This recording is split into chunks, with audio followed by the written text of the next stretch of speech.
The Great Gatsby by F. Scott Fitzgerald. Chapter 1. In my younger and more vulnerable years, my father gave me some advice that I've been turning over in my mind ever since. Whenever you feel like criticizing anyone, he told me, just remember that all the people in this world haven't had the advantages that you've had.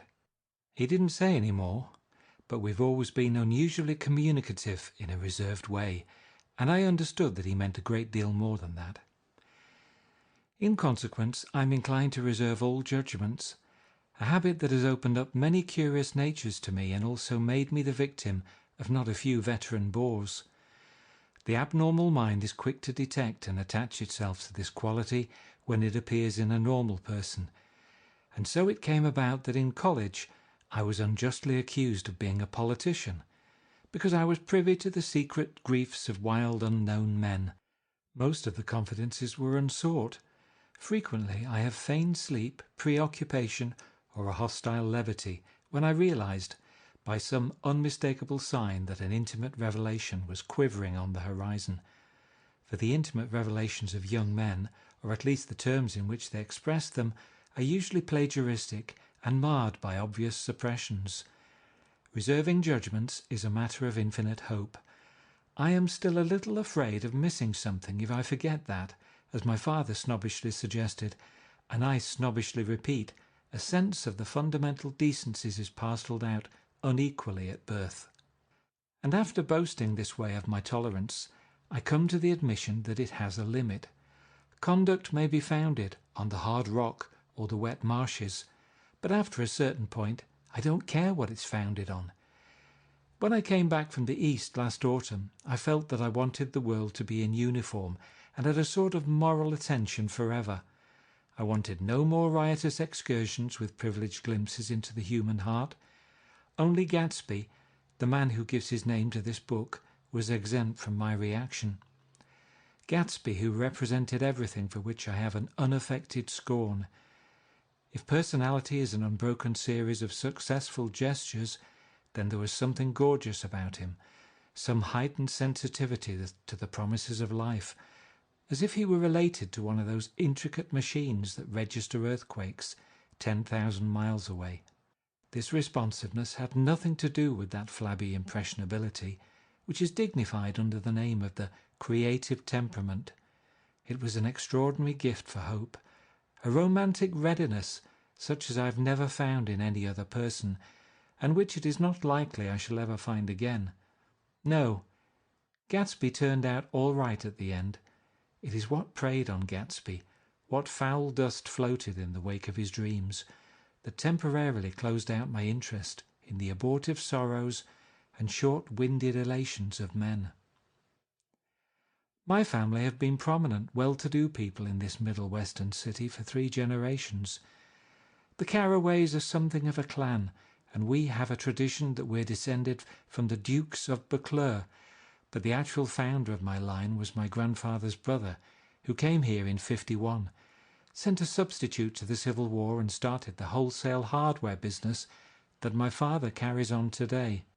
I never saw this great-uncle, but I'm supposed to look like him, with special reference to the rather hard-boiled painting that hangs in father's office. I graduated from New Haven in 1915, just a quarter of a century after my father, and a little later I participated in that delayed Teutonic migration known as the Great War. I enjoyed the counter-raid so thoroughly that I came back restless. Instead of being the warm centre of the world, the Middle West now seemed like the ragged edge of the universe, so I decided to go east and learn the bond business. Everybody I knew was in the bond business, so I suppose it could support one more single man. All my aunts and uncles talked it over as if they were choosing a prep school for me, and finally said, "Why, yes," with very grave, hesitant faces. Father agreed to finance me for a year, and after various delays I came east permanently, I thought, in the spring of '22. The practical thing was to find rooms in the city, but it was a warm season, and I had just left a country of wide lawns and friendly trees, so when a young man at the office suggested that we take a house together in a commuting town, it sounded like a great idea.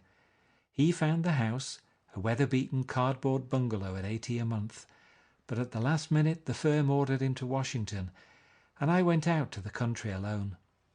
I had a dog, at least I had him for a few days until he ran away, and an old Dodge, and a Finnish woman who made my bed and cooked breakfast and muttered Finnish wisdom to herself over the electric stove. It was lonely for a day or so, until one morning some man, more recently arrived than I, stopped me on the road. "How do you get to West Egg Village?" he asked helplessly. I told him, and as I walked on I was lonely no longer. I was a guide, a pathfinder, an original settler.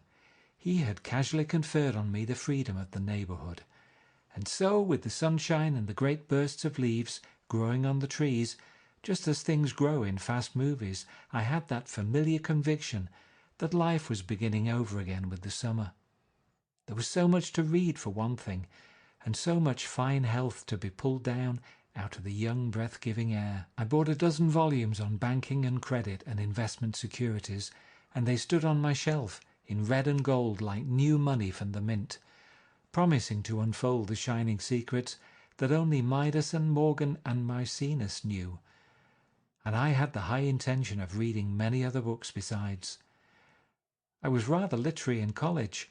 One year I wrote a series of very solemn and obvious editorials for the Yale News, and now I was going back to bring back all such things into my life and become again that most limited of all specialists, the well-rounded man. This isn't just an epigram. Life is much more successfully looked at from a single window after all. It was a matter of chance that I should have rented a house in one of the strangest communities in North America. It was on that slender, riotous island which extends itself due east of New York, and where there are, among other natural curiosities, two unusual formations of land, 20 miles from the city, a pair of enormous eggs, identical in contour and separated only by a courtesy bay, jut out into the most domesticated body of salt water in the Western Hemisphere. The great wet barnyard of Long Island Sound. They are not perfect ovals, like the egg in the Columbus story. They are both crushed flat at the contact end, but their physical resemblance must be a source of perpetual confusion to the gulls that fly overhead. To the wingless, a more arresting phenomenon is their dissimilarity in every particular, except shape and size. I lived at West Egg, the less fashionable of the two, though this is a most superficial tag to express the bizarre and not a little sinister contrast between them. My house was at the very tip of the egg, only 50 yards from the Sound, and squeezed between two huge places that rented for $12,000 or $15,000 a season. The one on my right was a colossal affair by any standard.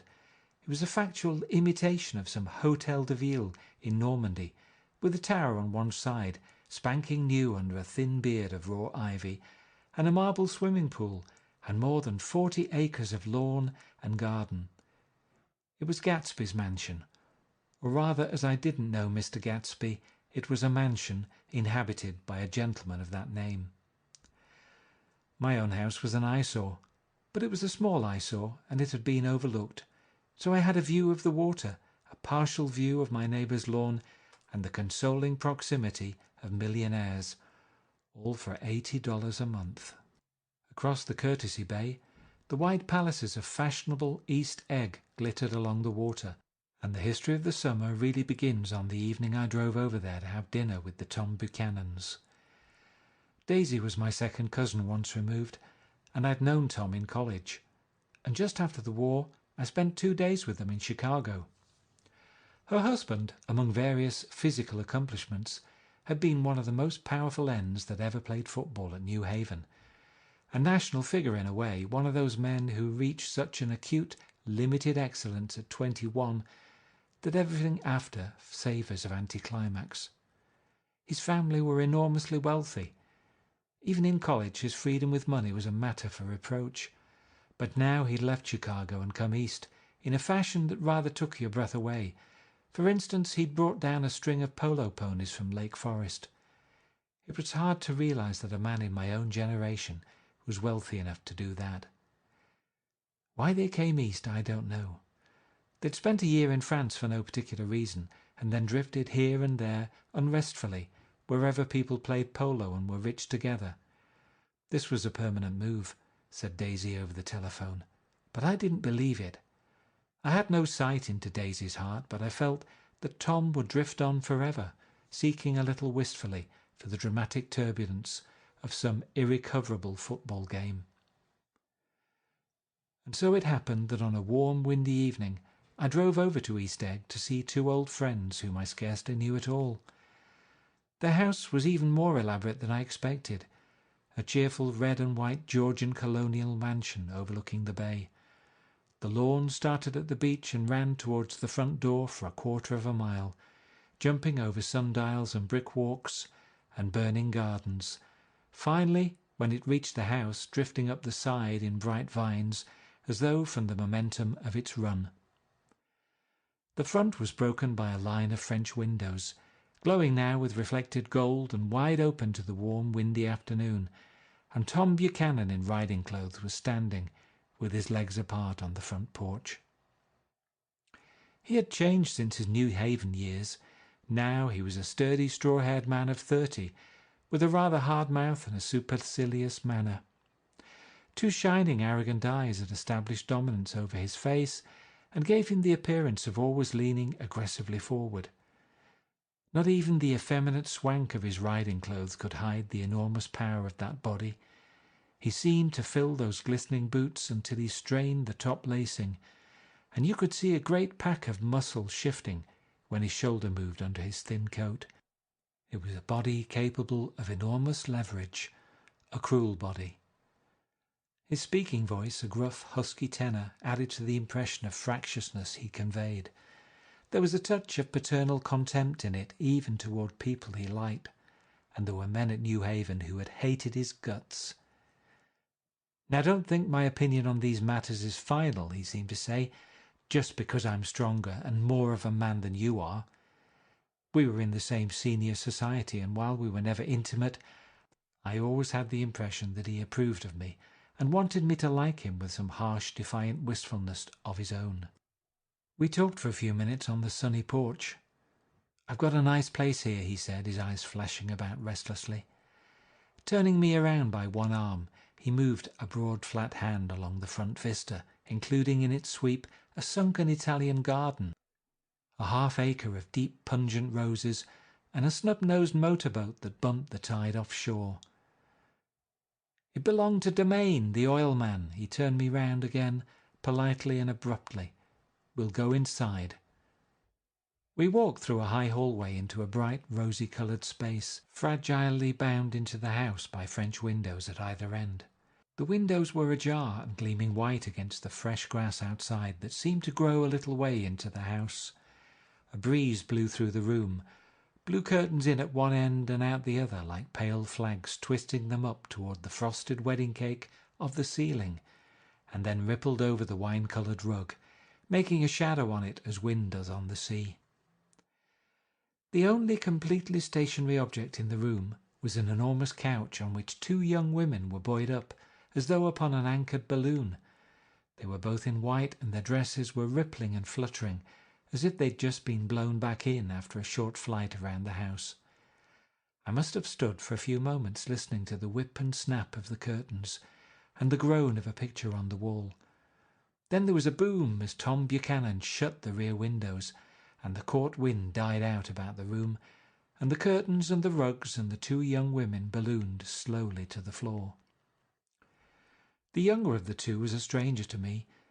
She was extended full length at her end of the divan, completely motionless and with her chin raised a little, as if she were balancing something on it which was quite likely to fall. If she saw me out of the corner of her eyes, she gave no hint of it. Indeed, I was almost surprised into murmuring an apology for having disturbed her by coming in. The other girl, Daisy, made an attempt to rise. She leaned slightly forward with a conscientious expression. Then she laughed an absurd, charming little laugh, and I laughed too and came forward into the room. "I'm paralysed with happiness." She laughed again as if she said something very witty, and held my hand for a moment, looking up into my face, promising that there was no one in the world she so much wanted to see. That was a way she had. She hinted in a murmur that the surname of the balancing girl was Baker. I've heard it said that Daisy's murmur was only to make people lean toward her, an irrelevant criticism that made it no less charming.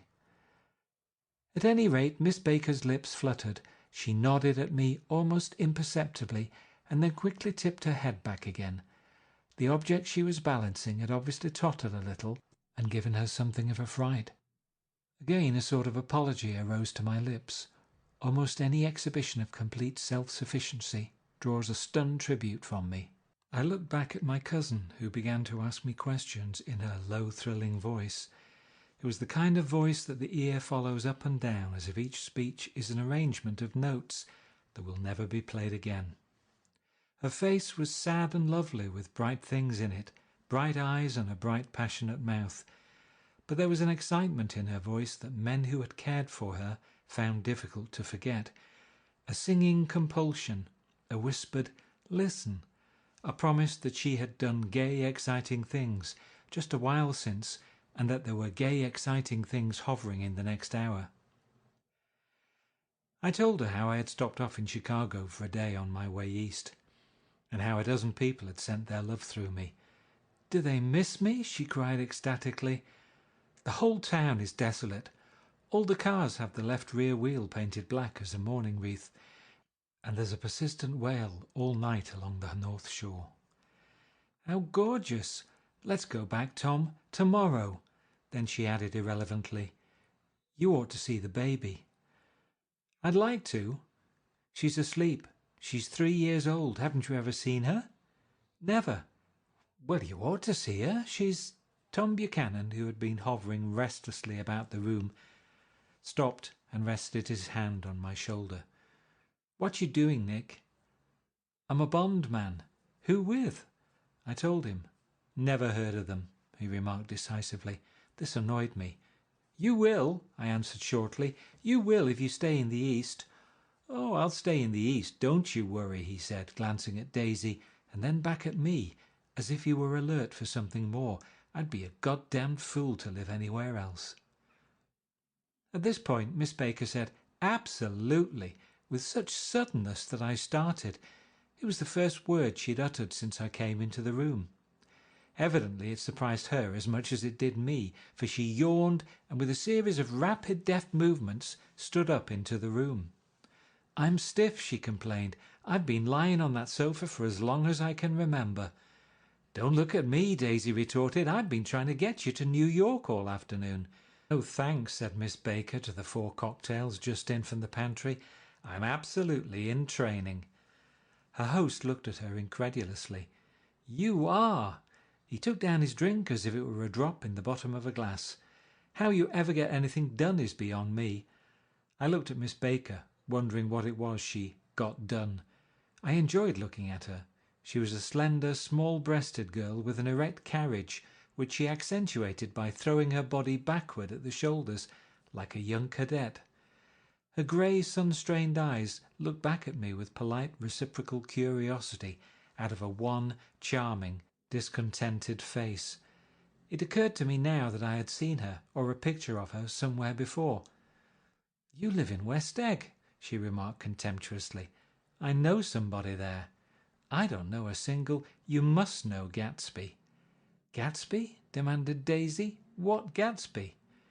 Before I could reply that he was my neighbour, dinner was announced. Wedging his tense arm imperatively under mine, Tom Buchanan compelled me from the room as though we were moving a checker to another square. Slenderly, languidly, their hands set lightly on their hips, the 2 young women preceded us out onto a rosy-coloured porch open towards the sunset, where 4 candles flickered on the table in the diminished wind. "Why candles?" objected Daisy, frowning. She snapped them out with her fingers. "In 2 weeks it'll be the longest day in the year." She looked at us all radiantly. "Do you always watch for the longest day of the year and then miss it?"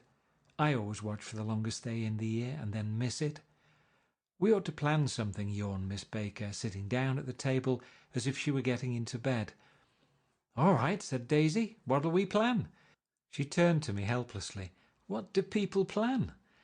Before I could answer, her eyes fastened with an awed expression on her little finger. "Look," she complained, "I hurt it." We all looked. The knuckle was black and blue. "You did it, Tom," she said accusingly. "I know you didn't mean to, but you did do it. That's what I get for marrying a brute of a man, a great big, hulking, physical specimen of a—" "I hate that word, hulking," objected Tom crossly, "even in kidding." "Hulking," insisted Daisy.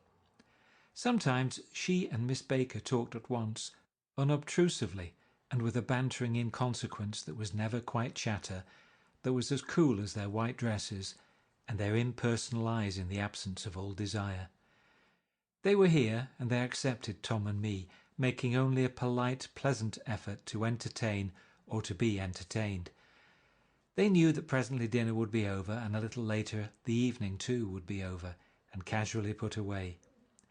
It was sharply different from the West, where an evening was hurried from phase to phase towards its close, in a continually disappointed anticipation, or else in sheer nervous dread of the moment itself.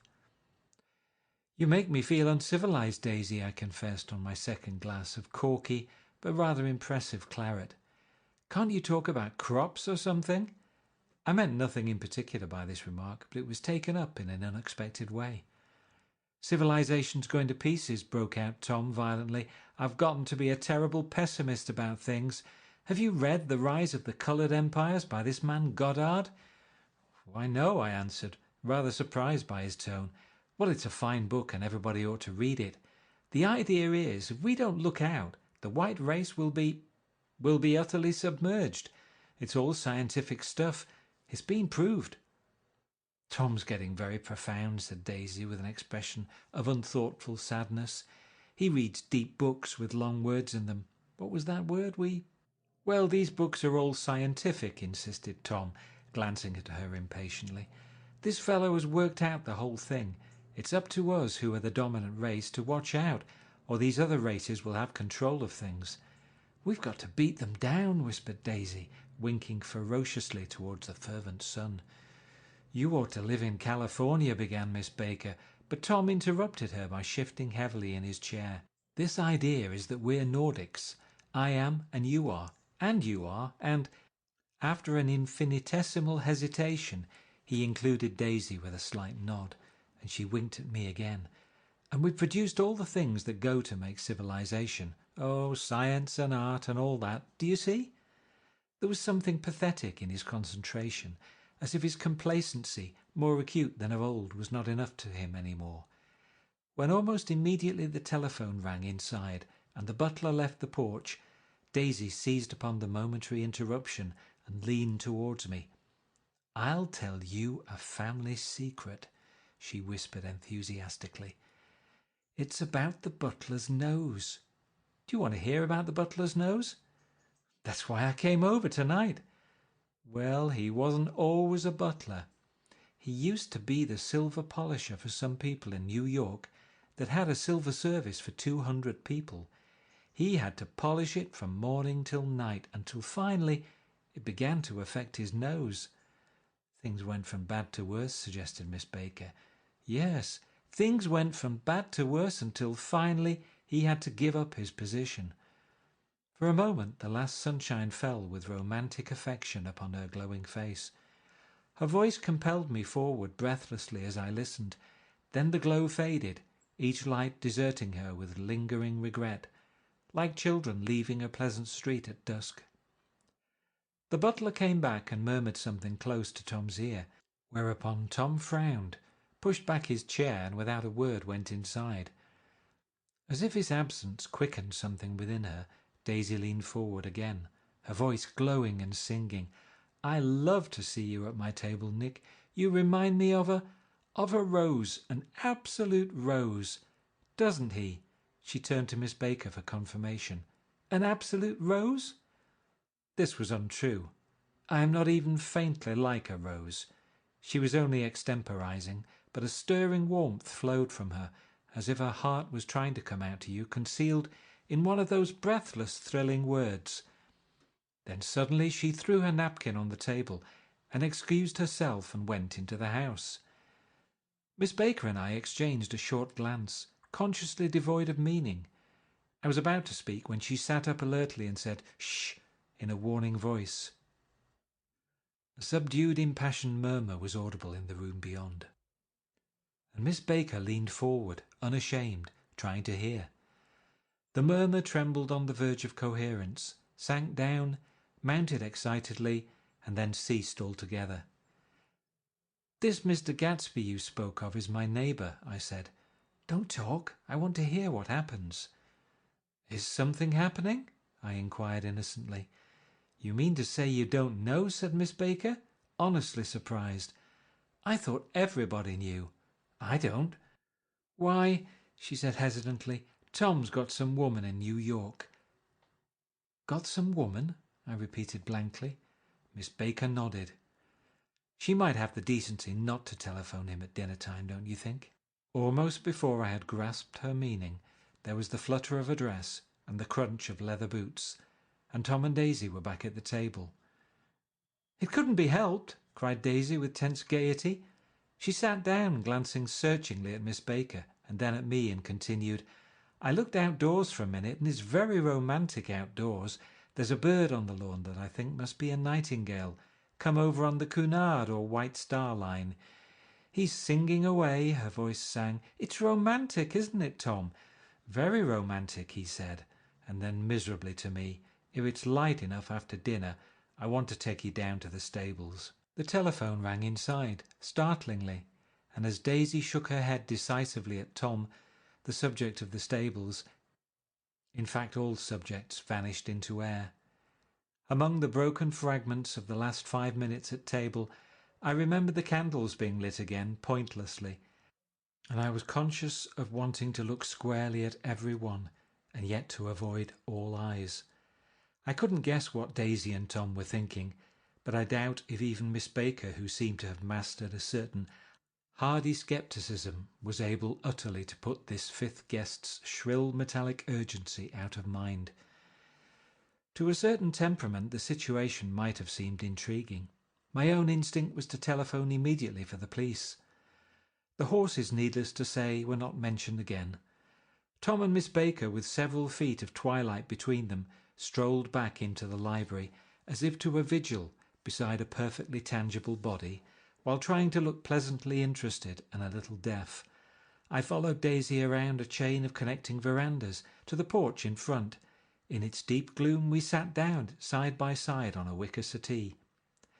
Daisy took her face in her hands as if feeling its lovely shape, and her eyes moved gradually out into the velvet dusk.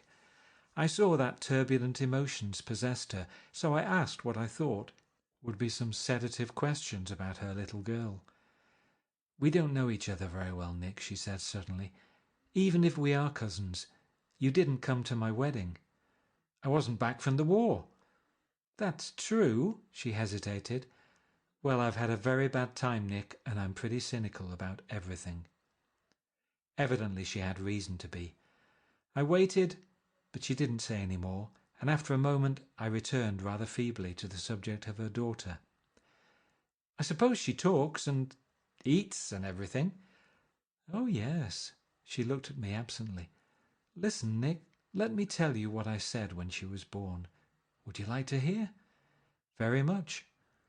"It'll show you how I've gotten to feel about things. Well, she was less than an hour old, and Tom was God knows where. I woke up out of the ether with an utterly abandoned feeling, and asked the nurse right away if it was a boy or a girl. She told me it was a girl, and so I turned my head away and wept. 'All right,' I said. 'I'm glad it's a girl, and I hope she'll be a fool. That's the best thing a girl can be in this world, a beautiful little fool.' You see, I think everything's terrible anyhow," she went on in a convinced way. "Everybody thinks so, the most advanced people, and I know. I've been everywhere and seen everything and done everything."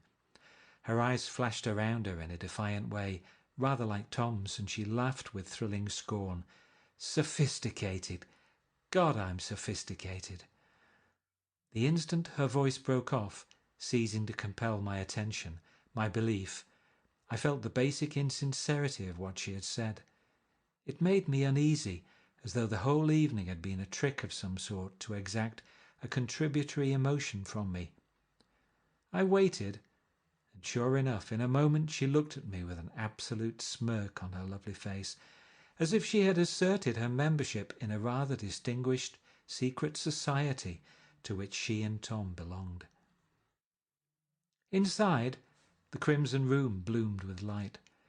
Tom and Miss Baker sat at either end of the long couch, and she read aloud to him from the Saturday Evening Post. The words, murmurous and uninflected, running together in a soothing tune. The lamplight, bright on his boots and dull on the autumn leaf yellow of her hair, glinted along the paper as she turned a page with a flutter of slender muscles in her arms. When we came in, she held us silent for a moment with a lifted hand. "To be continued," she said, tossing the magazine on the table, "in our very next issue." Her body asserted itself with a restless movement of her knee, and she stood up.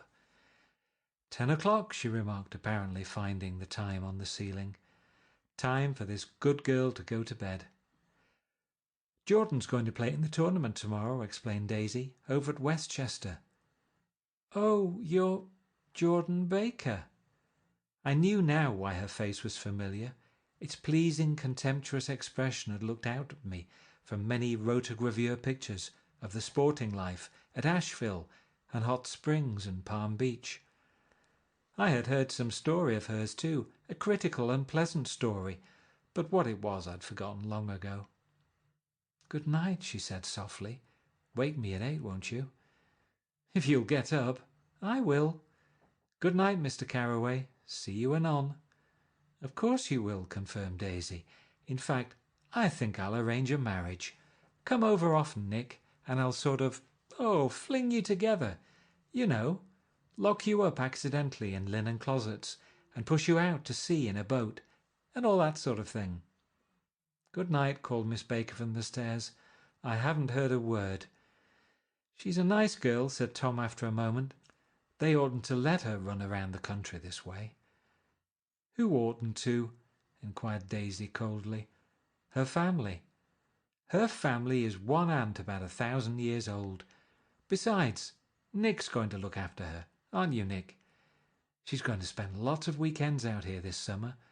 I think the home influence will be very good for her." Daisy and Tom looked at each other for a moment in silence. "Is she from New York?" I asked quickly. "From Louisville. Our white girlhood was passed together there. Our beautiful white—" "Did you give Nick a little heart-to-heart talk on the veranda?" demanded Tom suddenly. "Did I?" She looked at me. "I can't seem to remember. But I think we talked about the Nordic race. Yes, I'm sure we did. It sort of crept up on us, and first thing you know—" "Don't believe everything you hear, Nick," he advised me. I said lightly that I had heard nothing at all, and a few minutes later I got up to go home. They came to the door with me and stood side by side in a cheerful square of light. As I started my motor, Daisy peremptorily called, "Wait! I forgot to ask you something, and it's important. We heard you were engaged to a girl out west." "That's right," corroborated Tom kindly. "We heard that you were engaged." "It's a libel. I'm too poor." "But we heard it," insisted Daisy, surprising me by opening up again in a flower-like way. "We heard it from 3 people, so it must be true." Of course I knew what they were referring to, but I wasn't even vaguely engaged. The fact that gossip had published the banns was one of the reasons I had come east. You can't stop going with an old friend on account of rumours, and on the other hand I had no intention of being rumoured into marriage. Their interest rather touched me and made them less remotely rich. Nevertheless, I was confused and a little disgusted as I drove away. It seemed to me that the thing for Daisy to do was to rush out of the house, child in arms, but apparently there were no such intentions in her head. As for Tom, the fact that he had some woman in New York was really less surprising than that he had been depressed by a book. Something was making him nibble at the edge of stale ideas, as if his sturdy physical egotism no longer nourished his peremptory heart. Already it was deep summer on roadhouse roofs and in front of wayside garages, when new red gas pumps set out in pools of light, and when I reached my estate at West Egg, I ran the car under its shed and sat for a while on an abandoned grass roller in the yard. The wind had blown off, leaving a loud, bright night with wings beating in the trees, and a persistent organ sound as the full bellows of the earth blew the frogs full of life. The silhouette of a moving cat wavered across the moonlight, and turning my head to watch it, I saw that I was not alone. 50 feet away, a figure had emerged from the shadow of my neighbour's mansion, and was standing with his hands in his pockets, regarding the silver pepper of the stars. Something in his leisurely movements and the secure position of his feet upon the lawn suggested that it was Mr. Gatsby himself, come out to determine what share was his of our local heavens. I decided to call to him. Miss Baker had mentioned him at dinner, and that would do for an introduction. But I didn't call to him, for he gave a sudden intimation that he was content to be alone. He stretched out his arms towards the dark water in a curious way, and far as I was from him, I could have sworn he was trembling. Involuntarily I glanced seaward, and distinguished nothing except a single green light, minute and far away, that might have been the end of a dock. When I looked once more for Gatsby, he had vanished, and I was alone again in the unquiet darkness. End of Chapter 1. Chapter 2 of The Great Gatsby by F. Scott Fitzgerald. About halfway between West Egg and New York, the motor road hastily joins the railroad and runs beside it for a quarter of a mile, so as to shrink away from a certain desolate area of land. This is a valley of ashes, a fantastic farm where ashes grow like wheat into ridges and hills and grotesque gardens, where ashes take the forms of houses and chimneys and rising smoke, and finally, with a transcendent effort, of ash-grey men who move dimly and already crumbling through the powdery air. Occasionally a line of grey cars crawls along an invisible track, gives out a ghastly creak, and comes to rest, and immediately the ash-grey men swarm up with leaden spades and stir up an impenetrable cloud which screens their obscure operations from your sight. But above the grey land and the spasms of bleak dust which drift endlessly over it, you perceive, after a moment, the eyes of Dr. T.J. Eckelberg. The eyes of Dr. T.J. Eckelberg are blue and gigantic. Their retinas are 1 yard high. They look out of no face, but instead from a pair of enormous yellow spectacles which pass over a non-existent nose. Evidently some wild wag of an oculist set them there to fatten his practice in the borough of Queens, and then sank down himself into eternal blindness, or forgot them and moved away. But his eyes, dimmed a little by many paintless days under sun and rain, brood on over the solemn dumping ground. The Valley of Ashes is bounded on one side by a small foul river, and when the drawbridge is up to let barges through, the passengers on waiting trains can stare at the dismal scene for as long as half an hour. There is always a halt there of at least a minute, and it was because of this that I first met Tom Buchanan's mistress. The fact that he had one was insisted upon wherever he was known. His acquaintances resented the fact that he turned up in popular restaurants with her, and leaving her at a table, sauntered about, chatting with whomsoever he knew. Though I was curious to see her, I had no desire to meet her, but I did. I went up to New York with Tom on the train one afternoon, and when we stopped by the ash heaps, he jumped to his feet and, taking hold of my elbow, literally forced me from the car. "We're getting off," he insisted. "I want you to meet my girl." I think he'd tanked up a good deal at luncheon, and his determination to have my company bordered on violence. The supercilious assumption was that on Sunday afternoon I had nothing better to do. I followed him over a low whitewashed railroad fence, and we walked back 100 yards along the road, under Dr. Eckelberg's persistent stare. The only building in sight was a small block of yellow brick sitting on the edge of the wasteland, a sort of compact main street ministering to it, and contiguous to absolutely nothing. One of the 3 shops it contained was for rent, and another was an all-night restaurant, approached by a trail of ashes. The third was a garage. Repairs, George B. Wilson, cars bought and sold, and I followed Tom inside. The interior was unprosperous and bare.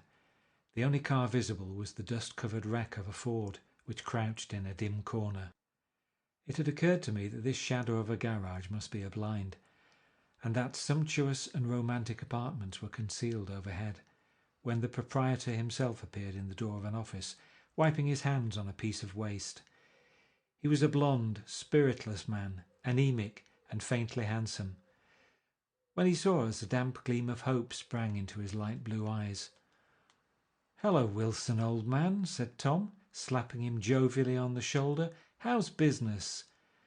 "I can't complain," answered Wilson unconvincingly. "When are you going to sell me that car?" "Next week. I've got my man working on it now." "Works pretty slow, don't he?" "No, he doesn't," said Tom coldly. "And if you feel that way about it, maybe I'd better sell it somewhere else after all." "I don't mean that," explained Wilson quickly. "I just meant—" His voice faded off, and Tom glanced impatiently around the garage. Then I heard footsteps on the stairs, and in a moment the thickish figure of a woman blocked out the light from the office door. She was in the middle 30s and faintly stout, but she carried her surplus flesh sensuously, as some women can. Her face, above a spotted dress of dark blue crêpe de chine, contained no facet or gleam of beauty, but there was an immediately perceptible vitality about her, as if the nerves of her body were continually smouldering. She smiled slowly, and walking through her husband as if he were a ghost, shook hands with Tom, looking him flush in the eye. Then she wet her lips and, without turning around, spoke to her husband in a soft, coarse voice. "Get some chairs, why don't you, so somebody can sit down." "Oh, sure," agreed Wilson hurriedly, and went toward the little office, mingling immediately with the cement colour of the walls. A white ashen dust veiled his dark suit, and his pale hair as it veiled everything in the vicinity, except his wife, who moved close to Tom. "I want to see you," said Tom intently. "Get on the next train." "All right. I'll meet you by the newsstand on the lower level." She nodded and moved away from him just as George Wilson emerged with 2 chairs from his office door. We waited for her down the road and out of sight. It was a few days before the 4th of July, and a grey, scrawny Italian child was setting torpedoes in a row along the railroad track.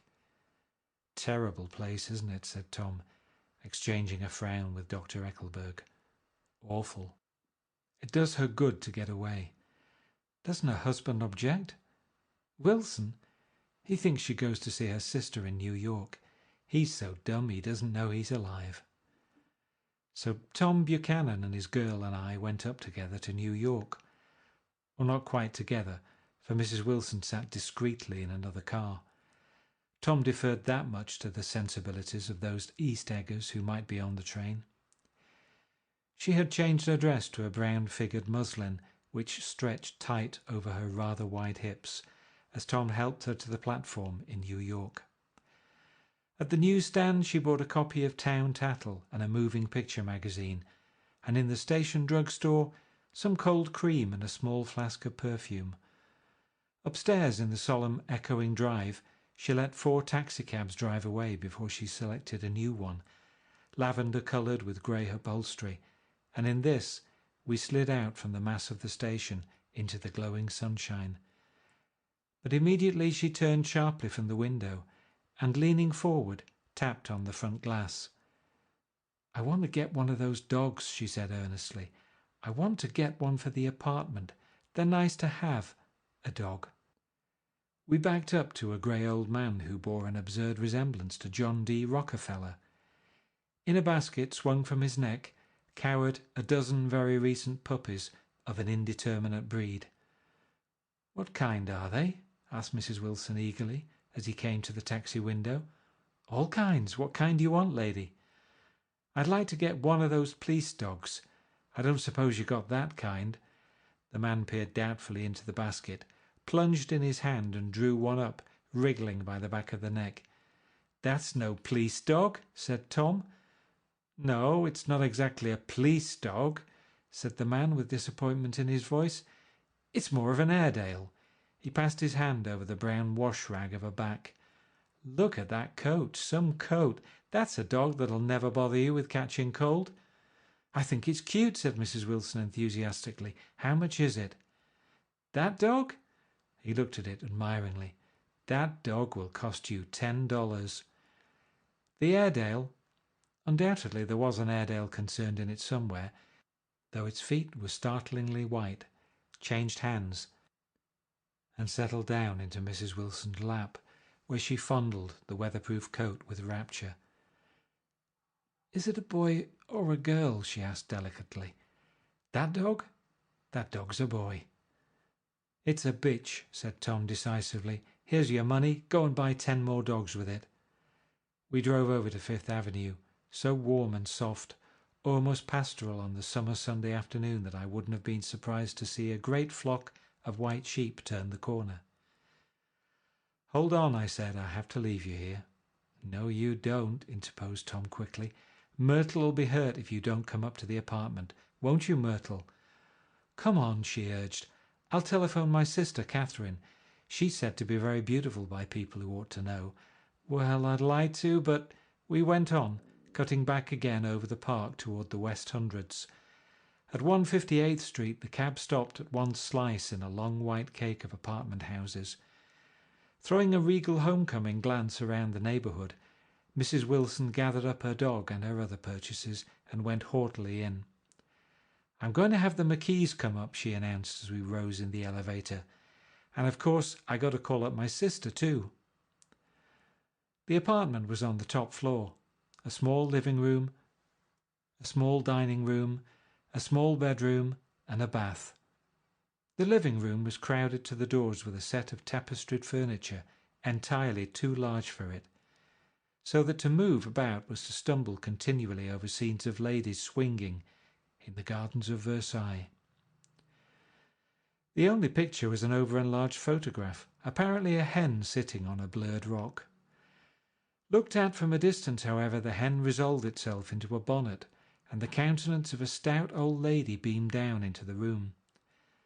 Several old copies of Town Tattle lay on the table, together with a copy of Simon Called Peter, and some of the small scandal magazines of Broadway. Mrs. Wilson was first concerned with the dog. A reluctant elevator boy went for a box full of straw and some milk, to which he added on his own initiative a tin of large hard dog biscuits, one of which decomposed apathetically in the source of milk all afternoon. Meanwhile Tom brought out a bottle of whisky from a locked bureau door. I have been drunk just twice in my life, and the second time was that afternoon, so everything that happened has a dim, hazy cast over it, although until after 8 o'clock the apartment was full of cheerful sun. Sitting on Tom's lap, Mrs. Wilson called up several people on the telephone. Then there were no cigarettes, and I went out to buy some at the drugstore on the corner.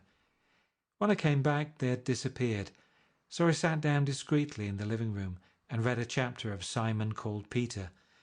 Either it was terrible stuff, or the whisky distorted things, because it didn't make any sense to me. Just as Tom and Myrtle, after the first drink Mrs. Wilson and I called each other by our first names, reappeared, company commenced to arrive at the apartment door. The sister, Catherine, was a slender, worldly girl of about 30, with a solid, sticky bob of red hair and a complexion powdered milky white. Her eyebrows had been plucked and then drawn on again at a more rakish angle, but the efforts of nature towards the restoration of the old alignment gave a blurred air to her face. When she moved about, there was an incessant clicking as innumerable pottery bracelets jingled up and down upon her arms. She came in with such a proprietary haste and looked around so possessively at the furniture that I wondered if she lived here. But when I asked her, she laughed immoderately, repeated my question aloud, and told me she lived with a girlfriend at a hotel. Mr. McKee was a pale, feminine man from the flat below. He had just shaved, for there was a white spot of lather on his cheekbone, and he was most respectful in his greeting to everyone in the room. He informed me that he was in the artistic game, and I gathered later that he was a photographer and had made the dim enlargement of Mrs. Wilson's mother, which hovered like an ectoplasm on the wall. His wife was shrill, languid, handsome, and horrible. She told me with pride that her husband had photographed her 127 times since they'd been married. Mrs. Wilson had changed her costume some time before, and was now attired in an elaborate afternoon dress of cream-coloured chiffon, which gave out a continual rustle as she swept about the room. With the influence of the dress, her personality had also undergone a change. The intense vitality that had been so remarkable in the garage was converted into impressive hauteur. Her laughter, her gestures, her assertions became more violently affected, moment by moment, and as she expanded, the room grew smaller around her, until she seemed to be revolving on a noisy, creaking pivot through the smoky air. "My dear," she told her sister in a high, mincing shout, "most of these fellas will cheat you every time. All they think of is money. I had a woman up here last week to look at my feet, and when she gave me the bill, you'd have thought she'd had my appendicitis out." "What was the name of the woman?" asked Mrs. McKee. "Mrs. Eberhardt. She goes around looking at people's feet in their own homes." "I like your dress," remarked Mrs. McKee. "I think it's adorable." Mrs. Wilson rejected the compliment by raising her eyebrow in disdain. "It's just a crazy old thing," she said. "I just slip it on sometimes when I don't care what I look like." "But it looks wonderful on you, if you know what I mean," pursued Mrs. McKee. "If Chester could only get you in that pose, I think he could make something of it." We all looked in silence at Mrs. Wilson, who removed a strand of hair from over her eyes and looked back at us with her brilliant smile. Mr. McKee regarded her intently with his head on one side, and then moved his hand back and forth slowly in front of his face. "I should change the light," he said after a moment. "I'd like to bring out the modelling of the features, and I'd try to get hold of all the back hair." "I wouldn't think of changing the light," cried Mrs. McKee. "I think it's—" Her husband said "shh," and we all looked at the subject again, whereupon Tom Buchanan yawned audibly and got to his feet. "You McKees have something to drink," he said. "Get some more ice and mineral water, Myrtle, before everybody goes to sleep." "I told that boy about the ice." Myrtle raised her eyebrows in despair at the shiftlessness of the lower orders. "These people, you have to keep after them all the time." She looked at me and laughed pointlessly. Then she flounced over to the dog, kissed it with ecstasy, and swept into the kitchen, implying that a dozen chefs awaited her orders there. "I've done some nice things out on Long Island," asserted Mr. McKee. Tom looked at him blankly. "2 of them we have framed downstairs." "2 what?" demanded Tom. "2 studies. One of them I call Montauk Point, the gulls, and the other I call Montauk Point, the sea." Sister Catherine sat down beside me on the couch. "Do you live down on Long Island too?" she inquired. "I live at West Egg." "Really? I was down there at a party about a month ago, at a man named Gatsby's. Do you know him?" "I live next door to him." "Well, they say he's a nephew or a cousin of Kaiser Wilhelm's. That's where all his money comes from." "Really?" She nodded. "I'm scared of him. I'd hate to have him get anything on me." This absorbing information about my neighbour was interrupted by Mrs. McKee's pointing suddenly at Catherine. "Chester, I think you could do something with her," she broke out, but Mr. McKee only nodded in a bored way and turned his attention to Tom. "I'd like to do more work on Long Island if I could get the entry. All I ask is that they should give me a start."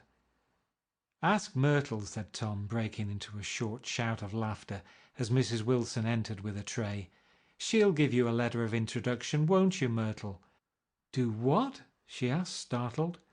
"You'll give McKee a letter of introduction to your husband so he can do some studies of him."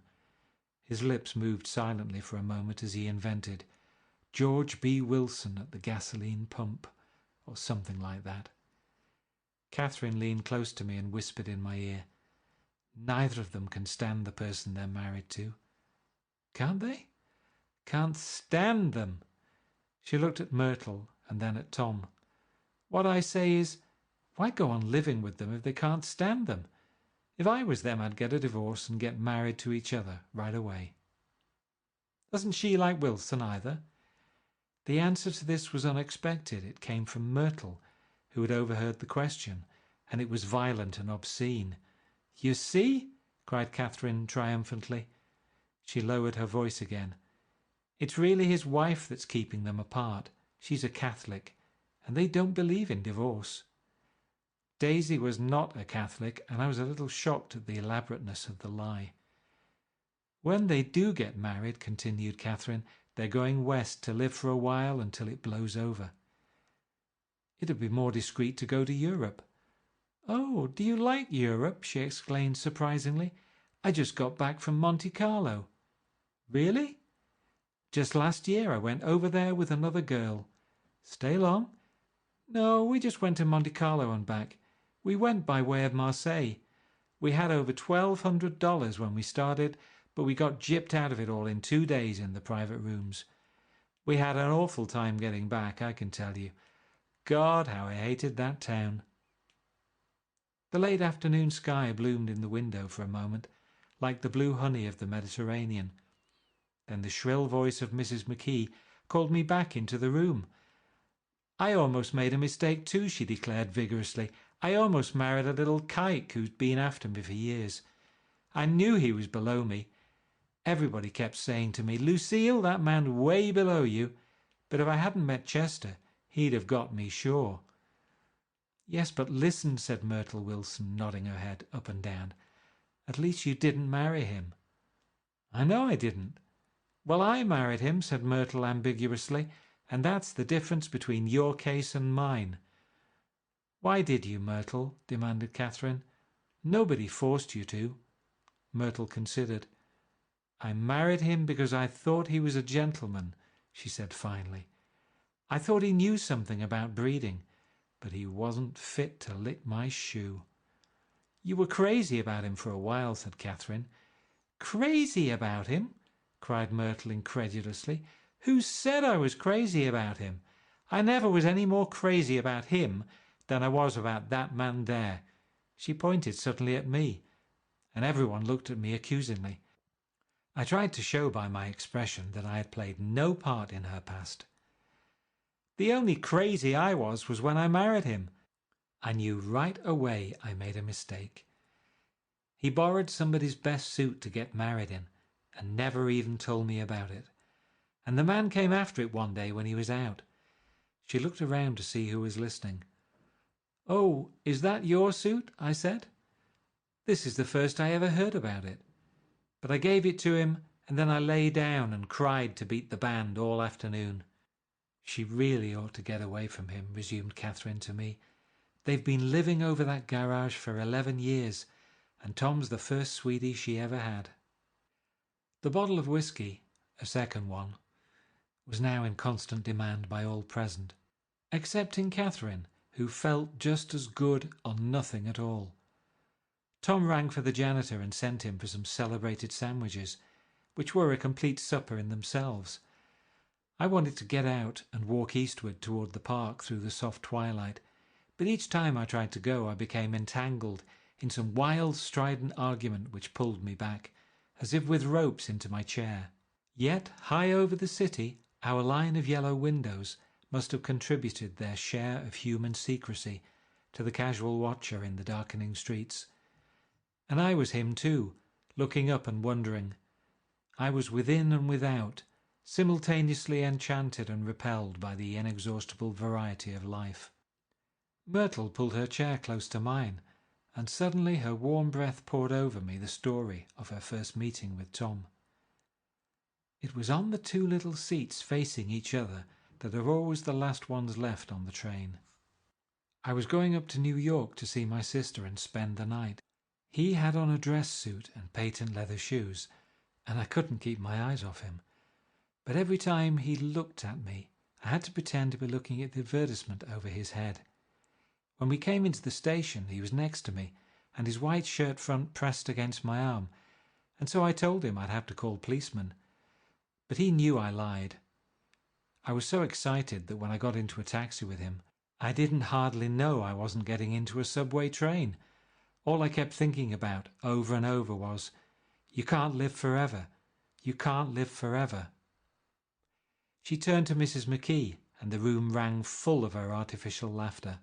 "My dear," she cried, "I'm going to give you this dress as soon as I'm through with it. I've got to get another one tomorrow. I'm going to make a list of all the things I've got to get. A massage and a wave and a collar for the dog, and one of those cute little ashtrays where you touch a spring, and a wreath with a black silk bow for Mother's grave that'll last all summer. I got to write down a list so I won't forget all the things I got to do." It was 9 o'clock. Almost immediately afterward I looked at my watch and found it was 10. Mr. McKee was asleep on a chair with his fists clenched in his lap, like a photograph of a man of action. Taking out my handkerchief, I wiped from his cheek the remains of the spot of dried lather that had worried me all the afternoon. The little dog was sitting on the table, looking with blind eyes through the smoke, and from time to time groaning faintly. People disappeared, reappeared, made plans to go somewhere, and then lost each other, searched for each other, found each other, a few feet away. Sometime toward midnight, Tom Buchanan and Mrs. Wilson stood face to face, discussing in impassioned voices whether Mrs. Wilson had any right to mention Daisy's name. "Daisy, Daisy, Daisy," shouted Mrs. Wilson. "I'll say it whenever I want to. Daisy, making a short, deft movement. Tom Buchanan broke her nose with his open hand. Then there were bloody towels upon the bathroom floor, and women's voices scolding and consoling as they stumbled here and there among the crowded furniture, with articles of aid, and the despairing figure on the couch, bleeding fluently and trying to spread a copy of Town Tattle over the tapestry scenes of Versailles. Then Mr. McKee turned and continued on out the door. Taking my hat from the chandelier, I followed. "Come to lunch some day," he suggested as we groaned down in the elevator. "Where?" "Anywhere." "Keep your hands off the lever," snapped the elevator boy. "I beg your pardon," said Mr. McKee with dignity. "I didn't know I was touching it." "All right," I agreed. "I'll be glad to." I was standing beside his bed and he was sitting up between the sheets, clad in his underwear with a great portfolio in his hands. Beauty and the Beast, Loneliness, Old Grocery Horse, Brook and Bridge. Then I was lying half asleep in the cold lower level of the Pennsylvania station, staring at the Morning Tribune and waiting for the 4 o'clock train. End of Chapter 2. Chapter 3 of The Great Gatsby by F. Scott Fitzgerald. There was music from my neighbour's house through the summer nights. In his blue gardens, men and girls came and went like moths among the whisperings and the champagne and the stars. At high tide in the afternoon I watched his guests diving from the tower of his raft or taking the sun on the hot sand of his beach, while his 2 motorboats slit the waters of the Sound, drawing aquaplanes over cataracts of foam. On weekends his Rolls-Royce became an omnibus, bearing parties to and from the city between 9 in the morning and long past midnight, while his station wagon scampered like a brisk yellow bug to meet all trains. And on Mondays 8 servants, including an extra gardener, toiled all day with mops and scrubbing brushes and hammers and garden shears, repairing the ravages of the night before.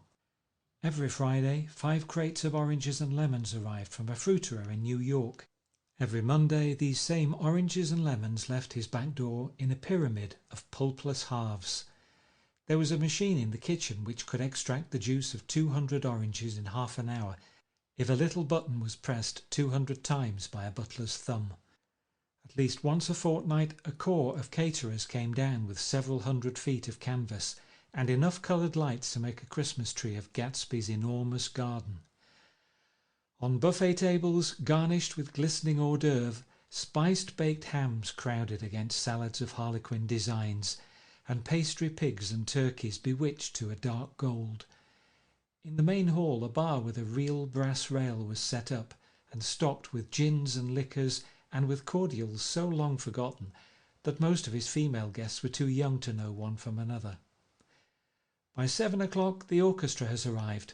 No thin 5-piece affair, but a whole pitful of oboes and trombones and saxophones and viols and cornets and piccolos and low and high drums. The last swimmers have come in from the beach now and are dressing upstairs. The cars from New York are parked 5 deep in the drive, and already the halls and salons and verandas are gaudy with primary colours, and hair shorn in strange new ways, and shawls beyond the dreams of Castile. The bar is in full swing, and floating rounds of cocktails permeate the garden outside, until the air is alive with chatter and laughter, and casual innuendo, and introductions forgotten on the spot, and enthusiastic meetings between women who never knew each other's names. The lights grow brighter as the earth lurches away from the sun, and now the orchestra is playing yellow cocktail music, and the opera of voices pitches a key higher. Laughter is easier minute by minute, spilled with prodigality, tipped out at a cheerful word. The groups change more swiftly, swell with new arrivals, dissolve and form in the same breath. Already there are wanderers, confident girls who weave here and there among the stouter and more stable, become for a sharp, joyous moment the centre of a group, and then, excited with triumph, glide on through the sea change of faces and voices and colour, under the constantly changing light. Suddenly one of these gypsies in trembling opal seizes a cocktail out of the air, dumps it down for courage, and moving her hands like Frisco, dances out alone on the canvas platform. A momentary hush. The orchestra leader varies his rhythm obligingly for her, and there is a burst of chatter as the erroneous news goes around that she is Gilda Gray's understudy from the Follies. The party has begun. I believe that on the first night I went to Gatsby's house I was one of the few guests who had actually been invited. People were not invited, they went there.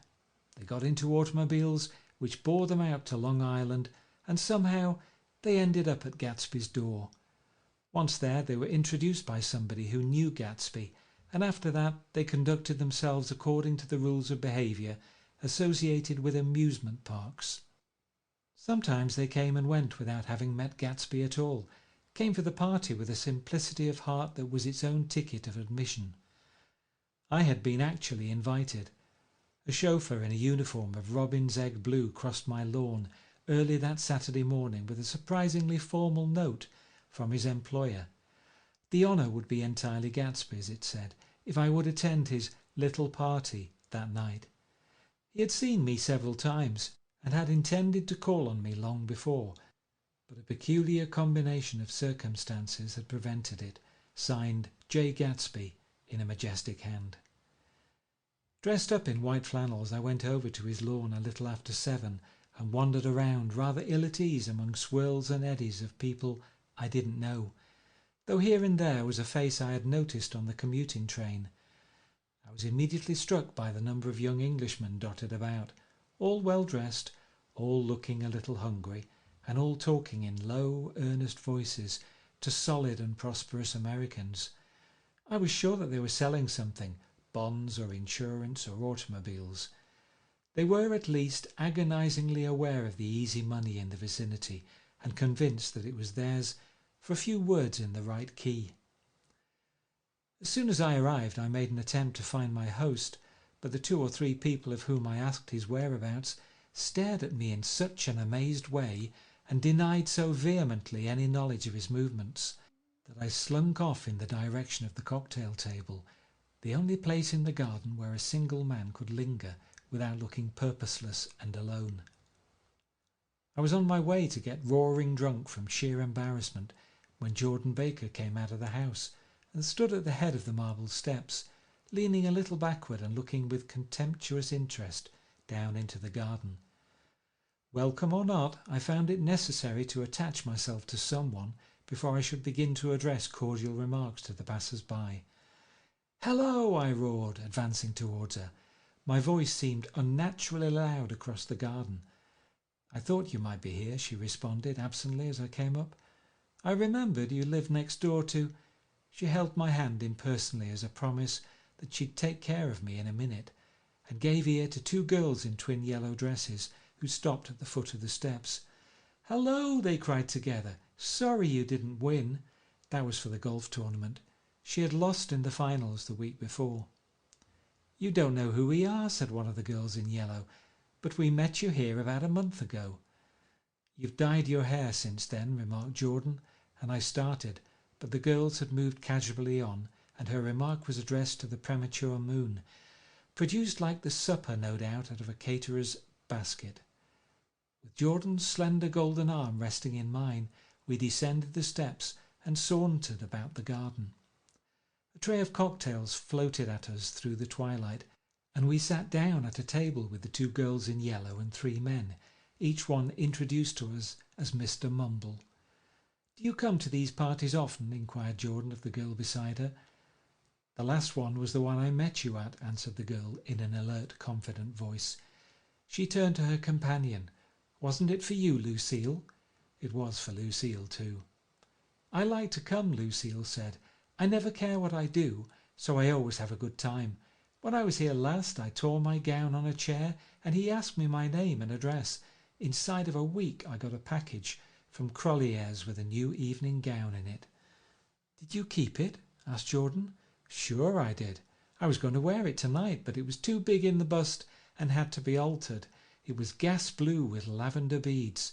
$265. "There's something funny about a fellow that'll do a thing like that," said the other girl eagerly. "He doesn't want any trouble with anybody." "Who doesn't?" I inquired.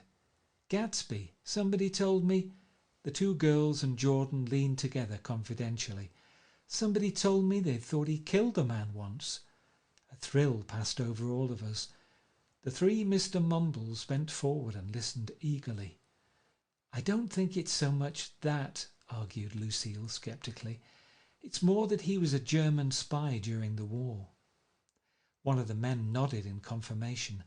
"I heard that from a man who knew all about him. Grew up with him in Germany," he assured us positively. "Oh no," said the first girl. "It couldn't be that, because he was in the American army during the war." As our credulity switched back to her, she leaned forward with enthusiasm. "You look at him sometimes when he thinks nobody's looking at him. I'll bet he killed a man." She narrowed her eyes and shivered. Lucille shivered. We all turned and looked around for Gatsby. It was testimony to the romantic speculation he inspired that there were whispers about him from those who had found little that it was necessary to whisper about in this world. The first supper, there would be another one after midnight, was now being served, and Jordan invited me to join her own party, who was spread around a table on the other side of the garden. There were three married couples and Jordan's escort, a persistent undergraduate given to violent innuendo, and obviously under the impression that sooner or later Jordan was going to yield him up her person to a greater or lesser degree. Instead of rambling, this party had preserved a dignified homogeneity and assumed to itself the function of representing the staid nobility of the countryside, East Egg condescending to West Egg and carefully on guard against its spectroscopic gaiety. "Let's get out," whispered Jordan after a somehow wonderful and inappropriate half hour. "This is much too polite for me." We got up and she explained that we were going to find the host. I had never met him, she said, and it was making me uneasy. The undergraduate nodded in a cynical, melancholy way. The bar where we glanced first was crowded, but Gatsby was not there. She couldn't find him from the top of the steps, and he wasn't on the veranda. On a chance we tried an important-looking door and walked into a high Gothic library, panelled with carved English oak, and probably transported complete from some ruin overseas. A stout middle-aged man with enormous owl-eyed spectacles was sitting somewhat drunk on the edge of a great table, staring with unsteady concentration at the shelves of books. As we entered, he wheeled excitedly around and examined Jordan from head to foot. "What do you think?" he demanded impetuously. "About what?" He waved his hand towards the bookshelves. "About that. As a matter of fact, you needn't bother to ascertain. I ascertained. They're real. The books," he nodded, "absolutely real. Have pages and everything. I thought they'd be a nice durable cardboard. Matter of fact, they're absolutely real. Pages and... Here, let me show you." Taking our scepticism for granted, he rushed to the bookcases and returned with volume 1 of the Stoddard Lectures. "See?" he cried triumphantly. "It's a bona fide piece of printed matter. It fooled me. This fella's a regular Belasco. It's a triumph. What thoroughness! What realism! Knew when to stop too. Didn't cut the pages. But what do you want? What do you expect?" He snatched the book from me and replaced it hastily on its shelf, muttering that if one brick was removed, the whole library was liable to collapse. "Who brought you?" he demanded. "Or did you just come?" "I was brought." "Most people were brought." Jordan looked at him alertly, cheerfully, without answering. "I was brought by a woman named Roosevelt," he continued. "Mrs. Claude Roosevelt. Do you know her?" "I met her somewhere last night. I've been drunk for about a week now, and I thought it might sober me up to sit in a library." "Has it?" "A little bit, I think. I can't tell yet. I've only been here an hour. Did I tell you about the books? They're real. You told us." We shook hands with him gravely and went back outdoors.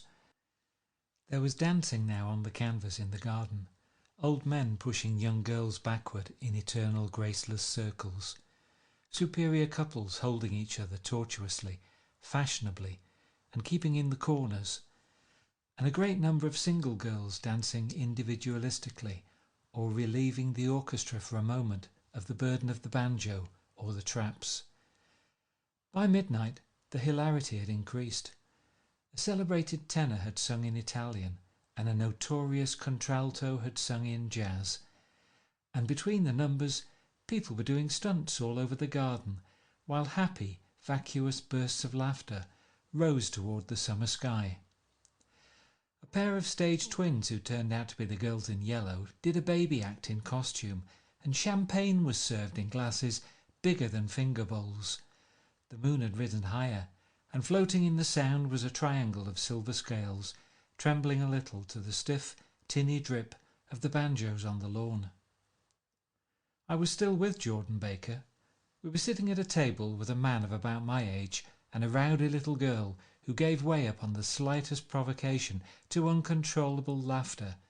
I was enjoying myself now. I'd taken 2 finger bowls of champagne, and the scene had changed before my eyes into something significant, elemental, and profound. At a lull in the entertainment, the man looked at me and smiled. "Your face is familiar," he said politely. "Weren't you in the 3rd Division during the war?" "Why, yes, I was in the 9th Machine Gun Battalion." "I was in the 7th Infantry until June 1918. I knew I'd seen you somewhere before." We talked for a moment about some wet, grey little villages in France.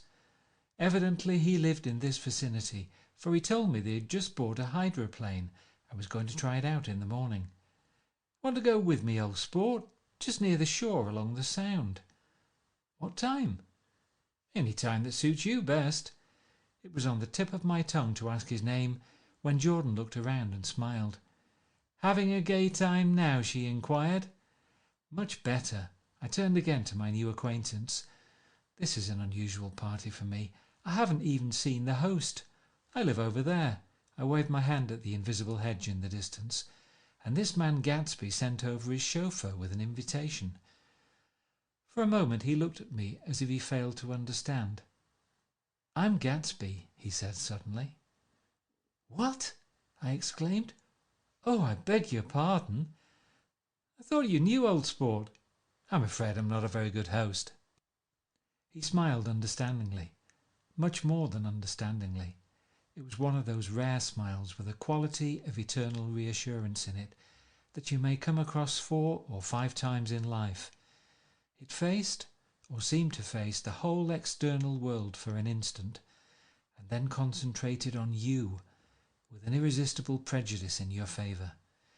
It understood you just as far as you wanted to be understood, believed in you as you would like to believe in yourself, and assured you that it had precisely the impression of you that, at your best, you hoped to convey. Precisely at that point it vanished, and I was looking at an elegant young roughneck, a year or 2 over 30, whose elaborate formality of speech just missed being absurd. Some time before he introduced himself, I got a strong impression that he was picking his words with care. Almost at the moment when Mr. Gatsby identified himself, a butler hurried toward him with the information that Chicago was calling him on the wire. He excused himself with a small bow that included each of us in turn. "If you want anything, just ask Riddlesworth," he urged me. "Excuse me, I'll rejoin you later." When he was gone, I turned immediately to Jordan, constrained to assure her of my surprise. I had expected that Mr. Gatsby would be a florid and corpulent person in his middle years. "Who is he?" I demanded. "Do you know?" "He's just a man named Gatsby." "Where is he from, I mean, and what does he do?" "Now you're started on the subject," she answered with a wan smile. "Well, he told me once he was an Oxford man." A dim background started to take shape behind him, but at her next remark it faded away. "However, I don't believe it." "Why not?" "I don't know," she insisted. "I just don't think he went there." Something in her tone reminded me of the other girls. "I think he killed a man," and had the effect of stimulating my curiosity. I would have accepted without question the information that Gatsby sprang from the swamps of Louisiana or from the Lower East Side of New York. That was comprehensible. But young men didn't, at least in my provincial inexperience I believe they didn't, drift coolly out of nowhere and buy a palace on Long Island Sound. "Anyhow, he gives large parties," said Jordan, changing the subject with an urban distaste for the concrete. "And I like large parties. They're so intimate. At small parties there isn't any privacy." There was the boom of a bass drum, and the voice of the orchestra leader rang out suddenly above the echolalia of the garden. "Ladies and gentlemen," he cried, "at the request of Mr. Gatsby, we are going to play for you Mr. Vladimir Tostov's latest work, which attracted so much attention at Carnegie Hall last May. If you read the papers, you know there was a big sensation." He smiled with jovial condescension and added, "Some sensation," whereupon everybody laughed. "The piece is known," he concluded lustily, "as Vladimir Tostov's Jazz History of the World." The nature of Mr. Tostov's composition eluded me, because just as it began, my eyes fell on Gatsby, standing alone on the marble steps and looking from one group to another with approving eyes. His tanned skin was drawn attractively tight on his face, and his short hair looked as though it were trimmed every day. I could see nothing sinister about him. I wondered if the fact that he was not drinking helped to set him off from his guests, for it seemed to me that he grew more correct as the fraternal hilarity increased. When the Jazz History of the World was over, girls were putting their heads on men's shoulders in a puppyish convivial way. Girls were swooning backward playfully into men's arms, even into groups, knowing that someone would arrest their falls. But no one swooned backward on Gatsby, and no French bob touched Gatsby's shoulder, and no singing quartets were formed with Gatsby's head for one link. "I beg your pardon." Gatsby's butler was suddenly standing beside us. "Miss Baker," he inquired, "I beg your pardon, but Mr. Gatsby would like to speak to you alone." "With me?" she exclaimed in surprise. "Yes, madam." She got up slowly, raising her eyebrows at me in astonishment, and followed the butler towards the house. I noticed that she wore her evening dress, all her dresses like sports clothes. There was a jauntiness about her movements, as if she had first learned to walk upon golf courses on clean, crisp mornings. I was alone, and it was almost 2. For some time confused and intriguing sounds had issued from a long, many-windowed room which overhung the terrace.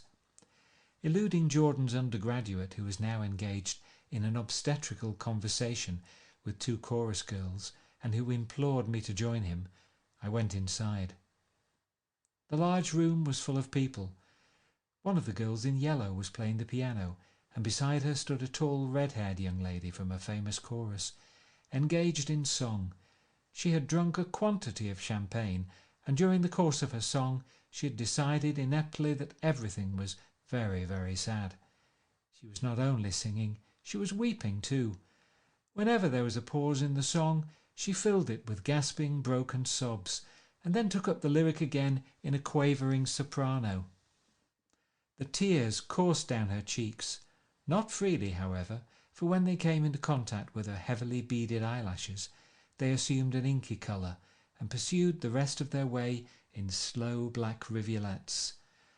A humorous suggestion was made that she sing the notes on her face, whereupon she threw up her hands, sank into a chair, and went off into a deep vinous sleep. "She had a fight with a man who says he's her husband," explained a girl at my elbow. I looked around. Most of the remaining women were now having fights with men said to be their husbands. Even Jordan's party, the quartet from East Egg, were rent asunder by dissension. One of the men was talking with curious intensity to a young actress, and his wife, after attempting to laugh at the situation in a dignified and indifferent way, broke down entirely and resorted to flank attacks. At intervals she appeared suddenly at his side like an angry diamond and hissed, "You promised!" into his ear. The reluctance to go home was not confined to wayward men. The hall was at present occupied by two deplorably sober men and their highly indignant wives. The wives were sympathizing with each other in slightly raised voices. "Whenever he sees I'm having a good time, he wants to go home." Never heard anything so selfish in my life. We're always the first ones to leave. So are we. "Well, we're almost the last tonight," said one of the men sheepishly. "The orchestra left half an hour ago." In spite of this wives' agreement that such malevolence was beyond credibility, the dispute ended in a short struggle, and both wives were lifted, kicking, into the night. As I waited for my hat in the hall, the door of the library opened, and Jordan Baker and Gatsby came out together. He was saying some last word to her, but the eagerness in his manner tightened abruptly into formality as several people approached him to say goodbye. Jordan's party were calling impatiently to her from the porch, but she lingered for a moment to shake hands. "I've just heard the most amazing thing," she whispered. "How long were we in there?" "Why, about an hour. It was simply amazing," she repeated abstractedly, "but I swore I wouldn't tell it, and here I am tantalizing you." She yawned gracefully in my face. "Please come and see me.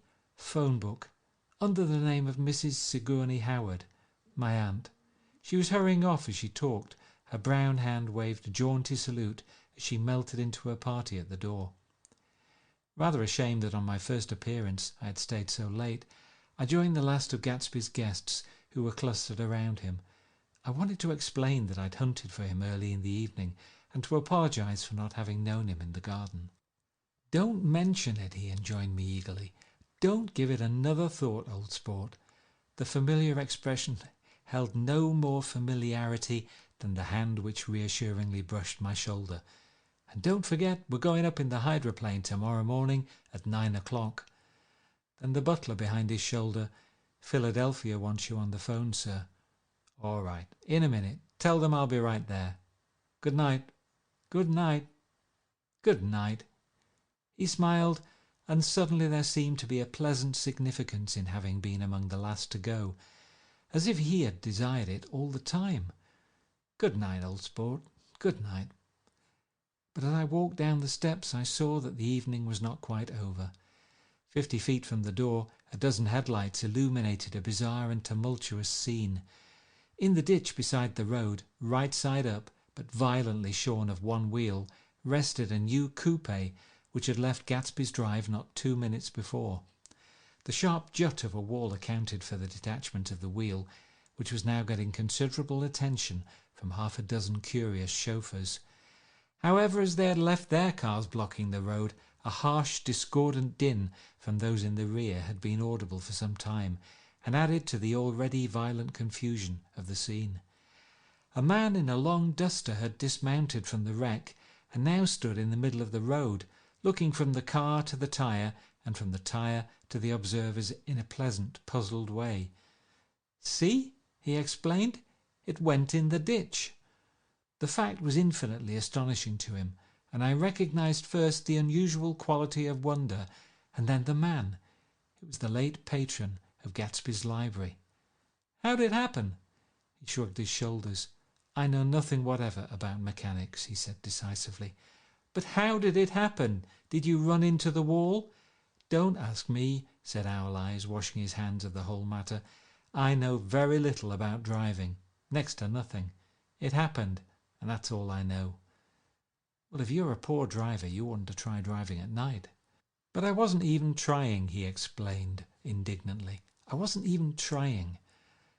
An awed hush fell upon the bystanders. "Do you want to commit suicide? You're lucky it was just a wheel, a bad driver, and not even trying." "You don't understand," explained the criminal. "I wasn't driving. There's another man in the car." The shock that followed this declaration found voice in a sustained "Ah!" as the door of the coupe swung slowly open. The crowd, it was now a crowd, stepped back involuntarily, and when the door had opened wide, there was a ghostly pause. Then very gradually, part by part, a pale dangling individual stepped out of the wreck, pawing tentatively at the ground with a large uncertain dancing shoe.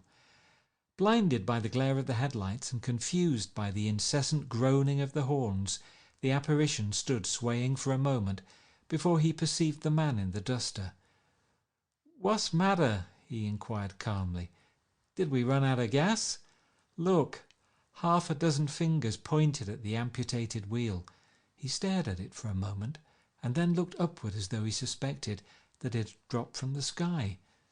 "It came off," someone explained. He nodded. "At first I didn't notice we stopped." A pause.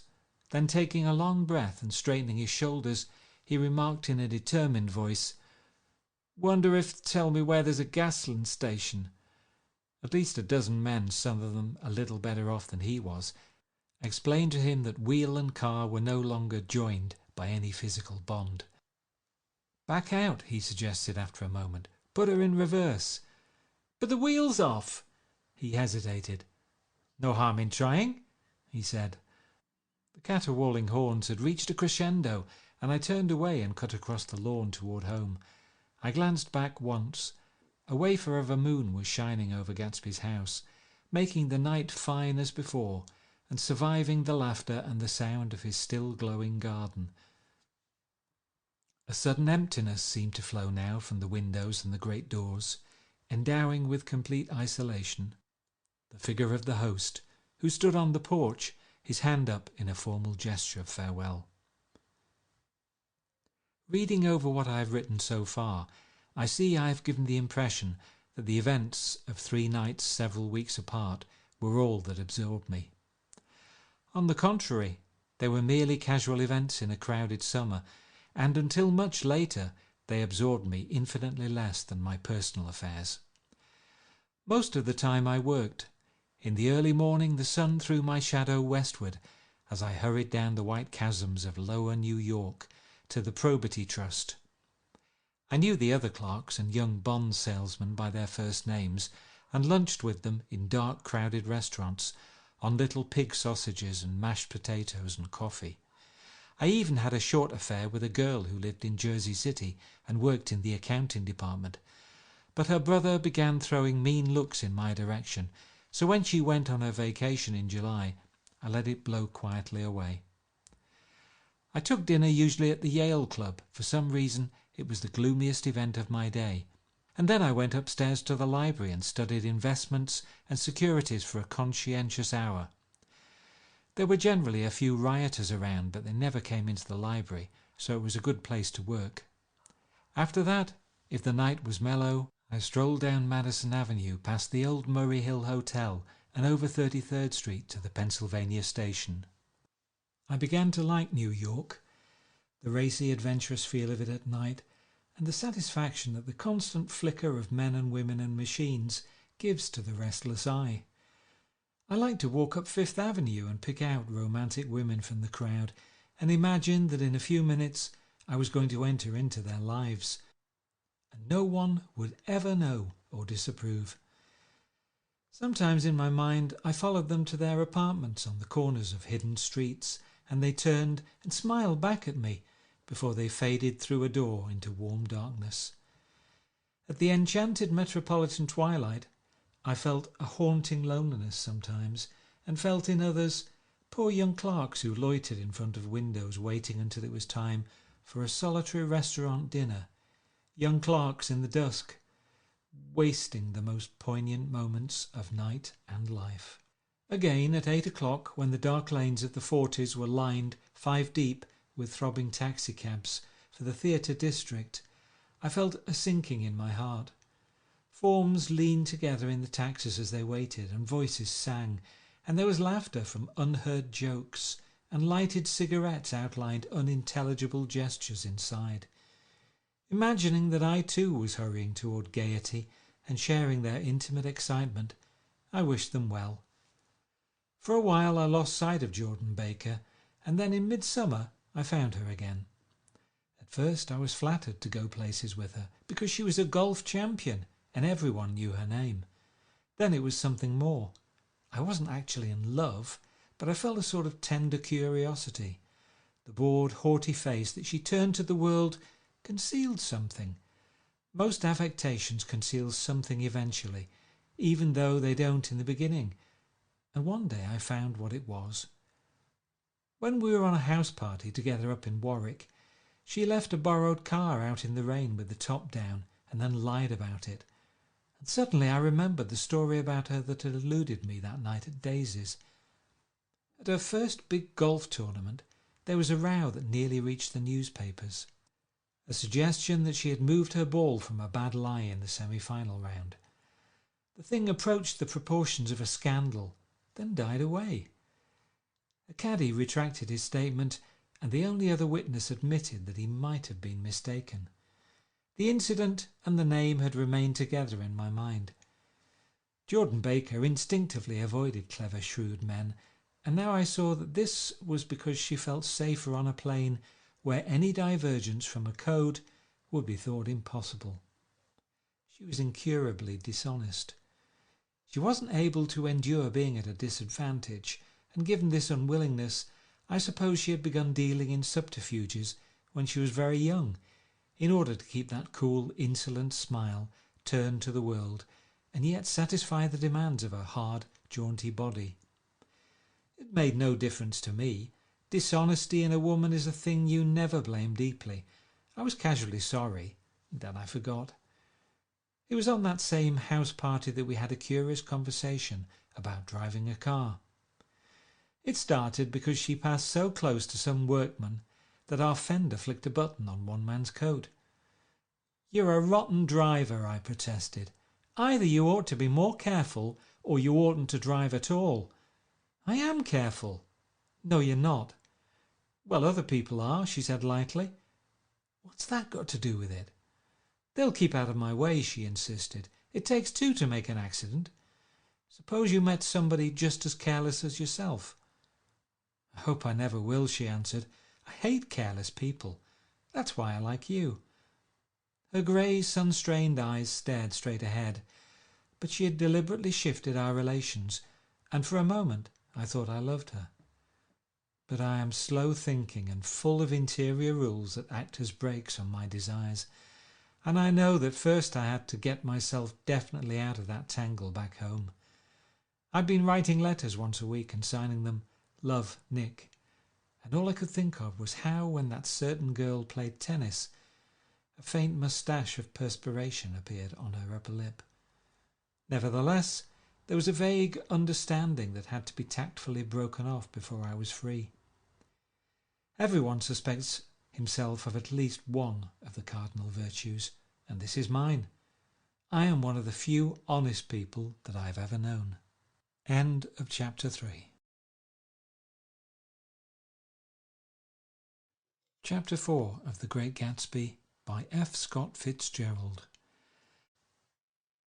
On Sunday morning, while church bells rang in the villages along shore, the world and its mistress returned to Gatsby's house and twinkled hilariously on his lawn. "He's a bootlegger," said the young ladies, moving somewhere between his cocktails and his flowers. "One time he killed a man who had found out that he was nephew to von Hindenburg and second cousin to the devil. Reach me a rose, honey, and pour me a last drop into that there crystal glass." Once I wrote down on the empty spaces of a timetable the names of those who came to Gatsby's house that summer. It is an old timetable now, disintegrating at its folds and headed, "This schedule in effect July 5th, 1922. But I can still read the grey names, and they will give you a better impression than my generalities of those who accepted Gatsby's hospitality and paid him the subtle tribute of knowing nothing whatever about him. From East Egg, then, came the Chester Beckers and the Leaches, and a man named Bunsen, whom I knew at Yale, and Dr. Webster Sivert, who was drowned last summer up in Maine, and the Hornbeams, and the Willie Voltaires, and a whole clan named Blackbuck, who always gathered in a corner and flipped up their noses like goats at whosoever came near, and the Ismays, and the Christies, or rather Hubert Auerbach and Mr. Christie's wife, and Edgar Beaver, whose hair, they say, turned cotton white one winter afternoon, for no good reason at all. Clarence Endive was from East Egg, as I remember. He came only once in white knickerbockers and had a fight with a bum named Etty in the garden. From farther out on the island came the Cheadles and the O.R.P. Schraders and the Stonewall Jackson Abrams of Georgia and the Fishguards and the Ripley Snells. Snell was there 3 days before he went to the penitentiary, so drunk out on the gravel drive that Mrs. Ulysses Sweat's automobile ran over his right hand. The Dances came too, and S.B. Whitebait, who was well over 60, and Morris A. Flink, and the Hammerheads, and Beluga, the tobacco importer, and Beluga's girls. From West Egg came the Poles, and the Mulreadys, and Cecil Roebuck, and Cecil Shern, and Gulick the state senator, and Newton Orchid, who controlled films par excellence, and Eckhoust, and Clyde Cohen, and Don S. Schwartz, the son, and Arthur McCarty, all connected with the movies in one way or another, and the Catlips, and the Bembergs, and G. Earl Muldoon, brother to that Muldoon who afterwards strangled his wife.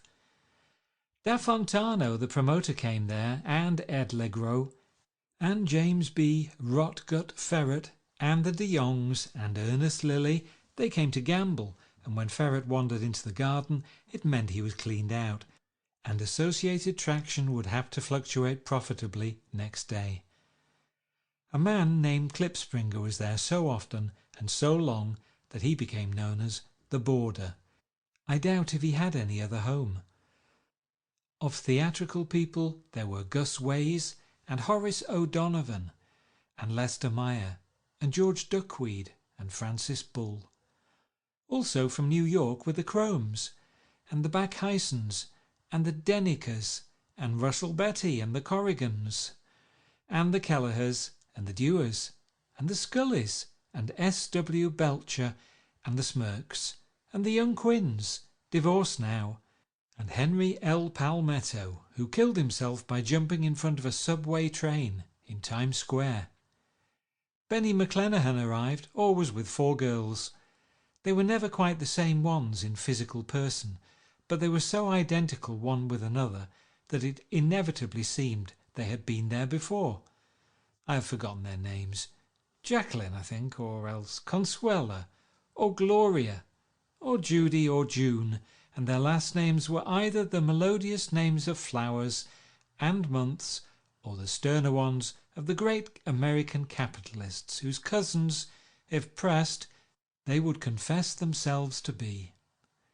In addition to all these, I can remember that Faustina O'Brien came there at least once, and the Baedeker girls, and young Brewer, who had his nose shot off in the war, and Mr. Albrucksberger, and Miss Haag, his fiancée, and Ardita Fitzpeters, and Mr. P. Jewett, once head of the American Legion, and Miss Claudia Hipp, with a man reputed to be her chauffeur, and a prince of something, whom we call Duke, and whose name, if I ever knew it, I have forgotten. All these people came to Gatsby's house in the summer. At 9 o'clock one morning late in July, Gatsby's gorgeous car lurched up the rocky drive to my door and gave out a burst of melody from its three-noted horn. It was the first time he had called on me, though I had gone to two of his parties, mounted in his hydroplane, and at his urgent invitation made frequent use of his beach. "Good morning, old sport. You're having lunch with me today, and I thought we'd ride up together." He was balancing himself on the running board of his car with that resourcefulness of movement that is so peculiarly American, that comes, I suppose, with the absence of lifting work or rigid sitting in youth, and even more with the formless grace of our nervous sporadic games. This quality was continually breaking through his punctilious manner in the shape of restlessness. He was never quite still. There was always a tapping foot somewhere, or the impatient opening and closing of a hand. He saw me looking with admiration at his car. "It's pretty, isn't it, old sport?" He jumped off to give me a better view. "Haven't you ever seen it before?" I'd seen it. Everybody had seen it. It was a rich cream colour, bright with nickel, swollen here and there in its monstrous length, with triumphant hat boxes and supper boxes and tool boxes, and terraced with a labyrinth of windshields that mirrored a dozen suns. Sitting down behind many layers of glass in a sort of green leather conservatory, we started to town. I had talked with him perhaps half a dozen times in the past month, and found to my disappointment that he had little to say. So my first impression that he was a person of some undefined consequence had gradually faded, and he had become simply the proprietor of an elaborate roadhouse next door. And then came that disconcerting ride. We hadn't reached West Egg Village before Gatsby began leaving his elegant sentences unfinished, and slapping himself indecisively on the knee of his caramel-coloured suit. "Look here, old sport," he broke out surprisingly. "What's your opinion of me anyhow?" A little overwhelmed, I began the generalised evasions which that question deserves. "Well, I'm going to tell you something about my life," he interrupted. "I don't want you to get a wrong idea of me from all these stories you hear." So he was aware of the bizarre accusations that flavoured conversation in his halls. "I'll tell you God's truth." His right hand suddenly ordered divine retribution to stand by. "I am the son of some wealthy people in the Middle West, all dead now. I was brought up in America, but educated at Oxford, because all my ancestors have been educated there for many years. It is a family tradition." He looked at me sideways, and I knew why Jordan Becker had believed he was lying. He hurried the phrase "educated at Oxford," or swallowed it, or choked on it, as though it had bothered him before. And with this doubt his whole statement fell to pieces, and I wondered if there wasn't something a little sinister about him, after all. "What part of the Middle West?" I inquired casually. "San Francisco." "I see. My family all died, and I came into a good deal of money." His voice was solemn, as if the memory of that sudden extinction of a clan still haunted him. For a moment I suspected that he was pulling my leg, but a glance of him convinced me otherwise. After that, I lived like a young Rajah in all the capitals of Europe, Paris, Venice, Rome, collecting jewels, chiefly rubies, hunting big game, painting a little, things for myself only, and trying to forget something very sad that had happened to me long ago. With an effort I managed to restrain my incredulous laughter.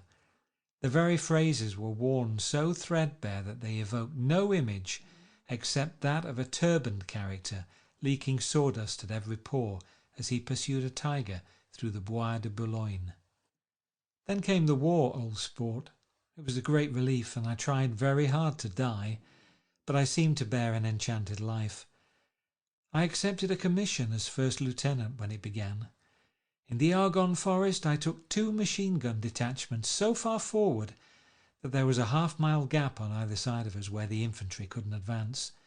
We stayed there 2 days and 2 nights, 130 men with 16 Lewis guns, and when the infantry came up at last, they found the insignia of 3 German divisions among the piles of dead.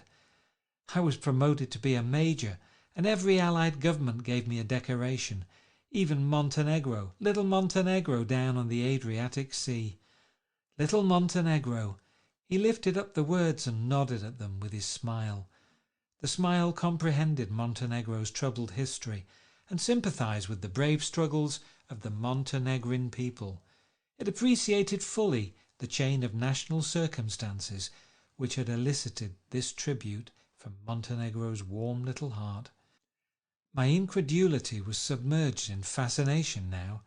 It was like skimming hastily through a dozen magazines. He reached in his pocket, and a piece of metal, slung on a ribbon, fell into my palm. That's the one from Montenegro.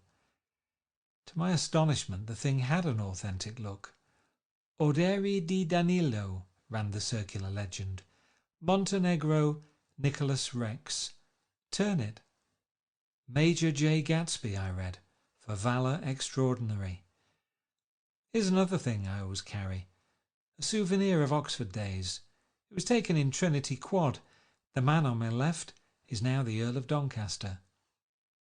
It was a photograph of half a dozen young men in blazers, loafing in an archway through which were visible a host of spires.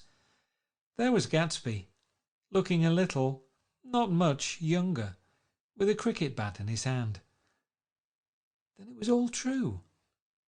I saw the skins of tigers flaming in his palace on the Grand Canal. I saw him opening a chest of rubies to ease, with their crimson-lighted depths, the gnawings of his broken heart. "I'm going to make a big request of you today," he said, pocketing his souvenirs with satisfaction. "So I thought you ought to know something about me. I didn't want you to think that I was just some nobody. You see, I usually find myself among strangers because I drift here and there, trying to forget the sad thing that happened to me." He hesitated. "You'll hear about it this afternoon." "At lunch?" "No, this afternoon. I happened to find out that you're taking Miss Baker to tea." "Do you mean you're in love with Miss Baker?" "No, old sport, I'm not. But Miss Baker has kindly consented to speak to you about this matter." I hadn't the faintest idea what this matter was, but I was more annoyed than interested. I hadn't asked Jordan to tea in order to discuss Mr. Jay Gatsby. I was sure the request would be something utterly fantastic, and for a moment I was sorry I'd ever set foot upon his overpopulated lawn. He wouldn't say another word. His correctness grew on him as we neared the city. We passed Port Roosevelt, where there was a glimpse of red-belted ocean-going ships, and sped along a cobbled slum lined with the dark, undeserted saloons of the faded, gilt 1900s. Then the Valley of Ashes opened out on both sides of us, and I had a glimpse of Mrs. Wilson straining at the garage pump with panting vitality as we went by. With fenders spread like wings, we scattered light through half Astoria, only half, for as we twisted among the pillars of the elevated, I heard the familiar jug-jug spat of a motorcycle, and a frantic policeman rode alongside. "All right, old sport," called Gatsby. We slowed down. Taking a white card from his wallet, he waved it before the man's eyes. "Right you are," agreed the policeman, tipping his cap. "Know you next time, Mr. Gatsby. Excuse me." "What was that?" I inquired. "The picture of Oxford. I was able to do the Commissioner a favour once, and he sends me a Christmas card every year." Over the great bridge, with the sunlight through the girders making a constant flicker upon the moving cars, with the city rising up across the river in white heaps and sugar lumps, all built with a wish out of non-olfactory money. The city seen from the Queensborough Bridge is always the city seen for the first time, in its first wild promise of all the mystery and the beauty in the world. A dead man passed us in a hearse heaped with blooms, followed by 2 carriages with drawn blinds, and by more cheerful carriages for friends. The friends looked out at us with the tragic eyes and short upper lips of southeastern Europe, and I was glad that the sight of Gatsby's splendid car was included in their sombre holiday. As we crossed Blackwell's Island, a limousine passed us, driven by a white chauffeur, in which sat 3 modish negroes, 2 bucks and a girl. I laughed aloud as the yolks of their eyeballs rolled towards us in haughty rivalry. Anything can happen now that we've slid over this bridge, I thought. Anything at all. Even Gatsby could happen, without any particular wonder. Roaring noon. In a well-fanned 42nd Street cellar, I met Gatsby for lunch. Blinking away the brightness of the street outside, my eyes picked him out obscurely in the anteroom, talking to another man.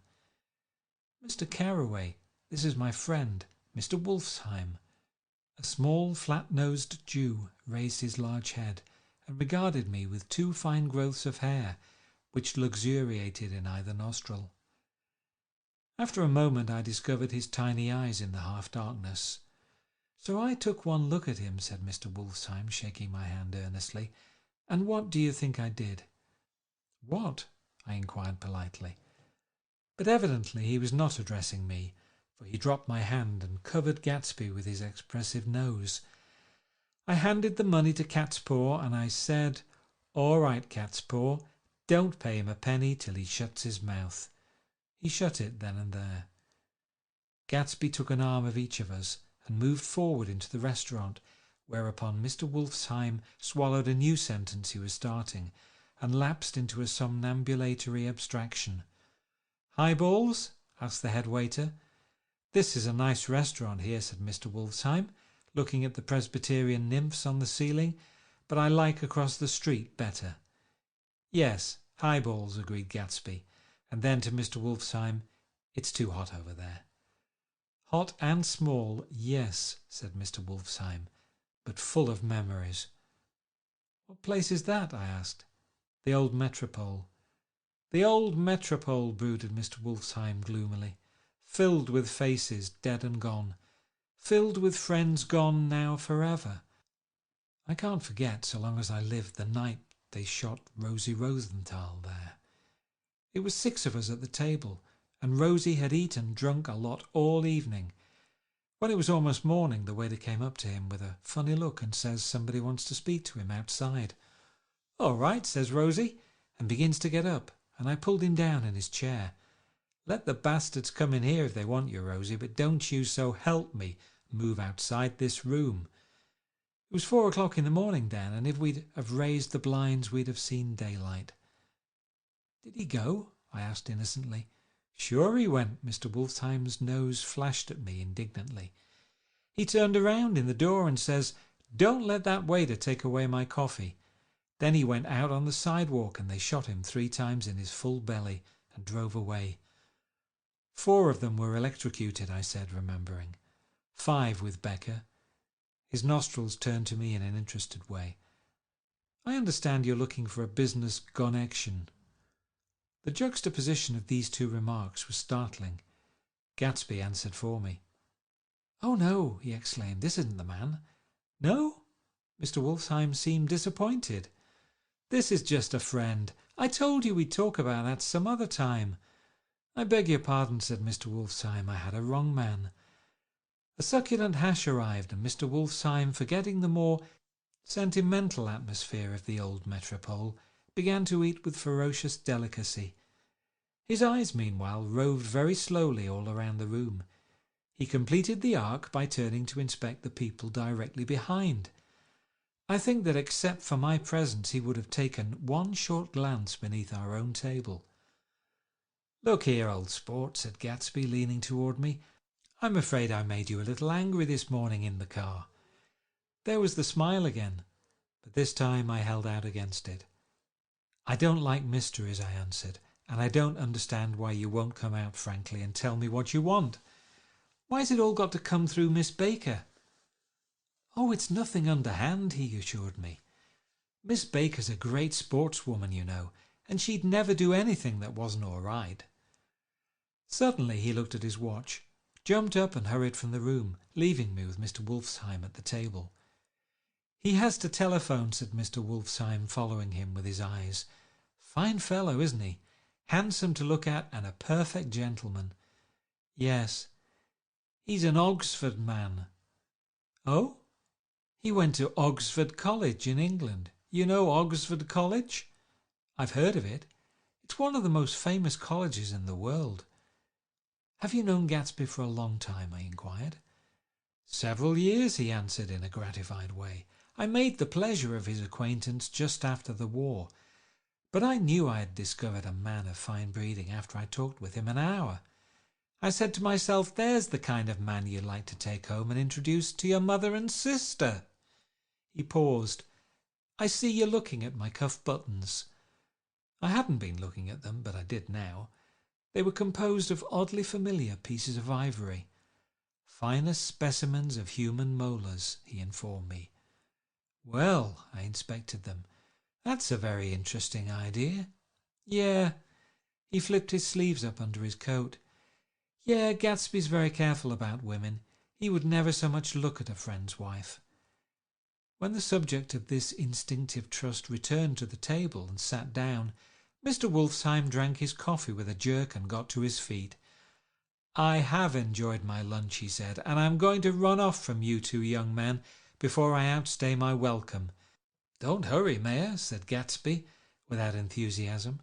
Mr. Wolfsheim raised his hand in a sort of benediction. "You're very polite, but I belong to another generation," he announced solemnly. "You sit here and discuss your sports and your young ladies and your—" He supplied an imaginary noun with another wave of his hand.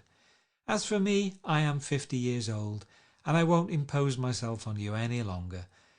As he shook hands and turned away, his tragic nose was trembling. I wondered if I had said anything to offend him. "He becomes very sentimental sometimes," explained Gatsby. "This is one of his sentimental days. He's quite a character around New York, a denizen of Broadway." "Who is he, anyhow? An actor?" "No." "A dentist? Mayor Wolfsheim?" "No, he's a gambler." Gatsby hesitated, then added coolly, "He's the man who fixed the World Series back in 1919. "Fixed the World Series?" I repeated. The idea staggered me. I remembered, of course, that the World Series had been fixed in 1919, but if I had thought of it at all, I would have thought of it as a thing that merely happened, the end of some inevitable chain. It never occurred to me that one man could start to play with the faith of 50 million people with the single-mindedness of a burglar blowing a safe. "How did he happen to do that?" I asked after a minute. "He just saw the opportunity." "Why isn't he in jail?" "They can't get him, old sport. He's a smart man." I insisted on paying the cheque. As the waiter brought my change, I caught sight of Tom Buchanan across the crowded room. "Come along with me for a minute," I said. "I've got to say hello to someone." When he saw us, Tom jumped up and took half a dozen steps in our direction. "Where have you been?" he demanded eagerly. "Daisy's furious because you haven't called up." "This is Mr. Gatsby, Mr. Buchanan." They shook hands briefly, and a strained, unfamiliar look of embarrassment came over Gatsby's face. "Have you been anyhow?" demanded Tom of me. "How do you happen to come up this far to eat?" "I've been having lunch with Mr. Gatsby." I turned toward Mr. Gatsby, but he was no longer there. "One October day in 1917, said Jordan Baker that afternoon, sitting up very straight on a straight chair in the tea garden at the Plaza Hotel, "I was walking along from one place to another, half on the sidewalks and half on the lawns. I was happier on the lawns because I had on shoes from England with rubber knobs on the soles that bit into the soft ground. I had on a new plaid skirt also that blew a little in the wind, and whenever this happened, the red, white and blue banners in front of all the houses stretched out stiff and said, "Tut, tut, tut, tut," in a disapproving way. The largest of the banners and the largest of the lawns belonged to Daisy Fay's house. She was just 18, 2 years older than me, and by far the most popular of all the young girls in Louisville. She dressed in white and had a little white roadster, and all day long the telephone rang in her house, and excited young officers from Camp Taylor demanded the privilege of monopolizing her that night. Anyways, for an hour. When I came opposite her house that morning, her white roadster was beside the curb, and she was sitting in it with a lieutenant I had never seen before. They were so engrossed in each other that she didn't see me until I was 5 feet away. "Hello, Jordan," she called unexpectedly. "Please come here." I was flattered that she wanted to speak to me, because of all the older girls I admired her most. She asked me if I was going to the Red Cross and make bandages. I was. Well then, would I tell them that she couldn't come that day?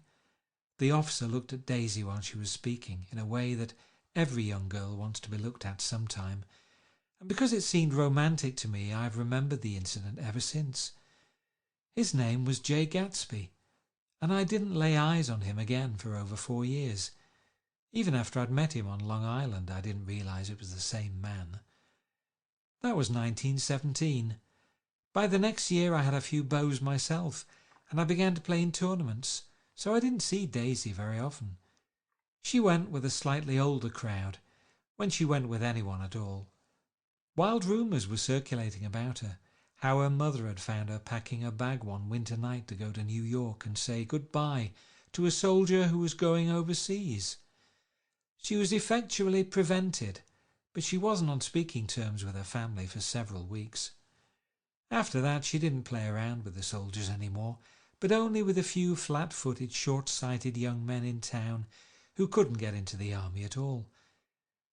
By the next autumn she was gay again, gay as ever. She had a debut after the armistice, and in February she was presumably engaged to a man from New Orleans. In June she married Tom Buchanan of Chicago, with more pomp and circumstance than Louisville ever knew before. He came down with 100 people in 4 private cars and hired a whole floor of the Muleback Hotel, and the day before the wedding he gave her a string of pearls valued at $350,000. I was a bridesmaid. I came into her room half an hour before the bridal dinner and found her lying on her bed, as lovely as the June night in her flowered dress, and as drunk as a monkey.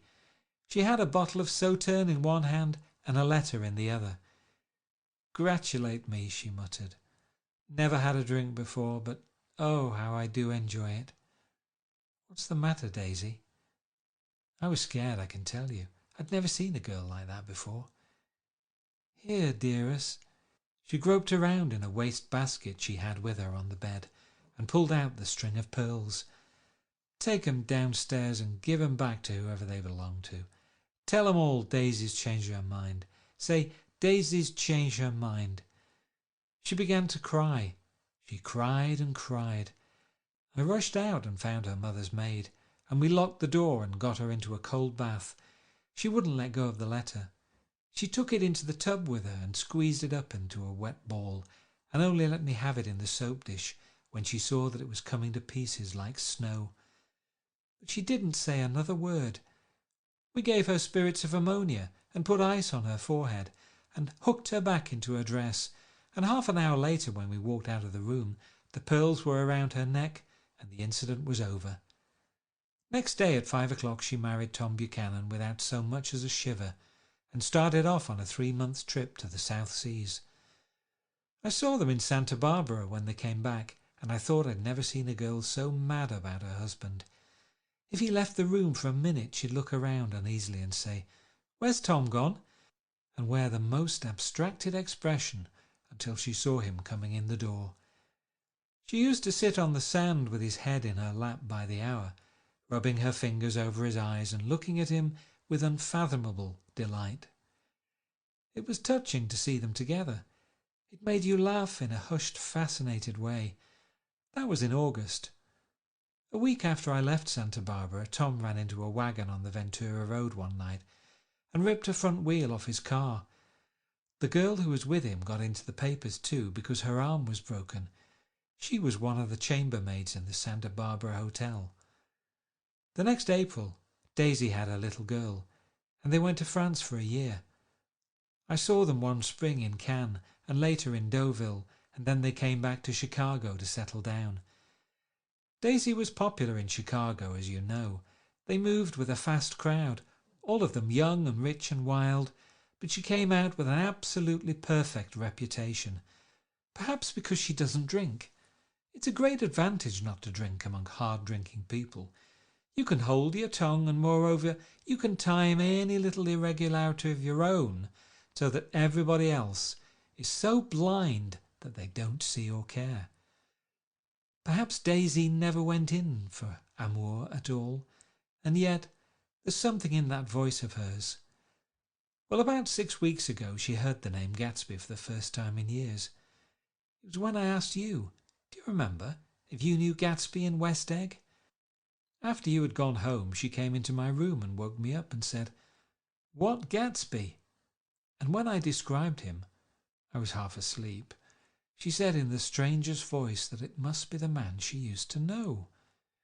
It wasn't until then that I connected this Gatsby with the officer in her white car. When Jordan Baker had finished telling all this, we had left the plaza for half an hour and were driving in a Victoria through Central Park.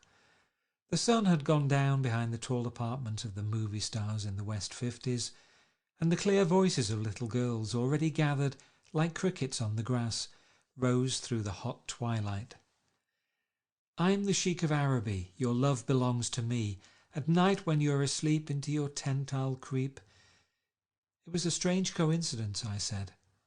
But it wasn't a coincidence at all. Why not? Gatsby bought that house so that Daisy would be just across the bay. Then it had not been merely the stars to which he had aspired on that June night.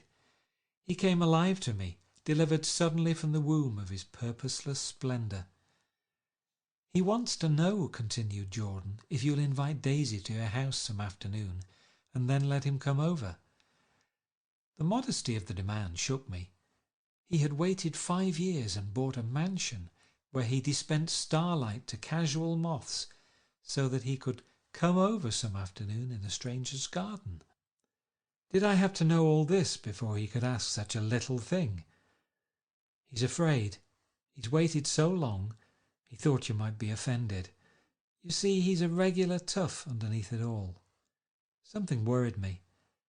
Why didn't he ask you to arrange a meeting? "He wants her to see his house," she explained, "and your house is right next door." "Oh!" "I think he half expected her to wander into one of his parties some night," went on Jordan, "but she never did. Then he began asking people casually if they knew her, and I was the first one he found. It was that night he sent for me at his dance, and you should have heard the elaborate way he worked up to it. Of course, I immediately suggested a luncheon in New York, and I thought he'd go mad. "I don't want to do anything out of the way," he kept saying. "I want to see her right next door." When I said you were a particular friend of Tom's, he started to abandon the whole idea. He doesn't know very much about Tom, though he says he's read a Chicago paper for years, just on the chance of catching a glimpse of Daisy's name. It was dark now, and as we dipped under a little bridge, I put my arm around Jordan's golden shoulder and drew her toward me and asked her to dinner. Suddenly I wasn't thinking of Daisy and Gatsby any more, but of this clean, hard, limited person who dealt in universal scepticism and who leaned back jauntily just within the circle of my arm. A phrase began to beat in my ears with a sort of heady excitement. "There are only the pursued, the pursuing, the busy, and the tired." "And Daisy ought to have something in her life," murmured Jordan to me. "Does she want to see Gatsby?" "She's not to know about it. Gatsby doesn't want her to know. You're just supposed to invite her to tea." We passed a barrier of dark trees, and then the facade of 59th Street. A block of delicate pale light beamed down into the park. Unlike Gatsby and Tom Buchanan, I had no girl whose disembodied face floated along the dark cornices and blinding signs. And so I drew up the girl beside me, tightening my arms. Her one scornful mouth smiled, and so I drew her up again, closer this time to my face. End of chapter 4.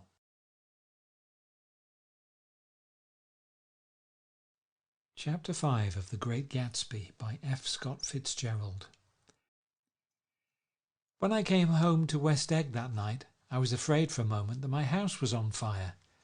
2 o'clock and the whole corner of the peninsula was blazing with light, which fell unreal on the shrubbery and made thin elongating glints upon the roadside wires. Turning a corner, I saw that it was Gatsby's house, lit from tower to cellar. At first I thought it was another party, a wild rout that had resolved itself into hide-and-go-seek, or sardines in the box, with all the house thrown open to the game. But there wasn't a sound, only wind in the trees, which blew the wires and made the lights go off and on again as if the house had winked into the darkness. As my taxi groaned away, I saw Gatsby walking toward me across his lawn. "Your place looks like the World's Fair," I said. "Does it?" He turned his eye towards it absently. "I have been glancing into some of the rooms. Let's go to Coney Island, old sport, in my car. It's too late. Well, suppose we take a plunge in the swimming pool. I haven't made use of it all summer. I've got to go to bed." "All right." He waited, looking at me with suppressed eagerness. "I talked with Miss Baker," I said, after a moment. "I'm going to call up Daisy tomorrow and invite her over to tea." "Oh, that's all right," he said carelessly. "I don't want to put you to any trouble. What day would suit you?" "What day would suit you?" he corrected me quickly. "I don't want to put you to any trouble, you see." "How about the day after tomorrow?" He considered for a moment, then with reluctance. "I want to get the grass cut," he said. We both looked at the grass. There was a sharp line where my ragged lawn ended, and the darker, well-kept expanse of his began. I suspected that he meant my grass. "There's another little thing," he said uncertainly, and hesitated. "Would you rather put it off for a few days?" I asked. "Oh, it isn't about that. At least—" He fumbled with a series of beginnings. "Why, I thought— Why, look here, old sport, you don't make much money, do you?" "Not very much." This seemed to reassure him, and he continued more confidently. "I thought you didn't. If you'll pardon my— You see, I carry on a little business on the side, a sort of sideline, you understand, and I thought that if you don't make very much— You're selling bonds, aren't you, old sport?" "Trying to." "Well, this would interest you. It wouldn't take up much of your time, and you might pick up a nice bit of money. It happens to be a rather confidential sort of thing." I realize now that under different circumstances that conversation might have been one of the crises of my life. But because the offer was obviously and tactlessly for a service to be rendered, I had no choice except to cut him off there. "I've got my hands full," I said. "I'm much obliged, but I couldn't take on any more work." "You wouldn't have to do any business with Wolfsheim." Evidently he thought that I was shying away from the connection mentioned at lunch, but I assured him he was wrong. He waited a moment longer, hoping I'd begin a conversation, but I was too absorbed to be responsive, so he went unwillingly home. The evening had made me light-headed and happy. I think I walked into a deep sleep as I entered my front door. So I don't know whether or not Gatsby went to Coney Island, or for how many hours he glanced into rooms while his house blazed gaudily on. I called up Daisy from the office next morning and invited her to come to tea. "Don't bring Tom," I warned her. "What?" "Don't bring Tom." "Who is Tom?" she asked innocently. The day agreed upon was pouring rain. At 11 o'clock a man in a raincoat, dragging a lawn-mower, tapped at my front door and said that Mr. Gatsby had sent him over to cut my grass. This reminded me that I had forgotten to tell my Finn to come back, so I drove into West Egg village to search for her among soggy whitewashed alleys and to buy some cups and lemons and flowers. The flowers were unnecessary, for at 2 o'clock a greenhouse arrived from Gatsby's with innumerable receptacles to contain it. An hour later the front door opened nervously, and Gatsby, in a white flannel suit, silver shirt and gold-coloured tie, hurried in. He was pale, and there were dark signs of sleeplessness beneath his eyes. "Is everything all right?" he asked immediately. "The grass looks fine, if that's what you mean." "What grass?" he inquired blankly. "Oh, the grass in the yard." He looked out the window at it, but, judging from his expression, I don't believe he saw a thing. "Looks very good," he remarked vaguely. "One of the papers said they thought the rain would stop about 4. I think it was the Journal. Have you got everything you need in the shape of tea?" I took him into the pantry, where he looked a little reproachfully at the Finn. Together we scrutinized the 12 lemon cakes from the delicatessen shop. "Will they do?" I asked. Of course, they're fine." And he added hollowly, "Old sport." The rain cooled about 3:30 to a damp mist, through which occasional thin drops swam like dew. Gatsby looked with vacant eyes through a copy of Clay's Economics, starting at the finish tread that shook the kitchen floor, and peering toward the bleared windows from time to time, as if a series of invisible but alarming happenings were taking place outside. Finally he got up and informed me in an uncertain voice that he was going home. "Why's that?" "Nobody's coming to tea." "It's too late." He looked at his watch as if there was some pressing demand on his time elsewhere. "I can't wait all day." "Don't be silly. It's just 2 minutes to 4. He sat down miserably, as if I had pushed him, and simultaneously there was the sound of a motor turning into my lane. We both jumped up, and a little harrowed myself, I went out into the yard.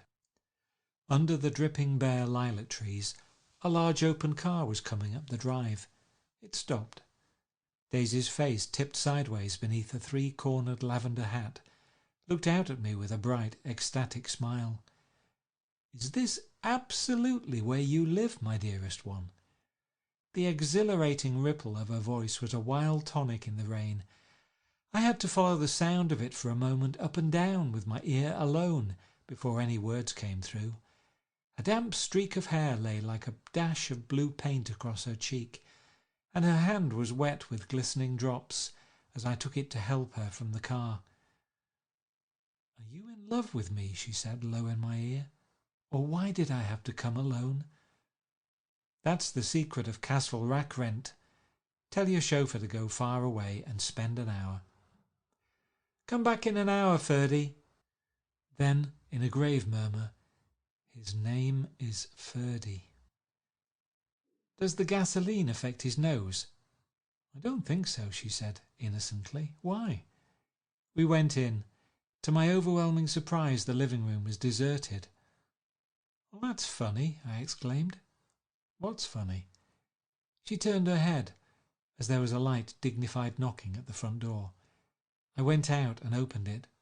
Gatsby, pale as death with his hands plunged like weights in his coat pockets, was standing in a puddle of water, glaring tragically into my eyes. With his hands still in his coat pockets, he stalked by me into the hall, turned sharply as if he were on a wire, and disappeared into the living room. It wasn't a bit funny. Aware of the loud beating of my own heart, I pulled the door to against the increasing rain. For half a minute there wasn't a sound. Then from the living room I heard a sort of choking murmur and part of a laugh, followed by Daisy's voice on a clear artificial note. "I certainly am awfully glad to see you again." A pause. It endured horribly. I had nothing to do in the hall, so I went into the room.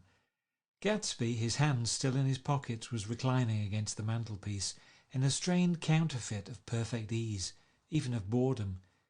His head leaned back so far that it rested against the face of a defunct mantelpiece clock, and from this position his distraught eyes stared down at Daisy, who was sitting, frightened but graceful, on the edge of a stiff chair. "We've met before," muttered Gatsby. His eyes glanced momentarily at me and his lips parted with an abortive attempt at a laugh. Luckily, the clock took this moment to tilt dangerously at the pressure of his head, whereupon he turned and caught it with trembling fingers and set it back in place. Then he sat down rigidly, his elbow on the arm of the sofa and his chin in his hand. "I'm sorry about the clock," he said. My own face had now assumed a deep tropical burn. I couldn't muster up a single commonplace out of the 1,000 in my head. "It's an old clock," I told them idiotically. I think we all believed for a moment that it had smashed in pieces on the floor. "We haven't met for many years," said Daisy, her voice as matter-of-fact as it could ever be. 5 years next November." The automatic quality of Gatsby's answer set us all back at least another minute. I had them both on their feet with the desperate suggestion that they help me make tea in the kitchen when the demoniac Finn brought it in on a tray. Amid the welcome confusion of cups and cakes, a certain physical decency established itself. Gatsby got himself into a shadow, and while Daisy and I talked, looked conscientiously from one to the other of us with tense, unhappy eyes. However, as calmness wasn't an end in itself, I made an excuse at the first possible moment and got to my feet. "Where are you going?" demanded Gatsby in immediate alarm. "I'll be back. I've got to speak to you about something before you go." He followed me wildly into the kitchen, closed the door and whispered, "Oh God," in a miserable way. "What's the matter?" "This is a terrible mistake," he said, shaking his head from side to side. "A terrible, terrible mistake." "You're just embarrassed, that's all. And luckily," I added, "Daisy's embarrassed too." "She's embarrassed?" he repeated incredulously. "Just as much as you are." "Don't talk so loud. You're acting like a little boy," I broke out impatiently. "Not only that, but you're rude. Daisy's sitting in there all alone." He raised his hand to stop my words, looked at me with unforgettable reproach, and, opening the door cautiously, went back into the other room. I walked out the back way, just as Gatsby had when he had made his nervous circuit of the house half an hour before, and ran for a huge black knotted tree whose massed leaves made a fabric against the rain. Once more it was pouring, and my irregular lawn, well shaved by Gatsby's gardener, abounded in small muddy swamps and prehistoric marshes. There was nothing to look at from under the tree except Gatsby's enormous house, so I stared at it, like Kant at his church steeple, for half an hour. A brewer had built it early in the period craze, a decade before, and there was a story that he'd agreed to pay 5 years' taxes on all the neighbouring cottages if the owners would have their roofs thatched with straw. Perhaps their refusal took the heart out of his plan to found a family. He went into an immediate decline. His children sold his house with the black wreath still on the door. Americans, while occasionally willing to be serfs, have always been obstinate about being peasantry. After half an hour the sun shone again, and the grocer's automobile rounded Gatsby's drive with the raw material for his servant's dinner. I felt sure he wouldn't eat a spoonful. A maid began opening the upper windows of his house, appeared momentarily in each, and leaning from a large central bay, spat meditatively into the garden. It was time I went back. While the rain continued, it had seemed like the murmur of their voices, rising and swelling a little now and then with gusts of emotion. But in the new silence I felt that silence had fallen within the house too. I went in, after making every possible noise in the kitchen, short of pushing over the stove, but I don't believe they heard a sound. They were sitting at either end of the couch, looking at each other as if some question had been asked or was in the air, and every vestige of embarrassment was gone.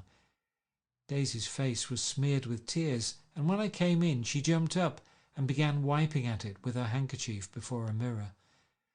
But there was a change in Gatsby that was simply confounding. He literally glowed. Without a word or a gesture of exultation, a new well-being radiated from him and filled the little room. "Oh, hello, old sport," he said, as if he hadn't seen me for years. I thought for a moment he was going to shake hands. It stopped raining. Has it? When he realised what I was talking about, that there were twinkle bells of sunshine in the room, he smiled like a weatherman, like an ecstatic patron of recurrent light, and repeated the news to Daisy. What do you think of that? It stopped raining. I'm glad, Jay. Her throat, full of aching, grieving beauty, told only of her unexpected joy. I want you and Daisy to come over to my house, he said. I'd like to show her around. You sure you want me to come? Absolutely, old sport. Daisy went upstairs to wash her face. Too late, I thought with humiliation of my towels, while Gatsby and I waited on the lawn. My house looks well, doesn't it? He demanded. See how the whole front of it catches the light. I agreed that it was splendid. Yes. His eyes went over it, every arched door and square tower. It took me just 3 years to earn the money that bought it. I thought you inherited your money. I did, old sport, he said automatically, but I lost most of it in the big panic, the panic of the war. I think he hardly knew what he was saying, for when I asked him what business he was in, he answered, That's my affair, before he realised that it wasn't an appropriate reply. Oh, I've been in several things, he corrected himself. I was in the drug business, and then I was in the oil business, but I'm not in either one now. He looked at me with more attention. Do you mean you've been thinking over what I proposed the other night? Before I could answer, Daisy came out of the house, and 2 rows of brass buttons on her dress gleamed in the sunlight. That huge place there? She cried, pointing. Do you like it? I love it. But I don't see how you live there all alone. I keep it always full of interesting people, night and day, people who do interesting things, celebrated people. Instead of taking the short cut along the Sound, we went down to the road and entered by the big postern. With enchanting murmurs, Daisy admired this aspect or that of the feudal silhouette against the sky, admired the gardens, the sparkling odour of jonquil, and the frothy odour of hawthorn and plum blossoms, and the pale gold odour of Kiss Me at the Gate. It was strange to reach the marble steps and find no stir of bright dresses in and out of the door, and hear no sound but bird voices in the trees. And inside, as we wandered through Marie Antoinette music rooms and restoration salons, I felt that there were guests concealed behind every couch and table, under orders to be breathlessly silent until we had passed through. As Gatsby closed the door of the Merton College Library, I could have sworn I heard the owl-eyed man break into ghostly laughter. We went upstairs through period bedrooms swathed in rose and lavender silk, and vivid with new flowers, through dressing rooms and pool rooms and bathrooms with sunken baths intruding into one chamber, where a dishevelled man in pyjamas was doing liver exercises on the floor. It was Mr. Klipspringer, the boarder. I had seen him wandering hungrily about the beach that morning. Finally we came to Gatsby's own apartment, a bedroom and a bath, and an Adams study, where we sat down and drank a glass of some chartreuse he took from a cupboard in the wall. He hadn't once ceased looking at Daisy, and I think he revalued everything in his house according to the measure of response it drew from her well-loved eyes. Sometimes, too, he stared around at his possessions in a dazed way, as though in her actual and astounding presence none of it was any longer real. Once he nearly toppled down a flight of stairs. His bedroom was the simplest of all, except where the dresser was garnished with a toilet set of pure dull gold. Daisy took the brush with delight and smoothed her hair, whereupon Gatsby sat down and shaded his eyes and began to laugh. "It's the funniest thing, old sport," he said hilariously. "I can't, when I try to—" He had passed visibly through 2 states and was entering upon a third. After his embarrassment and his unreasoning joy, he was consumed with wonder at her presence. He had been full of the idea so long, dreamed it right through to the end, waited with his teeth set, so to speak, at an inconceivable pitch of intensity. Now in the reaction he was running down like an overwound clock. Recovering himself in a minute, he opened for us 2 hulking patent cabinets, which held his massed suits, and dressing gowns and ties, and his shirts piled like bricks in stacks a dozen high. I've got a man in England who buys me clothes. He sends over a selection of things at the beginning of each season, spring and fall. He took out a pile of shirts and began throwing them one by one before us. Shirts of sheer linen and thick silk and fine flannel, which lost their folds as they fell and covered the table in many-coloured disarray. While we admired, he brought more, and the soft rich heap mounted higher, shirts with stripes and scrolls and plaids in coral and apple green and lavender and faint orange, with monograms of Indian blue. Suddenly, with a strained sound, Daisy bent her head into the shirts and began to cry stormily. "They're such beautiful shirts," she sobbed, her voice muffled in the thick folds. "It makes me sad because I've never seen such beautiful shirts before." After the house, we were to see the grounds and the swimming pool, and the hydroplane, and the midsummer flowers. But outside Gatsby's window it began to rain again, so we stood in a row, looking at the corrugated surface of the Sound. "If it wasn't for the mist, we could see your home across the bay," said Gatsby. "You always have a green light that burns all night at the end of your dock." Daisy put her arm through his abruptly, but he seemed absorbed in what he had just said. Possibly it had occurred to him that the colossal significance of that light had now vanished forever. Compared to the great distance that had separated him from Daisy, it had seemed very near to her, almost touching her. It had seemed as close as a star to the moon. Now it was again a green light on a dock. His count of enchanted objects had diminished by 1. I began to walk about the room, examining various indefinite objects in the half-darkness. A large photograph of an elderly man in yachting costume attracted me, hung on the wall over his desk. "Who's this?" That's Mr. Dan Cody, old sport." The name sounded faintly familiar. "He's dead now. He used to be my best friend years ago." There was a small picture of Gatsby, also in yachting costume, on the bureau. Gatsby with his head thrown back defiantly, taken apparently when he was about 18. "I adore it," exclaimed Daisy. "The pompadour! You never told me you had a pompadour. Or a yacht." "Look at this," said Gatsby quickly. "Here's a lot of clippings about you." They stood side by side examining it. I was going to ask to see the rubies when the phone rang, and Gatsby took up the receiver. "Yes, but I can't talk now." "I can't talk now, old sport. I said a small town." He must know what a small town is. Well, he's no use to us if Detroit is his idea of a small town. He rang off. "Come here, quick!" cried Daisy at the window.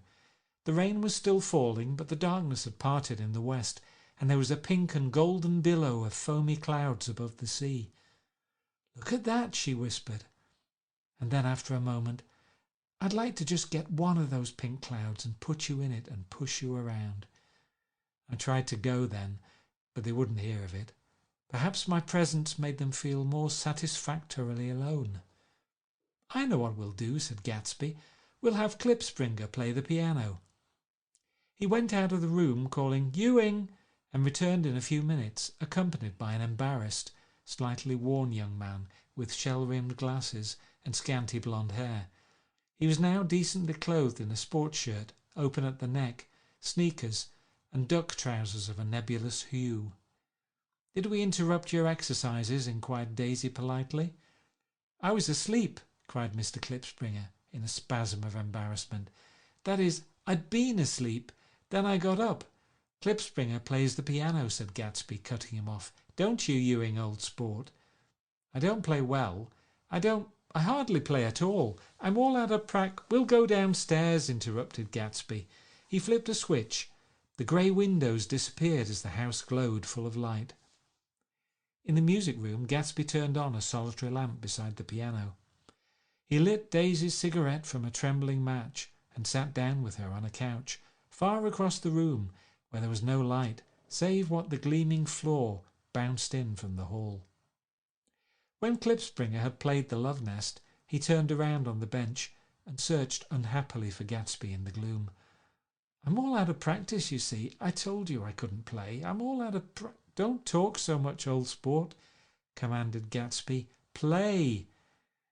In the morning, in the evening, ain't we got fun?" Outside the wind was loud and there was a faint flow of thunder along the sound. All the lights were going on in West Egg now. The electric trains, men carrying, were plunging home through the rain from New York. It was the hour of a profound human change. An excitement was generating on the air. One thing's sure and nothing's surer. The rich get rich and the poor get children. In the meantime, in between time. As I went over to say goodbye, I saw that the expression of bewilderment had come back into Gatsby's face, as though a faint doubt had occurred to him as to the quality of his present happiness. Almost 5 years! There must have been moments even that afternoon when Daisy tumbled short of his dreams, not through her own fault, but because of the colossal vitality of his illusion. It had gone beyond her, beyond everything. He had thrown himself into it with a creative passion, adding to it all the time, decking it out with every bright feather that drifted his way. No amount of fire or freshness can challenge what a man will store up in his ghostly heart. As I watched him, he adjusted himself a little, visibly. His hand took hold of hers, and as she said something low in his ear, he turned toward her with a rush of emotion. I think that voice held him most, with its fluctuating, feverish warmth, because it couldn't be overdreamed. That voice was a deathless song. They had forgotten me, but Daisy glanced up and held out her hand. Gatsby didn't know me now at all. I looked once more at them, and they looked back at me, remotely, possessed by intense life. Then I went out of the room and down the marble steps into the rain, leaving them there, together. End of chapter 5. Chapter 6 of The Great Gatsby by F. Scott Fitzgerald. About this time, an ambitious young reporter from New York arrived one morning at Gatsby's door and asked him if he had anything to say. "Anything to say about what?" inquired Gatsby politely. "Why, any statement to give out." It transpired after a confused 5 minutes that the man had heard Gatsby's name around his office in a connection which he either wouldn't reveal or didn't fully understand. This was his day off, and with laudable initiative he had hurried out to see. It was a random shot, and yet the reporter's instinct was right. Gatsby's notoriety, spread about by the hundreds who had accepted his hospitality and so become authorities upon his past, had increased all summer until he fell just short of being news. Contemporary legends, such as the underground pipeline to Canada, attached themselves to him, and there was one persistent story that he didn't live in a house at all, but in a boat that looked like a house and was moved secretly up and down the Long Island shore. Just why these inventions were a source of satisfaction to James Gatz of North Dakota isn't easy to say. James Gatz, that was really, or at least legally, his name. He had changed it at the age of 17, and at the specific moment that he witnessed the beginning of his career, when he saw Dan Cody's yacht drop anchor over the most insidious flat on Lake Superior. It was James Gatz who had been loafing along the beach that afternoon in a torn green jersey and a pair of canvas pants, but it was already Jay Gatsby who borrowed a rowboat, pulled out to the Tuolumne, and informed Cody that a wind might catch him and break him up in half an hour. I suppose he'd had the name ready for a long time, even then. His parents were shiftless and unsuccessful farm people. His imagination had never really accepted them as his parents at all. The truth was that Jay Gatsby of West Egg, Long Island, sprang from his platonic conception of himself. He was a son of God, a phrase which, if it means anything, means just that, and he must be about his father's business, the service of a vast, vulgar, and meretricious beauty. So he invented just the sort of Jay Gatsby that a 17-year-old boy would be likely to invent, and to this conception he was faithful to the end. For over a year he had been beating his way along the south shore of Lake Superior as a clam digger and a salmon fisher, or in any other capacity that brought him food and bed. His brown, hardening body lived naturally through the half-fierce, half-lazy work of the bracing days. He knew women early, and since they spoiled him, he became contemptuous of them, of young virgins because they were ignorant, of the others because they were hysterical about things which, in his overwhelming self-absorption, he took for granted. But his heart was in a constant turbulent riot. The most grotesque and fantastic conceits haunted him in his bed at night. A universe of ineffable gaudiness spun itself out in his brain while the clock ticked on the washstand and the moon soaked with wet light his tangled clothes upon the floor. Each night he added to the pattern of his fancies until drowsiness closed down upon some vivid scene with an oblivious embrace. For a while these reveries provided an outlet for his imagination. They were a satisfactory hint of the unreality of reality, a promise that the rock of the world was founded securely on a fairy's wing. An instinct toward his future glory had led him some months before to the small Lutheran college of St. Olaf in southern Minnesota. He stayed there 2 weeks, dismayed at its ferocious indifference to the drums of his destiny, to destiny itself, and despising the janitor's work with which he was to pay his way through. Then he drifted back to Lake Superior, and he was still searching for something to do on the day that Dan Cody's yacht dropped anchor in the shallows alongshore. Cody was 50 years old then, a product of the Nevada silver fields, of the Yukon, of every rush for metal since '75. The transactions in Montana copper that made him many times a millionaire found him physically robust, but on the verge of soft-mindedness, and suspecting this, an infinite number of women tried to separate him from his money.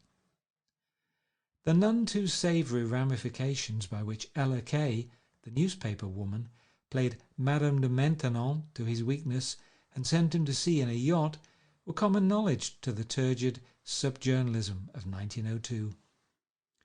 He had been coasting along all too hospitable shores for 5 years when he turned up as James Gatt's destiny in Little Girl Bay. To young Gatts, resting on his oars and looking up at the railed deck, that yacht represented all the beauty and glamour in the world. I suppose he smiled at Cody. He had probably discovered that people liked him when he smiled. At any rate, Cody asked him a few questions. One of them elicited the brand new name, and found that he was quick and extravagantly ambitious. A few days later he took him to Duluth and bought him a blue coat, 6 pairs of white duck trousers and a yachting cap. And when the Tuolumne left for the West Indies and the Barbary Coast, Gatsby left too. He was employed in a vague personal capacity. While he remained with Cody, he was in turn steward, mate, skipper, secretary, and even jailer, for Dan Cody sober knew what lavish things Dan Cody drunk might soon be about, and he provided for such contingencies by reposing more and more trust in Gatsby. The arrangement lasted 5 years, during which the boat went 3 times around the continent.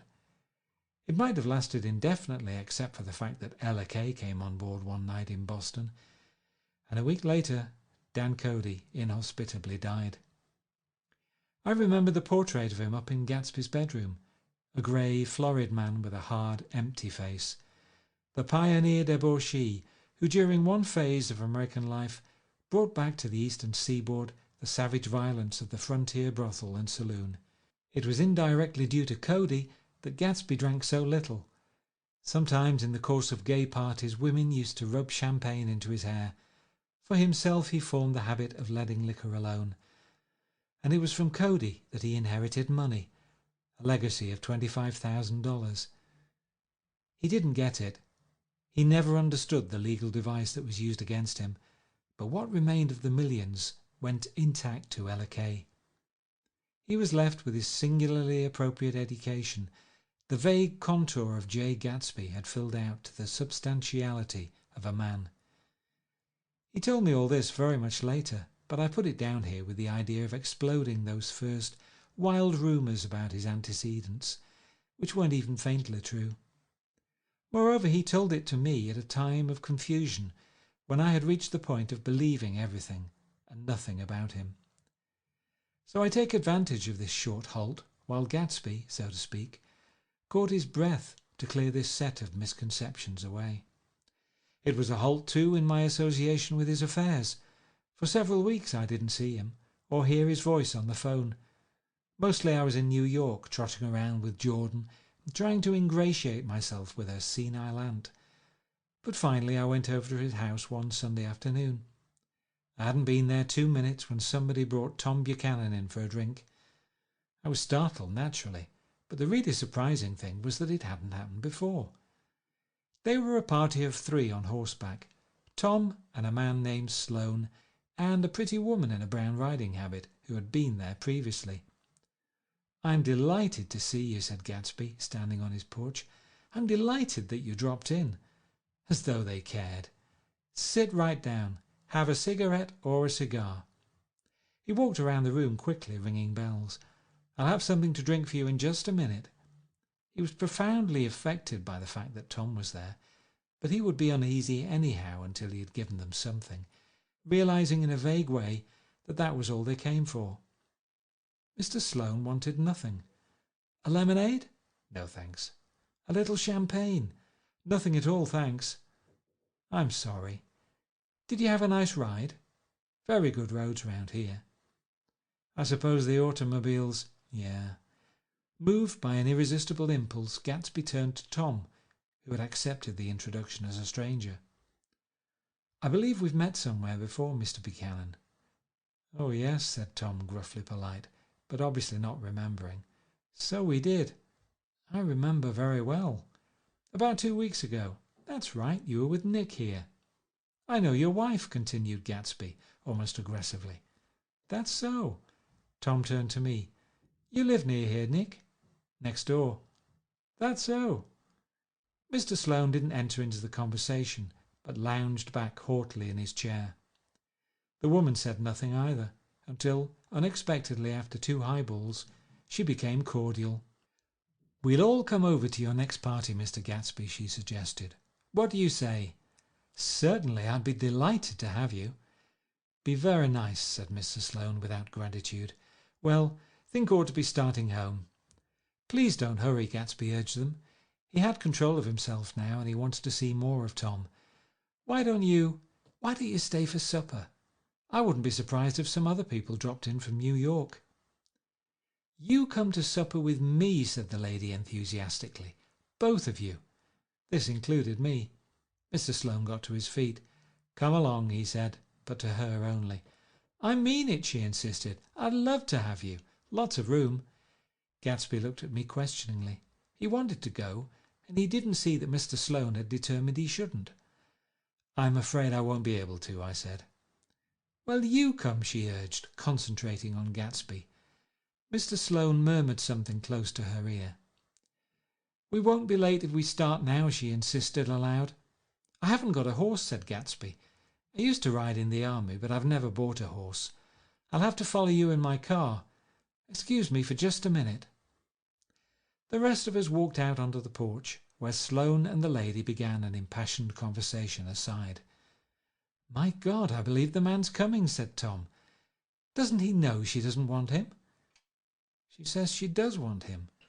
She has a big dinner party, and he won't know a soul there." He frowned. "I wonder where in the devil he met Daisy.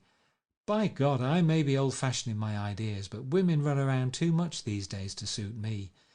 They meet all kinds of crazy fish." Suddenly Mr. Sloane and the lady walked down the steps and mounted their horses. "Come on," said Mr. Sloane to Tom. "We're late." "We've got to go." And then to me, "Tell him we couldn't wait, will you?" Tom and I shook hands. The rest of us exchanged a cool nod, and they trotted quickly down the drive, disappearing under the August foliage, just as Gatsby, with hat and light overcoat in hand, came out the front door. Tom was evidently perturbed at Daisy's running around alone, for on the following Saturday night he came with her to Gatsby's party. Perhaps his presence gave the evening its peculiar quality of oppressiveness. It stands out in my memory from Gatsby's other parties that summer.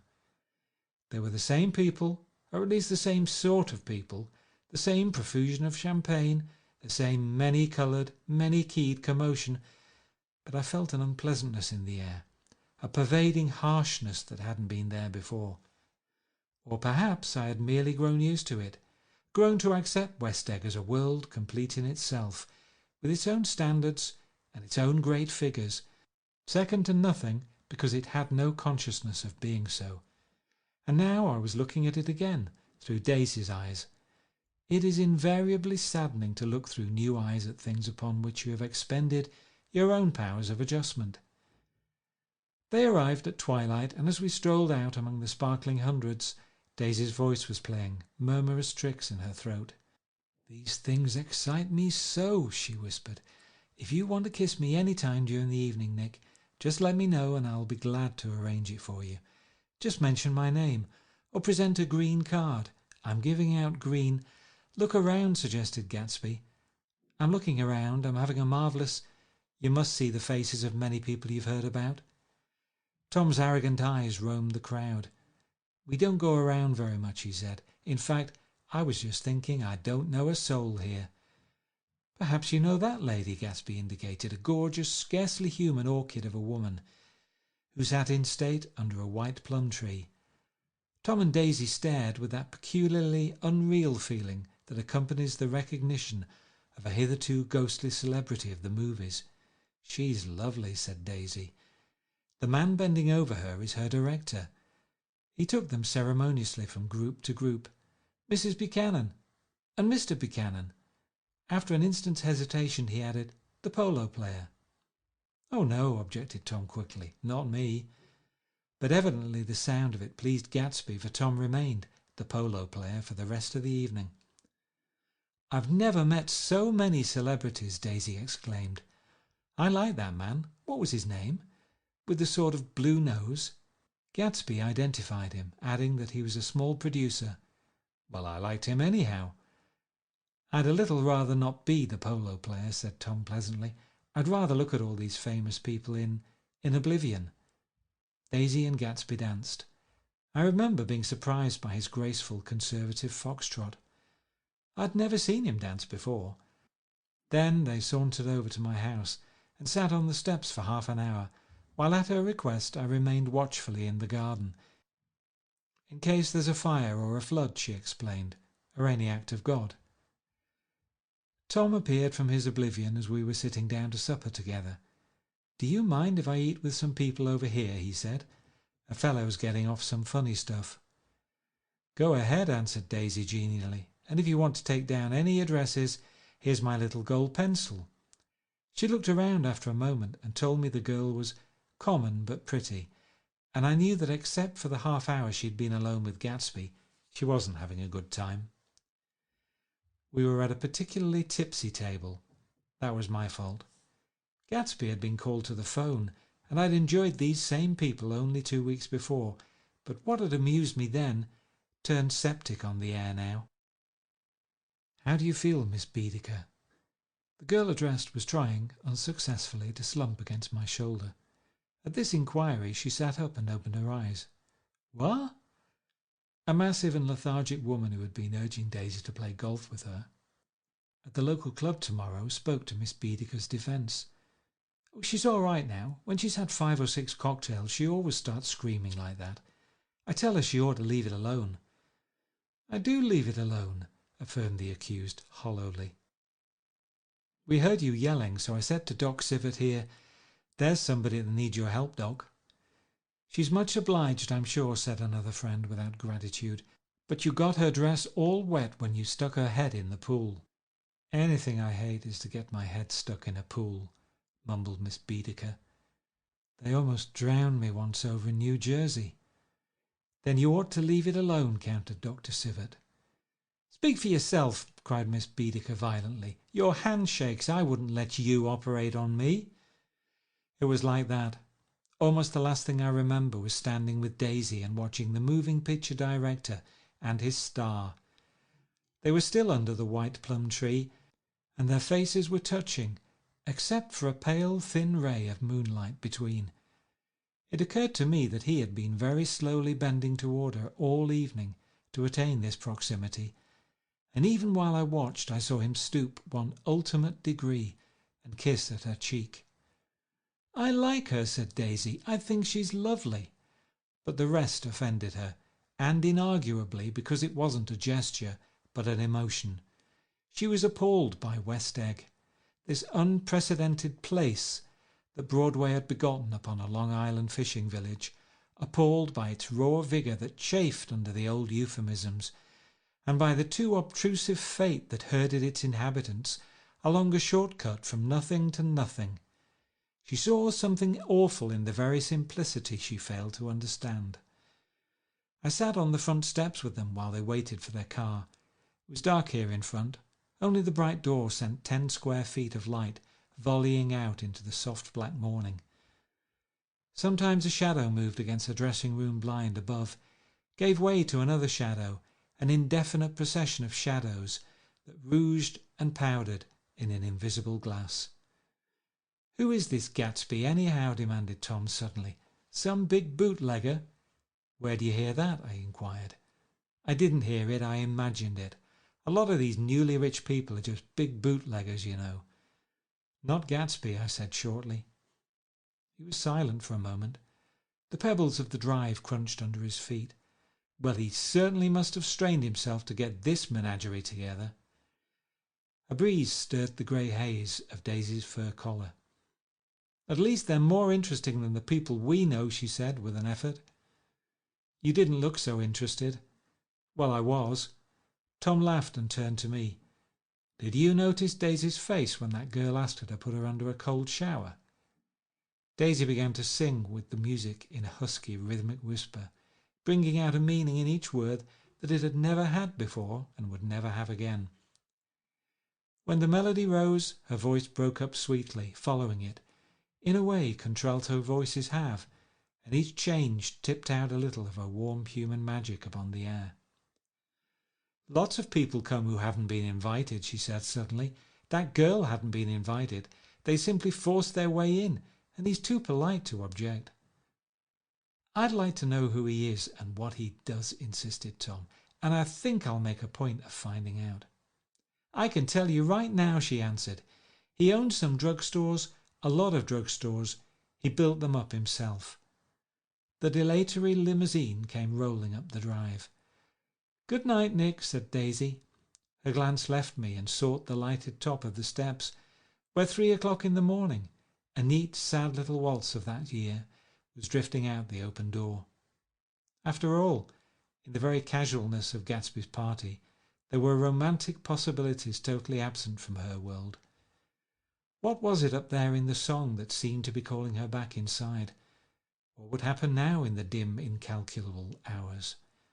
Perhaps some unbelievable guest would arrive, a person infinitely rare and to be marvelled at, some authentically radiant young girl who, with one fresh glance at Gatsby, one moment of magical encounter, would blot out those 5 years of unwavering devotion.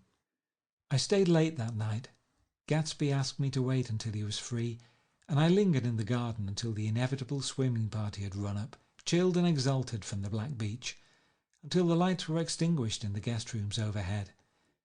He came down the steps at last. The tanned skin was drawn unusually tight on his face, and his eyes were bright and tired. "She didn't like it," he said immediately. "Of course she did. She didn't like it," he insisted. "She didn't have a good time." He was silent, and I guessed at his unutterable depression. "I feel far away from her," he said. "It's hard to make her understand." "You mean about the dance?" "The dance?" He dismissed all the dances he had given with a snap of his fingers.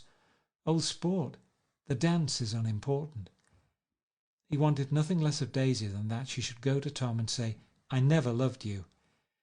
After she had obliterated 4 years with that sentence, they could decide upon the more practical measures to be taken. One of them was that after she was free they were to go back to Louisville and be married from her house, just as if it were 5 years ago. "And she doesn't understand," he said. "She used to be able to understand. We'd sit for hours."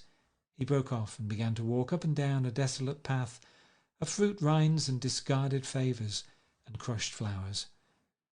"I wouldn't ask too much of her," I ventured. "You can't repeat the past." "Can't repeat the past?" he cried incredulously. "Why, of course you can."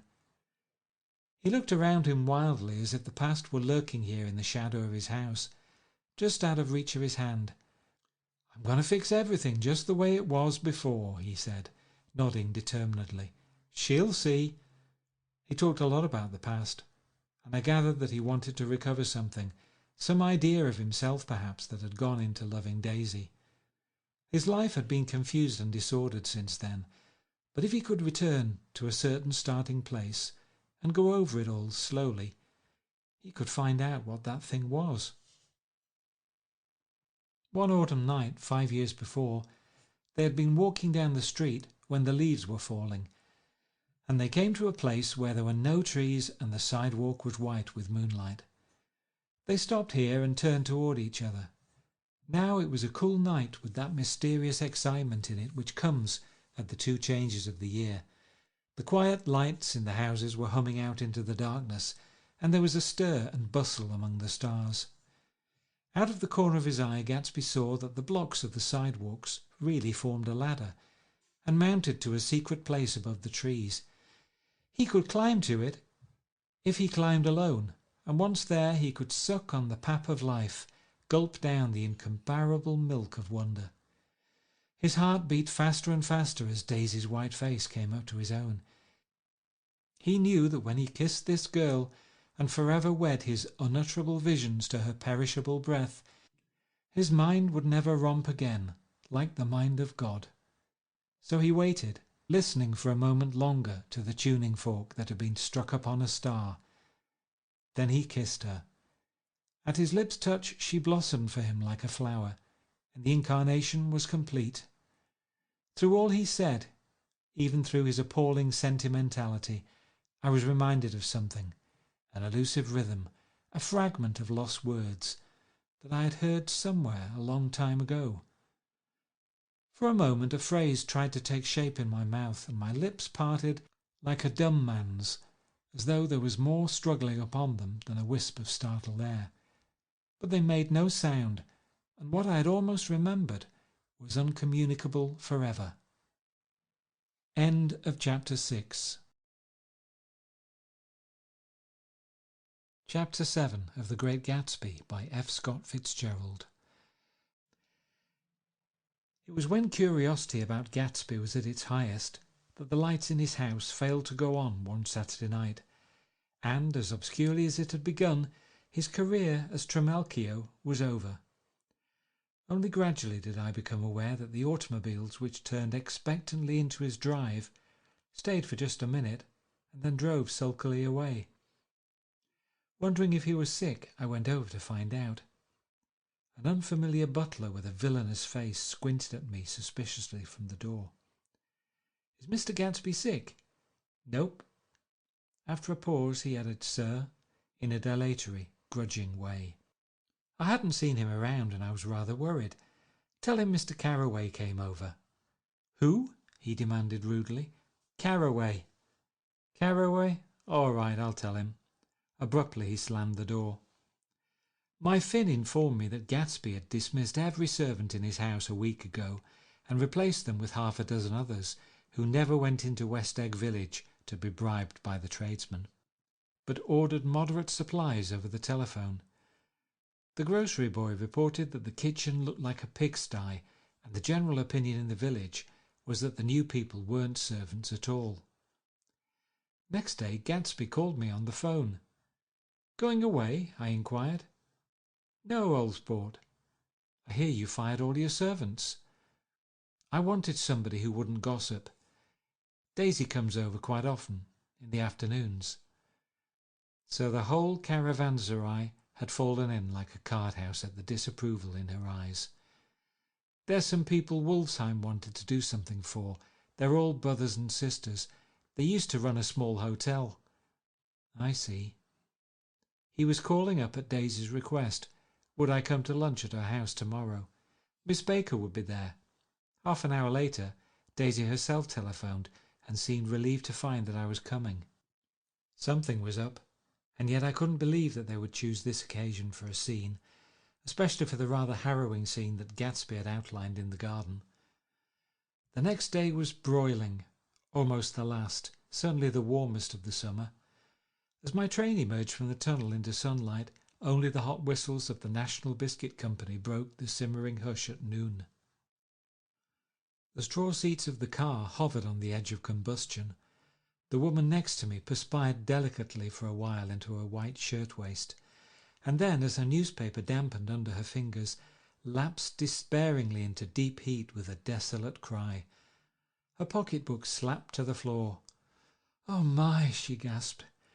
I picked it up with a weary bend and handed it back to her, holding it at arm's length and by the extreme tip of the corners to indicate that I had had no designs upon it. But everyone nearby, including the woman, suspected me just the same. "Hot," said the conductor to familiar faces. "Some weather. Hot. Hot. Hot. Is it hot enough for you? Is it hot? Is it?" My commutation ticket came back to me with a dark stain from his hand. That anyone should care in this heat whose flushed lips he kissed, whose head made damp the pyjama pocket over his heart. Through the hall of the Buchanan's house blew a faint wind, carrying the sound of the telephone bell out to Gatsby and me as we waited at the door. "The master's body!" roared the butler into the mouthpiece. "I'm sorry, madam, but we can't furnish it. It's far too hot to touch this noon." What he really said was, "Yes, yes, I'll see." He set down the receiver and came towards us, glistening slightly to take our stiff straw hats. "Madam expects you in the salon," he cried, needlessly indicating the direction. In this heat, every extra gesture was an affront to the common store of life. The room, shadowed well with awnings, was dark and cool. Daisy and Jordan lay upon an enormous couch, like silver idols, weighing down their own white dresses against the singing breeze of the fans. "We can't move," they said together. Jordan's fingers, powdered white over their tan, rested for a moment in mine. "And Mr. Thomas Buchanan, the athlete?" I inquired. Simultaneously I heard his voice, gruff, muffled, husky, at the hall telephone. Gatsby stood in the centre of the crimson carpet and gazed around with fascinated eyes. Daisy watched him and laughed, her sweet, exciting laugh. A tiny gust of powder rose from her bosom into the air. "The rumour is," whispered Jordan, "that that's Tom's girl on the telephone." We were silent. The voice in the hall rose high with annoyance. "Very well then, I won't sell you the car at all. I'm under no obligations to you at all, and as for your bothering me about it at lunchtime, I won't stand that at all." Holding down the receiver, said Daisy cynically. "No, he's not," I assured her. "It's a bona fide deal. I happen to know about it." Tom flung open the door, blocked out its space for a moment with his thick body, and hurried into the room. "Mr. Gatsby," he put out his broad flat hand with well-concealed dislike. "I'm glad to see you, sir." "Nick, make us a cold drink," cried Daisy. As he left the room again, she got up and went over to Gatsby and pulled his face down, kissing him on the mouth. "You know I love you," she murmured. "You forget there's a lady present," said Jordan. Daisy looked around doubtfully. "You kiss Nick too. What a low, vulgar girl." "I don't care," cried Daisy, and began to clog on the brick fireplace. Then she remembered the heat and sat down guiltily on the couch, just as a freshly laundered nurse leading a little girl came into the room. "Blessed, precious," she crooned, holding out her arms. "Come to your own mother that loves you." The child, relinquished by the nurse, rushed across the room and rooted shyly into her mother's dress. "The blessed, precious. Did mother get powder on your old yellowy hair? Stand up now and say, Howdy-do. Gatsby and I, in turn, leaned down and took the small, reluctant hand. Afterward he kept looking at the child with surprise. I don't think he had ever really believed in its existence before. "I got dressed before luncheon," said the child, turning eagerly to Daisy. "That's because your mother wanted to show you off." Her face bent into the single wrinkle of the small white neck. "You dream, you absolute little dream." "Yes," admitted the child calmly. "And Jordan's got on a white dress too." "How do you like Mother's friends?" Daisy turned her around so that she faced Gatsby. "Do you think they're pretty?" "Where's Daddy?" "She doesn't look like her father," explained Daisy. "She looks like me. She's got my hair and shape of the face." Daisy sat back upon the couch. The nurse took a step forward and held out her hand. "Come, Pammy." "Goodbye, sweetheart." With a reluctant backward glance, the well-disciplined child held to her nurse's hand and was pulled out the door just as Tom came back, preceding 4 gin rickeys that clicked full of ice. Gatsby took up his drink. "They certainly look cool," he said, with visible tension. We drank in long, greedy swallows. "I read somewhere that the sun's getting hotter every year," said Tom genially. "It seems that pretty soon the Earth's going to fall into the sun, or, wait a minute, it's just the opposite. The sun's getting colder every year." "Come outside," he suggested to Gatsby. "I'd like you to have a look at the place." I went with them out to the veranda. On the green Sound, stagnant in the heat, one small sail crawled slowly toward the fresher sea. Gatsby's eyes followed it momentarily. He raised his hand and pointed across the bay. "I'm right across from you." "So you are." Our eyes lifted over the rose beds and the hot lawn and the weedy refuse of the dog days along shore. Slowly the white wings of the boat moved against the blue cool limit of the sky. Ahead lay the scalloped ocean and the abounding blessed isles. "There's sport for you," said Tom, nodding. "I'd like to be out there with him for about an hour." We had lunch in the dining room, darkened too against the heat, and drank down nervous gaiety with the cold ale. "What'll we do with ourselves this afternoon?" cried Daisy. "And the day after that? And the next 30 years?" "Don't be morbid," Jordan said. "Life starts all over again when it gets crisp in the fall." "But it's so hot," insisted Daisy on the verge of tears. "And everything's so confused. Let's all go to town." Her voice struggled on through the heat, beating against it, moulding its senselessness into forms. "I've heard of making a garage out of a stable," Tom was saying to Gatsby, "but I'm the first man who ever made a stable out of a garage." "Who wants to go to town?" demanded Daisy insistently. Gatsby's eyes floated toward her. "Ah," she cried, "you look so cool." Their eyes met and they stared together at each other, alone in space. With an effort, she glanced down at the table. "You always look so cool," she repeated. She had told him that she loved him, and Tom Buchanan saw. He was astounded. His mouth opened a little and he looked at Gatsby, and then back at Daisy as if he had just recognized her as someone he knew a long time ago. "You resemble the advertisement of the Man," she went on innocently. "You know, the advertisement of the Man." "All right," broke in Tom quickly. "I'm perfectly willing to go to town. Come on, we're all going to town." He got up, his eyes still flashing between Gatsby and his wife. No one moved. "Come on," his temper cracked a little. "What's the matter anyhow? If we're going to town, let's start." His hand, trembling with his effort at self-control, bore to his lips the last of his glass of ale. Daisy's voice got us to our feet and out onto the blazing gravel drive. "Are we just going to go?" she objected. "Like this? Aren't we going to let anyone smoke a cigarette first?" Everybody smoked all through lunch. "Oh, let's have fun," she begged him. "It's too hot to fuss." He didn't answer. "Have it your own way," she said. "Come on, Jordan." They went upstairs to get ready while we 3 men stood there shuffling the hot pebbles with our feet. A silver curve of the moon hovered already in the western sky. Gatsby started to speak, changed his mind, but not before Tom wheeled and faced him expectantly. "Have you got your stables here?" asked Gatsby with an effort. About a quarter of a mile down the road. Oh. A pause.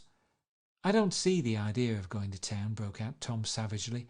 Women get these notions in their heads.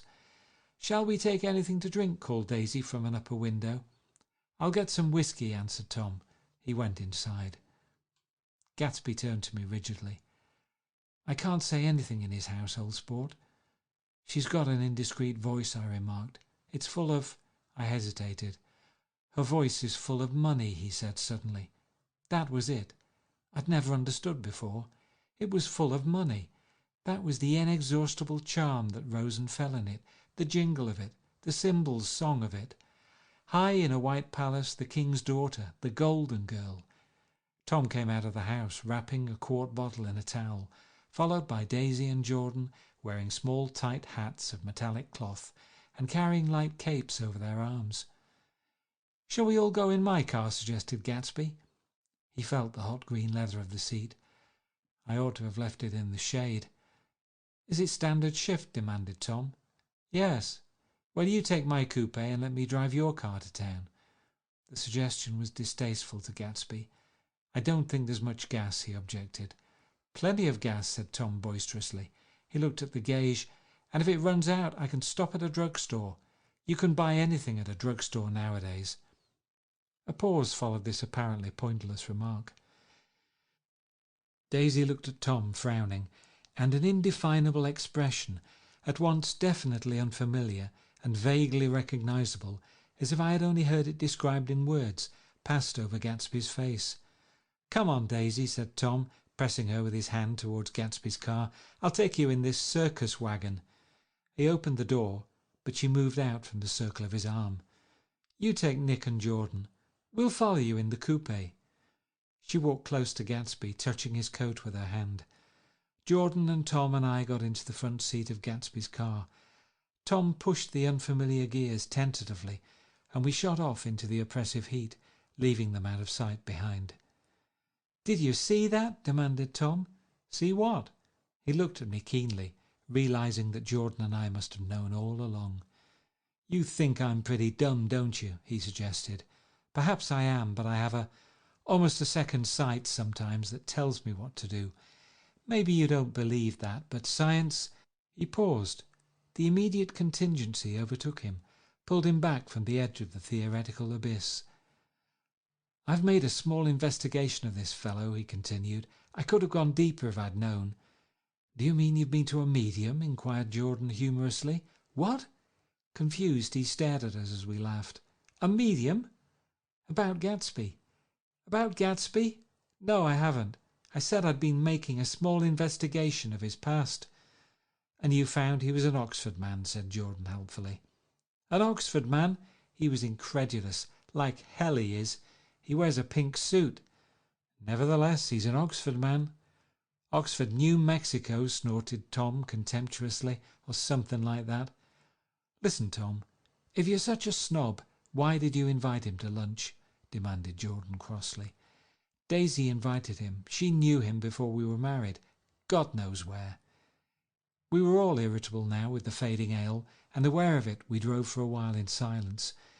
Then, as Dr. T.J. Eckelberg's faded eyes came into sight down the road, I remembered Gatsby's caution about gasoline. We've got enough to get us to town, said Tom. But there's a garage right here, objected Jordan. I don't want to get stalled in this baking heat. Tom threw on both brakes impatiently, and we slid to an abrupt, dusty stop under Wilson's sign. After a moment, the proprietor emerged from the interior of his establishment and gazed hollow-eyed at the car.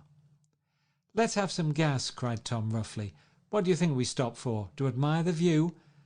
I'm sick, said Wilson without moving. Been sick all day. What's the matter? I'm all run down. Well, shall I help myself? Tom demanded. You sounded well enough on the phone. With an effort, Wilson left the shade and supported the doorway, and breathing hard, unscrewed the cap of the tank. In the sunlight his face was green. I didn't mean to interrupt your lunch, he said, but I need money pretty bad, and I was wondering what you were going to do with your old car.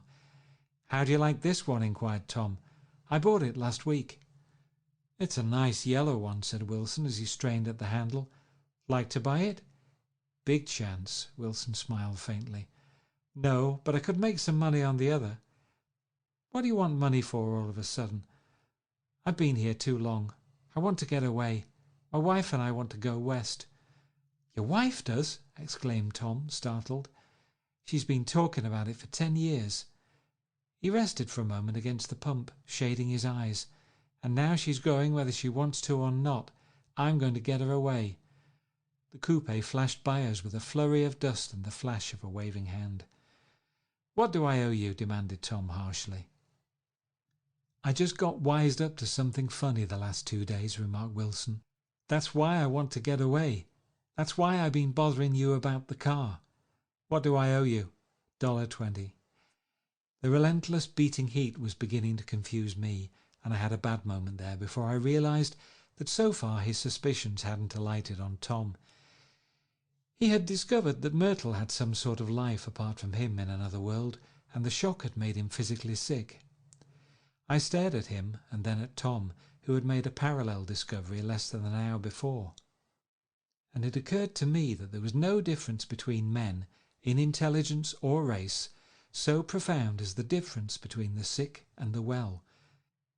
Wilson was so sick that he looked guilty, unforgivably guilty, as if he'd just got some poor girl with child. I'll let you have that car, said Tom. I'll send it over tomorrow afternoon. That locality was always vaguely disquieting, even in the broad glare of afternoon, and now I turned my head as though I'd been warned of something behind. Over the ash heaps the giant eyes of Dr. T.J. Eckelberg kept their vigil, but I perceived after a moment that the other eyes were regarding us with peculiar intensity from less than 20 feet away. In one of the windows over the garage, the curtains had been moved aside a little, and Myrtle Wilson was peering down at the car. So engrossed was she that she had no consciousness of being observed, and one emotion after another crept into her face, like objects into a slowly developing picture. Her expression was curiously familiar. It was an expression I had often seen on women's faces, but on Myrtle Wilson's face it seemed purposeless and inexplicable, until I realized that her eyes, wide with jealous terror, were fixed not on Tom, but on Jordan Baker, whom she took to be his wife. There is no confusion like the confusion of a simple mind, and as we drove away Tom was feeling the hot whips of panic. His wife and his mistress, until an hour ago secure and inviolate, were slipping precipitately from his control.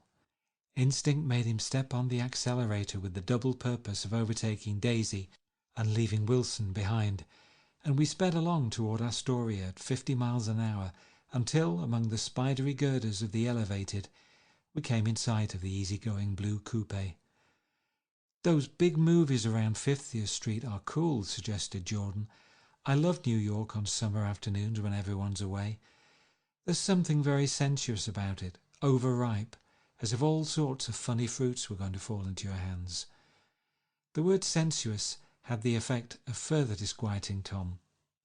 But before he could invent a protest, the coupe came to a stop, and Daisy signalled us to draw up alongside.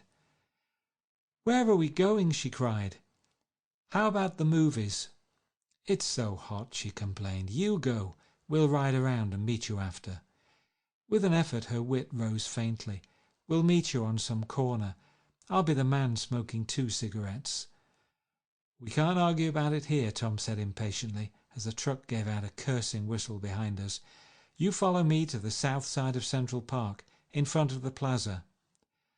Several times he turned his head and looked back for their car, and if the traffic delayed them, he slowed up until they came into sight. I think he was afraid they would dart down a side street and out of his life forever. But they didn't, and we all took the less explicable step of engaging the parlour of a suite in the Plaza Hotel. The prolonged and tumultuous argument that ended by herding us into that room eludes me, though I have a sharp physical memory that in the course of it my underwear kept climbing like a damp snake around my legs, and intermittent beads of sweat raced cool across my back. The notion originated with Daisy's suggestion that we hire 5 bathrooms and take cold baths, and then assumed more tangible form as a place to have a mint julep. Each of us said over and over that it was a crazy idea. We all talked at once to a baffled clerk and thought, or pretended to think, that we were being very funny.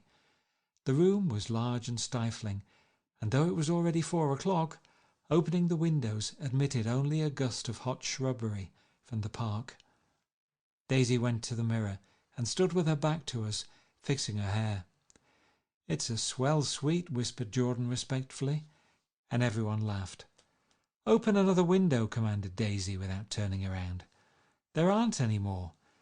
"Well, we'd better telephone for an axe." "The thing to do is to forget about the heat," said Tom impatiently. "You make it 10 times worse by crabbing about it." He unrolled the bottle of whiskey from the towel and put it on the table. "Why not let her alone, old sport?" remarked Gatsby. "You're the one that wanted to come to town." There was a moment of silence.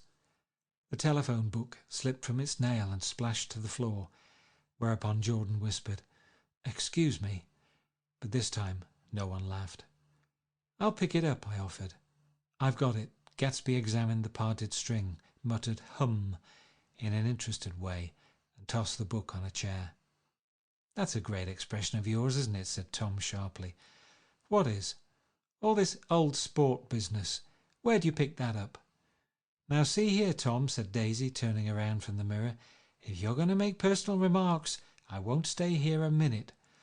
Call up and order some ice for the mint julep."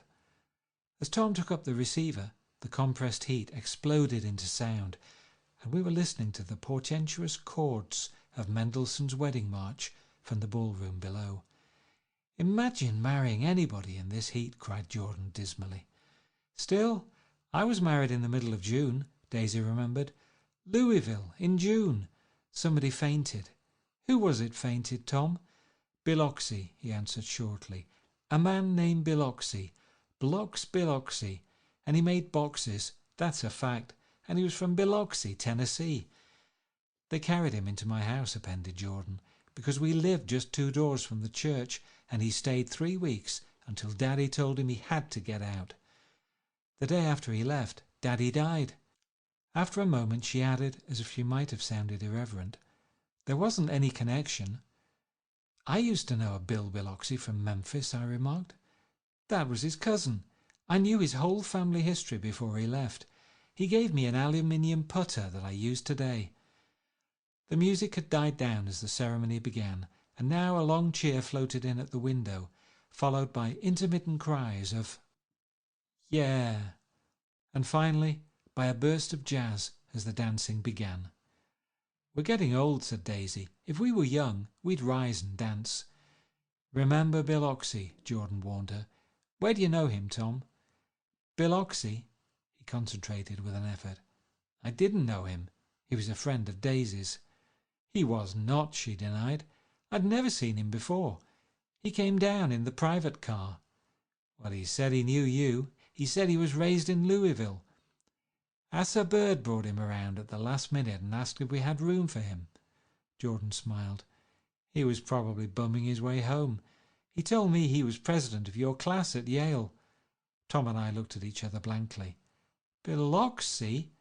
"First place. We didn't have any president."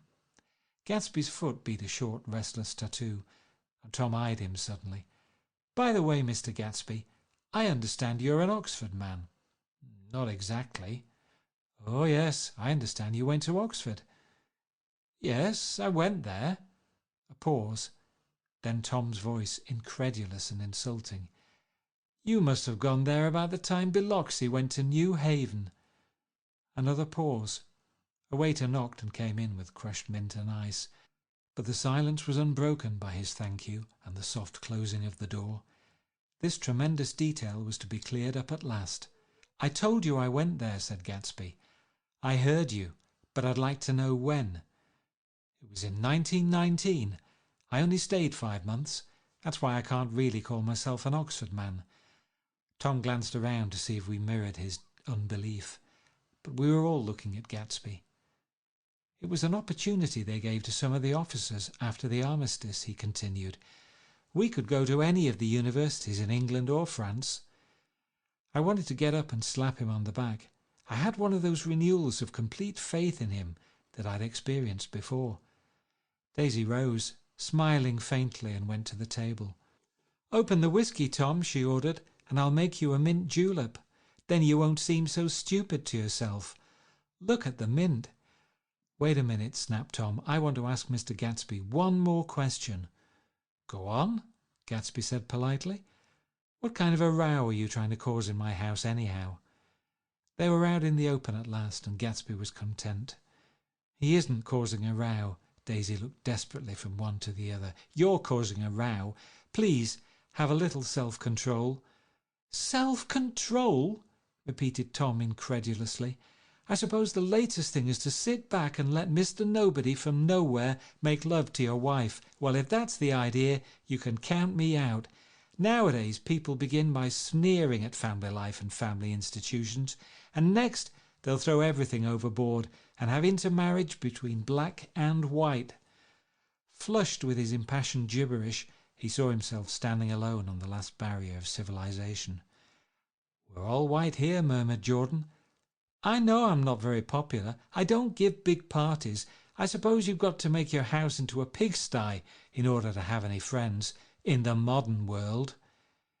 Angry as I was, as we all were, I was tempted to laugh whenever he opened his mouth. The transition from libertine to prig was so complete. "I've got something to tell you, old sport," began Gatsby, but Daisy guessed at his intention. "Please don't," she interrupted helplessly. "Please let's all go home. Why don't we all go home?" "That's a good idea." I got up. "Come on, Tom. Nobody wants a drink." "I want to know what Mr. Gatsby has to tell me." "Your wife doesn't love you," said Gatsby. "She's never loved you. She loves me." "You must be crazy," exclaimed Tom automatically. Gatsby sprang to his feet, vivid with excitement. "She never loved you, do you hear?" he cried. "She only married you because I was poor and she was tired of waiting for me. It was a terrible mistake, but in her heart she never loved anyone except me." At this point Jordan and I tried to go, but Tom and Gatsby insisted with competitive firmness that we remain, as though neither of them had anything to conceal, and it would be a privilege to partake vicariously of their emotions.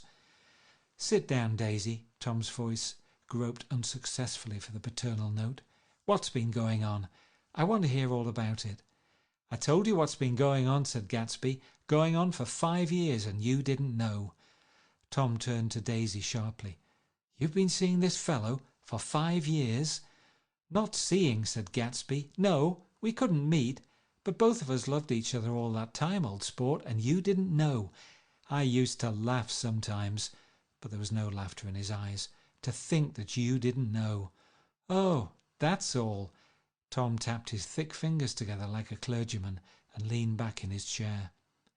"You're crazy," he exploded. "I can't speak about what happened 5 years ago because I didn't know Daisy then, and I'll be damned if I see how you got within a mile of her, unless you brought the groceries to the back door.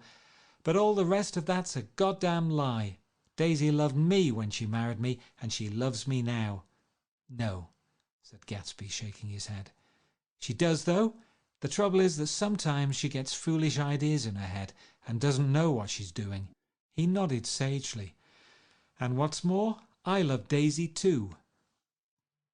Once in a while I go off on a spree and make a fool of myself, but I always come back, and in my heart I love her all the time." "You're revolting," said Daisy. She turned to me, and her voice, dropping an octave lower, filled the room with thrilling scorn. "Do you know why we left Chicago? I'm surprised that they didn't treat you to the story of that little spree." Gatsby walked over and stood beside her. "Daisy, that's all over now," he said earnestly.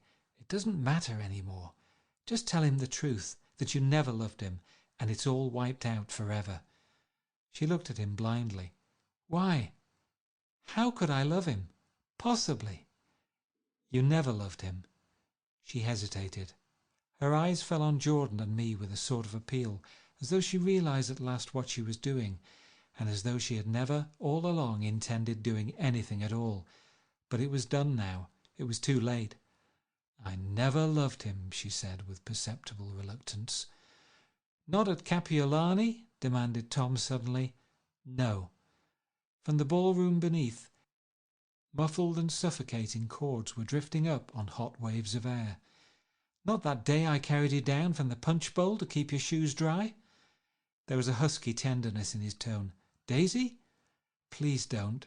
Her voice was cold, but the rancour was gone from it. She looked at Gatsby. "There, Jay," she said. But her hand, as she tried to light a cigarette, was trembling. Suddenly she threw the cigarette and the burning match on the carpet. "Oh, you want too much," she cried to Gatsby. "I love you now. Isn't that enough? I can't help what's past." She began to sob helplessly. "I did love him once, but I loved you too." Gatsby's eyes opened and closed. "You loved me too?" he repeated. "Even that's a lie," said Tom savagely. "She didn't know you were alive. Why, there are things between Daisy and me that you'll never know, things that neither of us can ever forget." The words seemed to bite physically into Gatsby. "I want to speak to Daisy alone," he insisted. "She's all excited now. Even alone I can't say I never loved Tom," she admitted in a pitiful voice. "It wouldn't be true." "Of course it wouldn't," agreed Tom. She turned to her husband. "As if it mattered to you," she said. "Of course it matters. I'm going to take better care of you from now on." "You don't understand," said Gatsby with a touch of panic. "You're not going to take care of her any more." "I'm not?" Tom opened his eyes wide and laughed. He could afford to control himself now. "Why's that?" "Daisy's leaving you." "Nonsense." "I am, though," she said with a visible effort. "She's not leaving me." Tom's words suddenly leaned down over Gatsby. "Certainly not for a common swindler who'd have to steal the ring he put on her finger." "I won't stand this," cried Daisy. "Oh, please, let's get out." "Who are you anyhow?" broke out Tom. "You're one of that bunch that hangs around with Mayor Wolfsheim. That much I happen to know. I've made a little investigation into your affairs, and I'll carry it further tomorrow." "You can suit yourself about that, old sport," said Gatsby steadily. "I found out what your drug stores were." He turned to us and spoke rapidly. "He and this Wolfsheim bought up a lot of side street drug stores here and in Chicago and sold grain alcohol over the counter. That's one of his little stunts. I picked him for a bootlegger the first time I saw him, and I wasn't far wrong." "What about it?" said Gatsby politely. "I guess your friend Walter Chase wasn't too proud to come in on it." "And you left him in the lurch, didn't you? You let him go to jail for a month over in New Jersey. God, you ought to hear Walter on the subject of you.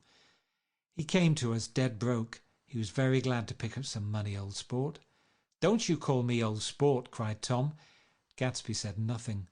"Walter could have you up on the betting laws too, but Wolfsheim scared him into shutting his mouth." That unfamiliar yet recognizable look was back again in Gatsby's face. "That drugstore business was just small change," continued Tom slowly, "but you've got something on now that Walter's afraid to tell me about." I glanced at Daisy, who was staring terrified between Gatsby and her husband, and at Jordan, who had begun to balance an invisible but absorbing object on the tip of her chin. Then I turned back to Gatsby and was startled at his expression. He looked, and this is said in all contempt for the babbled slander of his garden, as if he had killed a man. For a moment the set of his face could be described in just that fantastic way.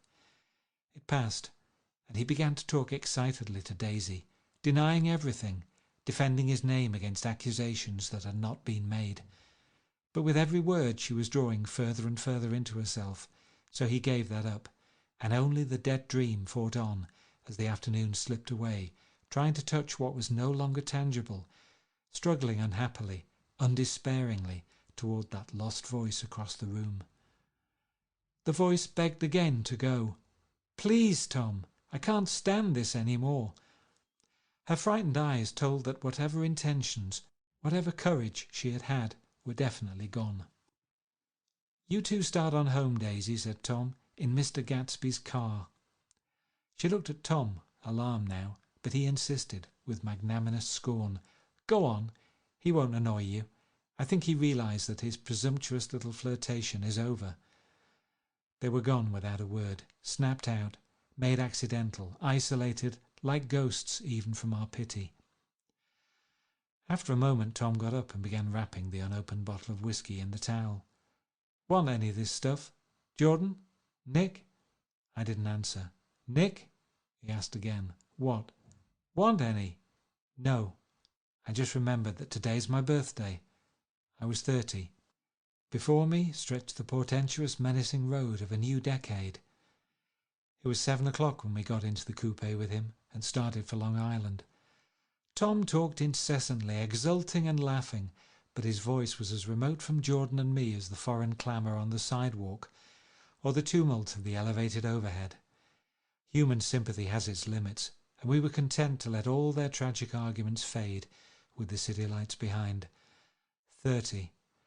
The promise of a decade of loneliness, a thinning list of single men to know, a thinning briefcase of enthusiasm, thinning hair. But there was Jordan beside me, who, unlike Daisy, was too wise ever to carry well-forgotten dreams from age to age. As we passed over the dark bridge, her wan face fell lazily against my coat's shoulder, and the formidable stroke of 30 died away with the reassuring pressure of her hand. So we drove on toward death through the cooling twilight. The young Greek, Michaelis, who ran the coffee joint beside the ash heaps, was the principal witness at the inquest. He had slept through the heat until after 5, when he strolled over to the garage and found George Wilson sick in his office, really sick, pale as his own pale hair and shaking all over. Michaelis advised him to go to bed, but Wilson refused, saying that he'd miss a lot of business if he did. While his neighbour was trying to persuade him, a violent racket broke out overhead. "I've got my wife locked up in there," explained Wilson calmly. "She's going to stay there till the day after tomorrow, and then we're going to move away." Michaelis was astonished. They had been neighbours for 4 years, and Wilson had never seemed faintly capable of such a statement. Generally, he was one of these worn-out men. When he wasn't working, he sat on a chair in the doorway and stared at the people and the cars that passed along the road. When anyone spoke to him, he invariably laughed in an agreeable, colourless way. He was his wife's man and not his own. So naturally Michaelis tried to find out what had happened, but Wilson wouldn't say a word. Instead, he began to throw curious, suspicious glances at his visitor and asked him what he'd been doing at certain times on certain days. Just as the latter was getting uneasy, some workmen came past the door, bound for his restaurant, and Michaelis took the opportunity to get away, intending to come back later. But he didn't. He supposed he forgot to, that's all. When he came outside again, a little after 7, he was reminded of the conversation because he heard Mrs. Wilson's voice, loud and scolding, downstairs in the garage. "Beat me," he heard her cry. "Throw me down and beat me, you dirty little coward." A moment later she rushed out into the dusk, waving her hands and shouting. Before he could move from his door, the business was over. The death car, as the newspapers called it, didn't stop. It came out of the gathering darkness, wavered tragically for a moment, and then disappeared around the next bend. Michaelis wasn't even sure of its colour. He told the first policeman that it was light green. The other car, the one going toward New York, came to rest 100 yards beyond, and its driver hurried back to where Myrtle Wilson, her life violently extinguished, knelt in the road and mingled her thick, dark blood with the dust. Michaelis and this man reached her first, but when they had torn open her shirtwaist, still damp with perspiration, they saw that her left breast was swinging loose like a flap, and there was no need to listen for the heart beneath. The mouth was wide open and ripped at the corners, as though she had choked a little in giving up the tremendous vitality she had stored for so long. We saw the 3 or 4 automobiles and the crowd when we were still some distance away. "Wreck," said Tom. "That's good. Wilson'll have a little business at last." He slowed down, but still without any intention of stopping, until, as we came nearer, the hushed, intent faces of the people at the garage door made him automatically put on the brakes. "We'll take a look," he said doubtfully. "Just a look." I became aware now of a hollow wailing sound which issued incessantly from the garage. A sound which, as we got out of the coupe and walked toward the door, resolved itself into the words, "Oh my God," uttered over and over in a gasping moan. "There's some bad trouble here," said Tom excitedly. He reached up on tiptoes and peered over a circle of heads into the garage. which was lit only by a yellow light in a swinging wire basket overhead. Then he made a harsh sound in his throat, and with a violent thrusting movement of his powerful arms, pushed his way through. The circle closed up again with a running murmur of expostulation. It was a minute before I could see anything at all. The new arrivals deranged the line, and Jordan and I were pushed suddenly inside. Myrtle Wilson's body, wrapped in a blanket, and then in another blanket, as though she suffered from a chill in the hot night, lay on a work table by the wall, and Tom, with his back to us, was bending over it, motionless. Next to him stood a motorcycle policeman, taking down names with much sweat and correction in a little book. At first I couldn't find the source of the high groaning words that echoed clamorously through the bare garage. Then I saw Wilson standing on the raised threshold of his office, swaying back and forth and holding to the doorposts with both hands. Some man was talking to him in a low voice and attempting from time to time to lay a hand on his shoulder, but Wilson neither heard nor saw. His eyes would drop slowly from the swinging light to the laden table by the wall, and then jerk back to the light again, and he gave out incessantly his high, horrible call. "Oh, my God! Oh, my God!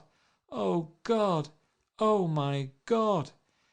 Presently Tom lifted his head with a jerk, and after staring around the garage with glazed eyes, addressed a mumbled, incoherent remark to the policeman.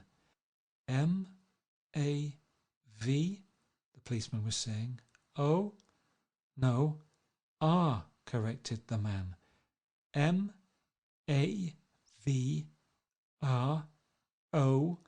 Listen to me," muttered Tom fiercely. "R," said the policeman.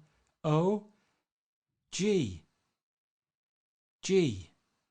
He looked up as Tom's broad hand fell sharply on his shoulder. "What you want, fella?" "What happened? That's what I want to know." "Auto hit her. Instantly killed." "Instantly killed," repeated Tom, staring. "She ran out in a road. Son of a bitch didn't even stop us car." "There was 2 cars," said Michaelis. "One coming, one going, see?" "Going where?" asked the policeman keenly. "One going each way. Well, she—" His hand rose towards the blankets, but stopped halfway and fell to his side. "She ran out there, and the one coming from New York knocked right into her, going 30 or 40 miles an hour." "What's the name of this place here?" demanded the officer. "Hasn't got any name." A pale, well-dressed Negro stepped near. "It was a yellow car," he said. "Big yellow car. New." "See the accident?" asked the policeman. "No, but the car passed me down the road, going faster than 40, going 50, 60. Come here and let's have your name. Look out now, I want to get his name." Some words of this conversation must have reached Wilson, swaying in the office door, for suddenly a new theme found voice among his gasping cries. "You don't have to tell me what kind of car it was. I know what kind of car it was." Watching Tom, I saw the wad of muscle back of his shoulder tighten under his coat. He walked quickly over to Wilson and, standing in front of him, seized him firmly by the upper arms. "You've got to pull yourself together," he said with soothing gruffness. Wilson's eyes fell upon Tom. He started up on his tiptoes and then would have collapsed to his knees had not Tom held him upright. "Listen," said Tom, shaking him a little. "I just got here a minute ago from New York. I was bringing you that coupe we've been talking about. That yellow car I was driving this afternoon wasn't mine. Do you hear?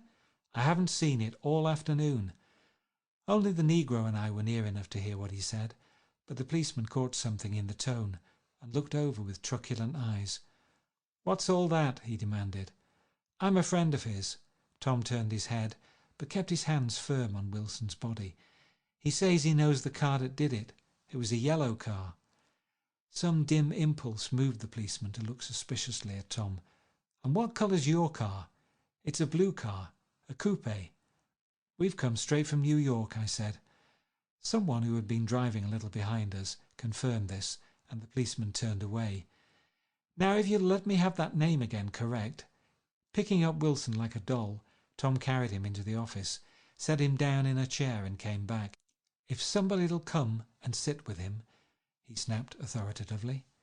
He watched while the 2 men standing closest glanced at each other and went unwillingly into the room. Then Tom shut the door on them and came down the single step, his eyes avoiding the table. As he passed close to me, he whispered, "Let's get out." Self-consciously, with his authoritative arms breaking the way, we pushed through the still-gathering crowd, passing a hurried doctor, case in hand, who had been sent for in wild hope half an hour ago. Tom drove slowly until we were beyond the bend. Then his foot came down hard, and the coupe raced along through the night. In a little while I heard a low, husky sob, and saw that the tears were overflowing down his face. "The goddamn coward," he whimpered. "He didn't even stop his car." The Buchanan's house floated suddenly towards us through the dark, rustling trees. Tom stopped beside the porch and looked up at the second floor, where 2 windows bloomed with light among the vines. "Daisy's home," he said. As we got out of the car, he glanced at me and frowned slightly. "I ought to have dropped you in West Egg, Nick. There's nothing we can do tonight." A change had come over him, and he spoke gravely and with decision. As we walked across the moonlight gravel to the porch, he disposed of the situation in a few brisk phrases. "I'll telephone for a taxi to take you home, and while you're waiting, you and Jordan better go in the kitchen and have them get you some supper, if you want any." He opened the door. "Come in." "No, thanks. But I'd be glad if you'd order me the taxi. I'll wait outside." Jordan put her hand on my arm. "Won't you come in, Nick?" "No, thanks." I was feeling a little sick, and I wanted to be alone. But Jordan lingered for a moment more. "It's only 9:30, she said. "I'd be damned if I'd go in." I'd had enough of all of them for one day, and suddenly that included Jordan too. She must have seen something of this in my expression, for she turned abruptly away and ran up the porch steps into the house. I sat down for a few minutes with my head in my hands, until I heard the phone taken up inside and the butler's voice calling a taxi. Then I walked slowly down the drive, away from the house, intending to wait by the gate. I hadn't gone 20 yards when I heard my name, and Gatsby stepped from between 2 bushes into the path. I must have felt pretty weird by that time, because I could think of nothing except the luminosity of his pink suit under the moon. "What are you doing?" I inquired. "Just standing here, old sport." Somehow that seemed a despicable occupation. For all I knew, he was going to rob the house in a moment. I wouldn't have been surprised to see sinister faces, the faces of Wolfsheim people, behind him in the dark shrubbery. "Did you see any trouble on the road?" he asked after a minute. "Yes." He hesitated. "Was she killed?" "Yes." I thought so. I told Daisy I thought so. It's better that the shock should all come at once. She stood it pretty well. He spoke as if Daisy's reaction was the only thing that mattered. "I got to West Egg by a side road," he went on, and left the car in my garage. "I don't think anybody saw us, but of course I can't be sure." I disliked him so much by this time that I didn't find it necessary to tell him he was wrong. "Who was the woman?" he inquired. "Her name was Wilson. Her husband owns the garage. How the devil did it happen? Well, I tried to swing the wheel," he broke off, and suddenly I guessed at the truth. "Was Daisy driving?" "Yes," he said after a moment. "But of course I'll say I was. You see, when we left New York she was very nervous, and she thought it would steady her to drive. And this woman rushed out at us just as we were passing a car coming the other way. It all happened in a minute, but it seemed to me that she wanted to speak to us, thought we were somebody she knew. Well, first Daisy turned away from the woman toward the other car, and then she lost her nerve and turned back. The second my hand reached the wheel, I felt the shock. It must have killed her instantly. It ripped her open." "Don't tell me, old sport," he winced. "Anyhow, Daisy stepped on it. I tried to make her stop, but she couldn't, so I pulled on the emergency brake. Then she fell over into my lap, and I drove on." "She'll be all right tomorrow," he said presently. "I'm just going to wait here and see if he tries to bother her about that unpleasantness this afternoon. She's locked herself into her room, and if he tries any brutality, she's going to turn the light out and on again." "He won't touch her," I said. "He's not thinking about her." "I don't trust him, old sport." "How long are you going to wait?" "All night, if necessary. Anyhow, till they all go to bed." A new point of view occurred to me. Suppose Tom found out that Daisy had been driving. He might think he saw a connection in it. He might think anything. I looked at the house. There were 2 or 3 bright windows downstairs, and the pink glow from Daisy's room on the 2nd floor. "You wait here," I said. "I'll see if there's any sign of a commotion." I walked back along the border of the lawn, traversed the gravel softly and tiptoed up the veranda steps. The drawing-room curtains were open, and I saw that the room was empty.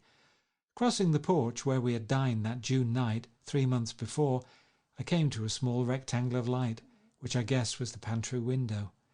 The blind was drawn, but I found a rift at the sill. Daisy and Tom were sitting opposite each other at the kitchen table, with a plate of cold fried chicken between them and 2 bottles of ale. He was talking intently across the table at her, and in his earnestness his hand had fallen upon and covered her own. Once in a while she looked up at him and nodded in agreement. They weren't happy, and neither of them had touched the chicken or the ale. And yet they weren't unhappy either. There was an unmistakable air of natural intimacy about the picture, and anybody would have said that they were conspiring together. As I tiptoed from the porch, I heard my taxi feeling its way along the dark road toward the house.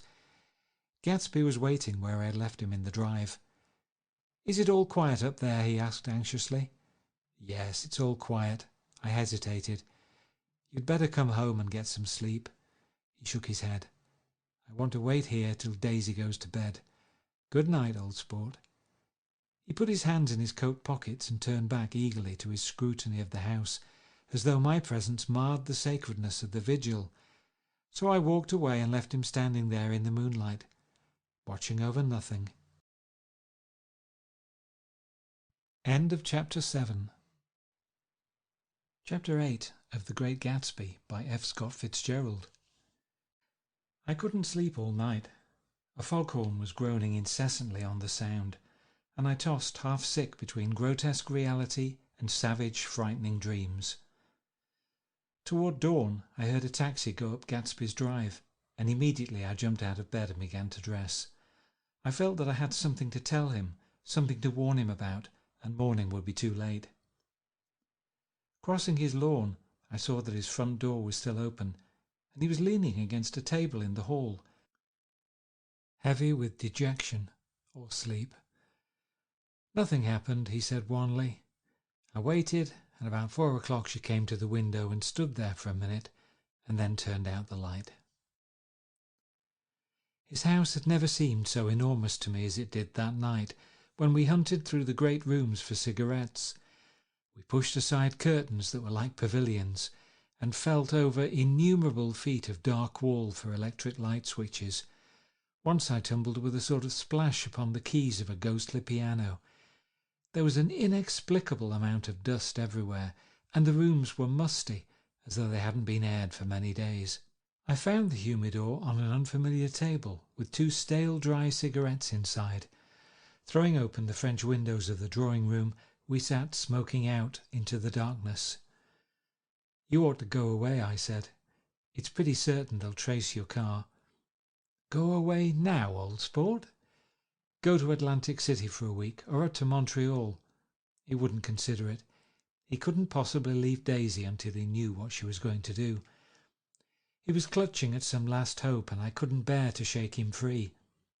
It was this night that he told me the strange story of his youth with Dan Cody.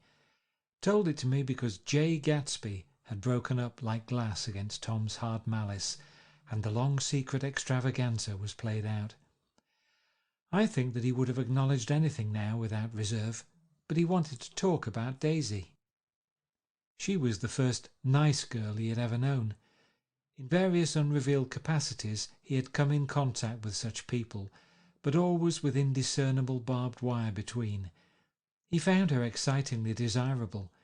He went to her house, at first with other officers from Camp Taylor, then alone. It amazed him. He had never been in such a beautiful house before, but what gave it an air of breathless intensity was that Daisy lived there. It was as casual a thing to her as his tent out at camp was to him. There was a ripe mystery about it, a hint of bedrooms upstairs more beautiful and cool than other bedrooms.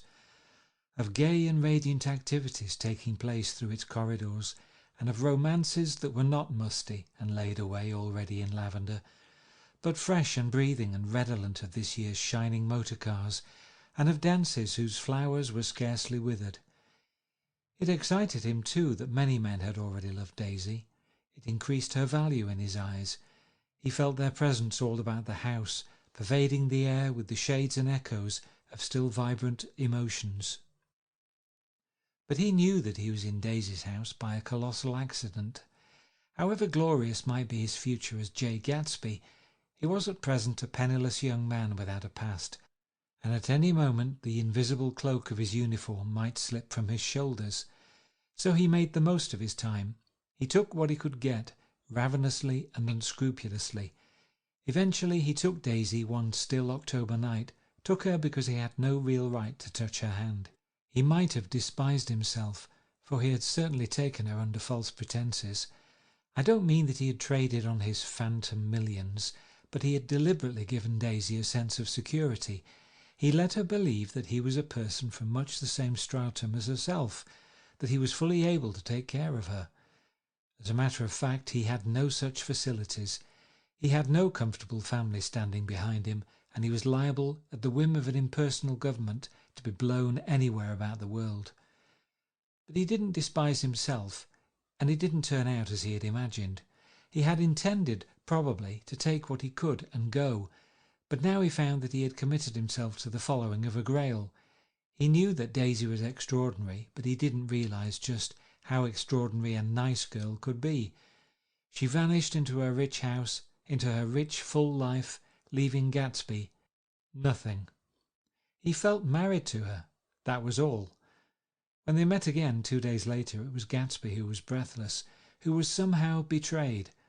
Her porch was bright with the bought luxury of starshine. The wicker of the settee squeaked fashionably as she turned toward him, and he kissed her curious and lovely mouth. She had caught a cold, and it made her voice huskier and more charming than ever. And Gatsby was overwhelmingly aware of the youth and mystery that wealth imprisons and preserves, of the freshness of many clothes, and of Daisy gleaming like silver, safe and proud above the hot struggles of the poor. I can't describe to you how surprised I was to find out I loved her, old sport. I even hoped for a while that she'd throw me over, but she didn't, because she was in love with me too. She thought I knew a lot because I knew different things from her. Well, there I was, way off my ambitions, getting deeper in love every minute, and all of a sudden I didn't care. What was the use of doing great things if I could have a better time telling her what I was going to do? On the last afternoon before he went abroad, he sat with Daisy in his arms for a long silent time. It was a cold fall day with fire in the room and her cheeks flushed. Now and then she moved, and he changed his arm a little, and once he kissed her dark shining hair. The afternoon had made them tranquil for a while, as if to give them a deep memory for the long parting the next day promised. They had never been closer in their month of love, nor communicated more profoundly one with another, than when she brushed silent lips against his coat shoulder, or when he touched the end of her fingers gently, as though she were asleep. He did extraordinarily well in the war. He was a captain before he went to the front, and following the Argonne battles he got his majority, and the command of the divisional machine guns. After the armistice he tried frantically to get home, but some complication or misunderstanding sent him to Oxford instead. He was worried now. There was a quality of nervous despair in Daisy's letters. She didn't see why he couldn't come. She was feeling the pressure of the world outside, and she wanted to see him and feel his presence beside her, and be reassured that she was doing the right thing after all. For Daisy was young, and her artificial world was redolent of orchids and pleasant, cheerful snobbery, and orchestras which set the rhythm of the year, summing up the sadness and suggestiveness of life in new tunes. All night the saxophones wailed the hopeless comment of the Beale Street blues, while 100 pairs of golden and silver slippers shuffled the shining dust. At the grey tea hour there were always rooms that throbbed incessantly with this low, sweet fever, while fresh faces drifted here and there like rose petals blown by the sad horns around the floor. Through this twilight universe, Daisy began to move again with the season. Suddenly she was again keeping 6 dates a day, with 6 men, and drowsing asleep at dawn with the beads and chiffon of an evening dress tangled among dying orchids on the floor beside her bed. And all the time something within her was crying for a decision. She wanted her life shaped now, immediately, and the decision must be made by some force of love, of money, of unquestionable practicality that was close at hand. That force took shape in the middle of spring with the arrival of Tom Buchanan. There was a wholesome bulkiness about his person and his position, and Daisy was flattered. Doubtless there was a certain struggle and a certain relief. The letter reached Gatsby while he was still at Oxford. It was dawn now on Long Island, and we went about, opening the rest of the windows downstairs, filling the house with grey-turning, gold-turning light. The shadow of a tree fell abruptly across the dew, and ghostly birds began to sing among the blue leaves. There was a slow, pleasant movement in the air, scarcely a wind, promising a cool, lovely day. I don't think she ever loved him. Gatsby turned around from a window and looked at me challengingly. You must remember, old sport, she was very excited this afternoon. He told her those things in a way that frightened her, that made it look as if I was some kind of cheap sharper, and the result was she hardly knew what she was saying. He sat down gloomily. Of course she might have loved him just for a minute when they were first married, and loved me more even then, do you see? Suddenly he came out with a curious remark. In any case, he said, it was just personal.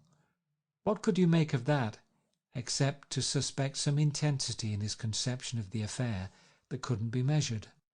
He came back from France when Tom and Daisy were still on their wedding trip, and made a miserable but irresistible journey to Louisville on the last of his army pay. He stayed there a week, walking the streets where their footsteps had clicked together through the November night, and revisiting the out-of-the-way places to which they had driven in her white car. Just as Daisy's house had always seemed to him more mysterious and gay than other houses, so his idea of the city itself, even though she was gone from it, was pervaded with a melancholy beauty. He left feeling that if he had searched harder, he might have found her, that he was leaving her behind. The day coach, he was penniless now, was hot. He went out to the open vestibule and sat down on a folding chair, and the station slid away, and the backs of unfamiliar buildings moved by. Then out into the spring fields where a yellow trolley raced them for a minute, with the people in it who might once have seen the pale magic of her face along the casual street. The track curved, and now it was going away from the sun, which, as it sank lower, seemed to spread itself in benediction over the vanishing city where she had drawn her breath. He stretched out his hand desperately, as if to match only a wisp of air, to save a fragment of the spot that she had made lovely for him. But it was all going by too fast now for his blurred eyes, and he knew that he had lost that part of it, the freshest and the best, forever. It was 9 o'clock when we finished breakfast and went out on the porch. The night had made a sharp difference in the weather, and there was an autumn flavour in the air. The gardener, the last one of Gatsby's former servants, came to the foot of the steps. "I'm going to drain the pool today, Mr. Gatsby. Leaves will start falling pretty soon, and then there's always trouble with the pipes." "Don't do it today," Gatsby answered. He turned to me apologetically. "You know, old sport, I've never used that pool all summer." I looked at my watch and stood up. 12 minutes to my train. I didn't want to go to the city. I wasn't worth a decent stroke of work, but it was more than that. I didn't want to leave Gatsby. I missed that train, and then another, before I could get myself away. "I'll call you up," I said finally. "Do, old sport. I'll call you about noon." We walked slowly down the steps. "I suppose Daisy'll call too." He looked at me anxiously, as if he hoped I'd corroborate this. "I suppose so." "Well, goodbye." We shook hands and I started away. Just before I reached the hedge, I remembered something and turned around. "They're a rotten crowd," I shouted across the lawn. "You're worth the whole damn bunch put together." I've always been glad I said that. It was the only compliment I ever gave him, because I disapproved of him from beginning to end. First he nodded politely, and then his face broke into that radiant and understanding smile, as if we'd been in ecstatic cahoots on that fact all the time. His gorgeous pink rag of a suit made a bright spot of colour against the white steps, and I thought of the night when I first came to his ancestral home 3 months before. The lawn and drive had been crowded with the faces of those who guessed at his corruption, and he had stood on those steps, concealing his incorruptible dream as he waved them goodbye. I thanked him for his hospitality. We were always thanking him for that, I and the others. "Goodbye," I called. "I enjoyed breakfast, Gatsby." Up in the city I tried for a while to list the quotations on an interminable amount of stock. Then I fell asleep in my swivel chair. Just before noon the phone woke me and I started up with sweat breaking out on my forehead. It was Jordan Baker. She often called me up at this hour because the uncertainty of her own movements between hotels and clubs and private houses made her hard to find in any other way. Usually her voice came over the wire as something fresh and cool, as if a divot from a green golf links had come sailing in at the office window. But this morning it seemed harsh and dry. "I've left Daisy's house," she said. "I'm at Hempstead, and I'm going down to Southampton this afternoon."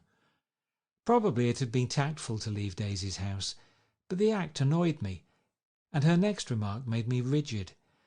"You weren't so nice to me last night." How could it have mattered then? Silence for a moment, then. "However, I want to see you. I want to see you too. Suppose I don't go to Southampton and come into town this afternoon?" "No, I don't think this afternoon."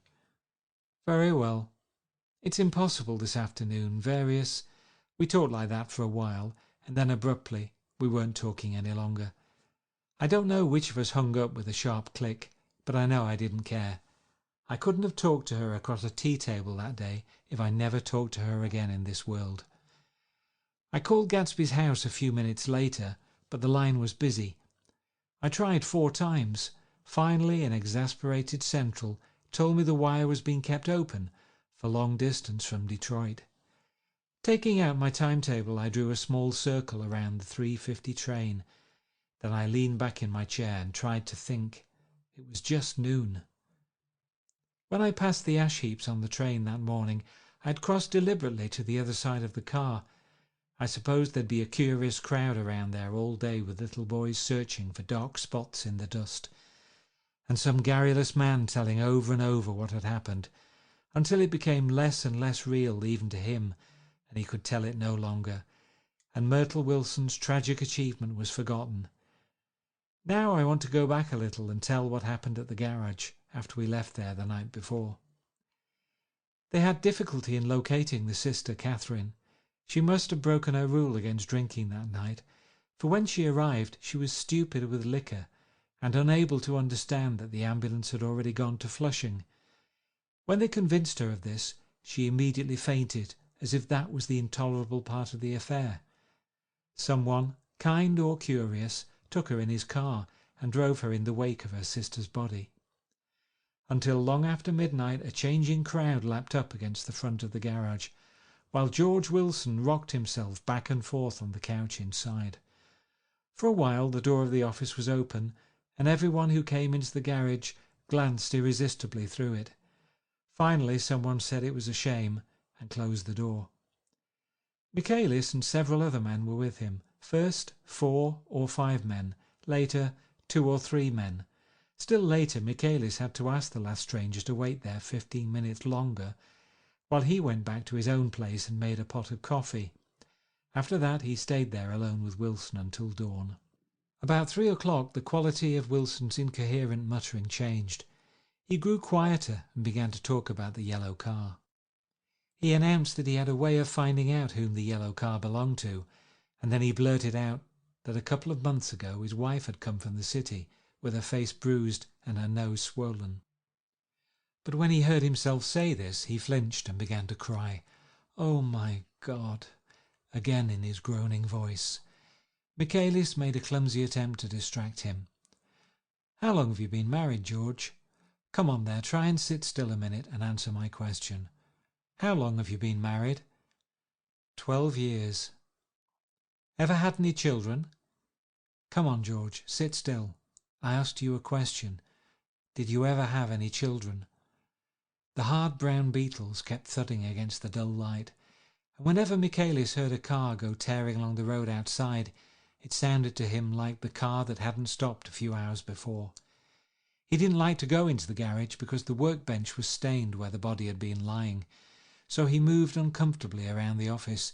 He knew every object in it before morning, and from time to time sat down beside Wilson, trying to keep him more quiet. Have you got a church you go to sometimes, George? Maybe even if you hadn't been there for a long time?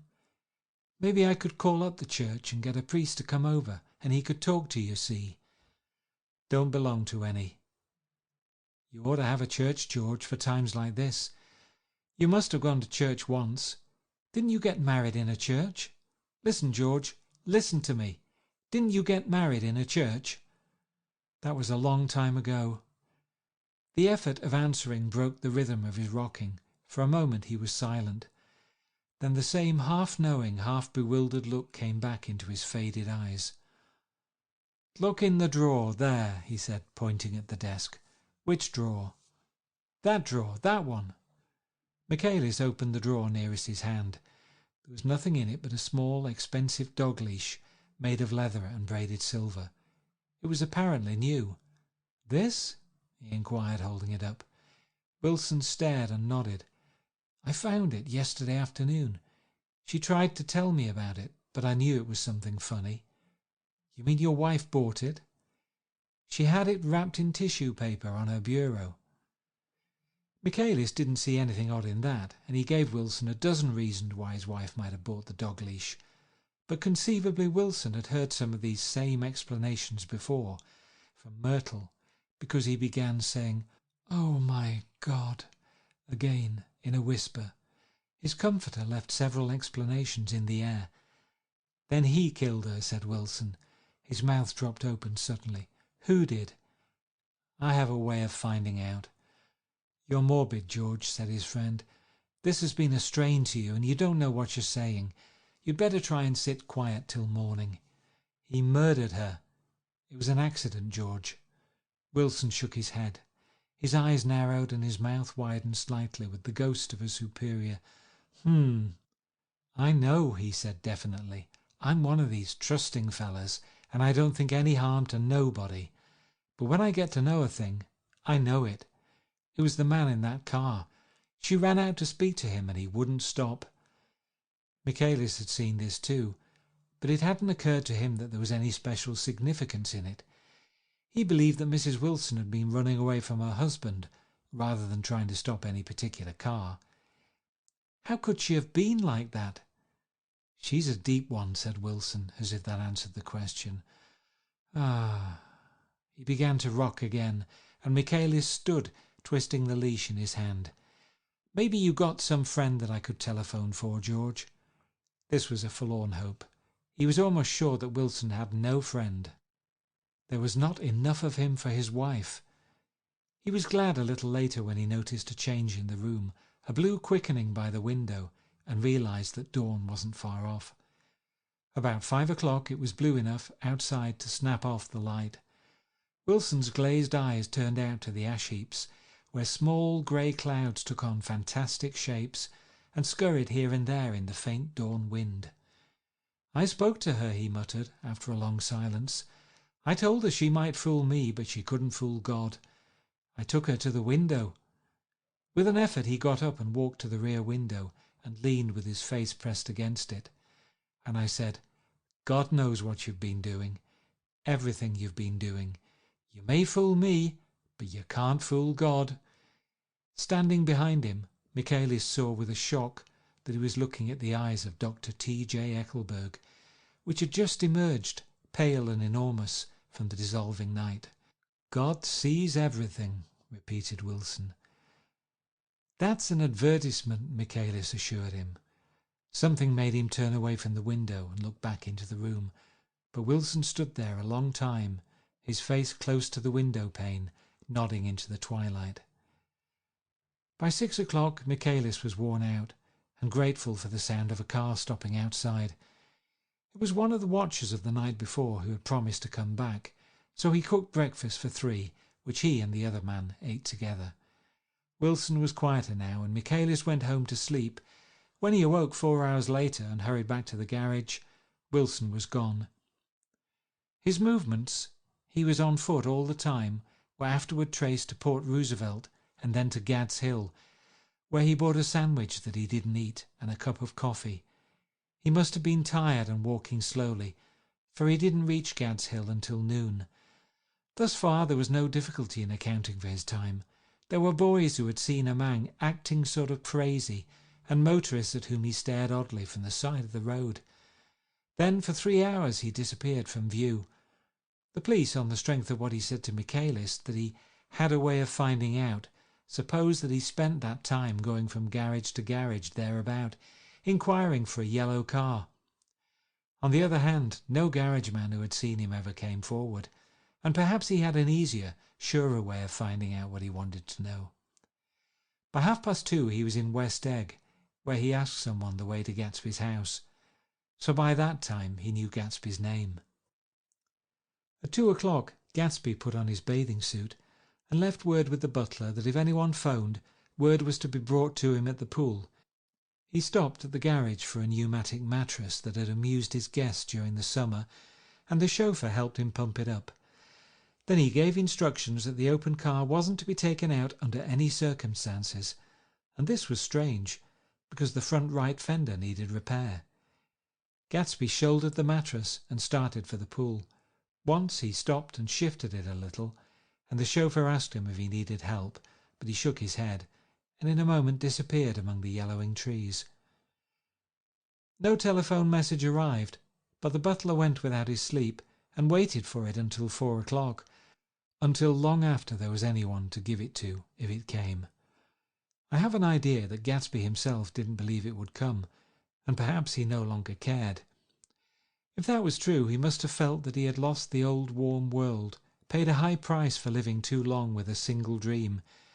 He must have looked up at an unfamiliar sky through frightening leaves and shivered as he found what a grotesque thing a rose is, and how raw the sunlight was upon the scarcely created grass.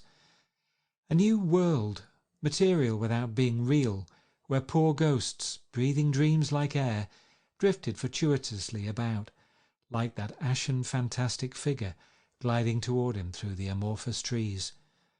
The chauffeur, he was one of Wolfstein's protégés, heard the shots. Afterwards he could only say that he hadn't thought anything much about them. I drove from the station directly to Gatsby's house, and my rushing anxiously up the front steps was the first thing that alarmed anyone. But they knew then, I firmly believe. With scarcely a word said, 4 of us, the chauffeur, butler, gardener and I, hurried down to the pool.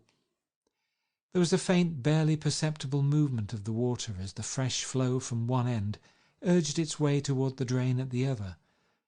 With little ripples that were hardly the shadows of waves, the laden mattress moved irregularly down the pool. A small gust of wind that scarcely corrugated the surface was enough to disturb its accidental course with its accidental burden. The touch of a cluster of leaves revolved it slowly, tracing, like the leg of transit, a thin red circle in the water. It was after we started with Gatsby toward the house that the gardener saw Wilson's body, a little way off in the grass, and the Holocaust was complete. End of Chapter 8. Chapter 9 of The Great Gatsby by F. Scott Fitzgerald. After 2 years, I remember the rest of that day, and that night, and the next day, only as an endless drill of police and photographers and newspaper men in and out of Gatsby's front door. A rope stretched across the main gate, and a policeman by it kept out the curious, but little boys soon discovered that they could enter through my yard, and there were always a few of them clustered open-mouthed about the pool.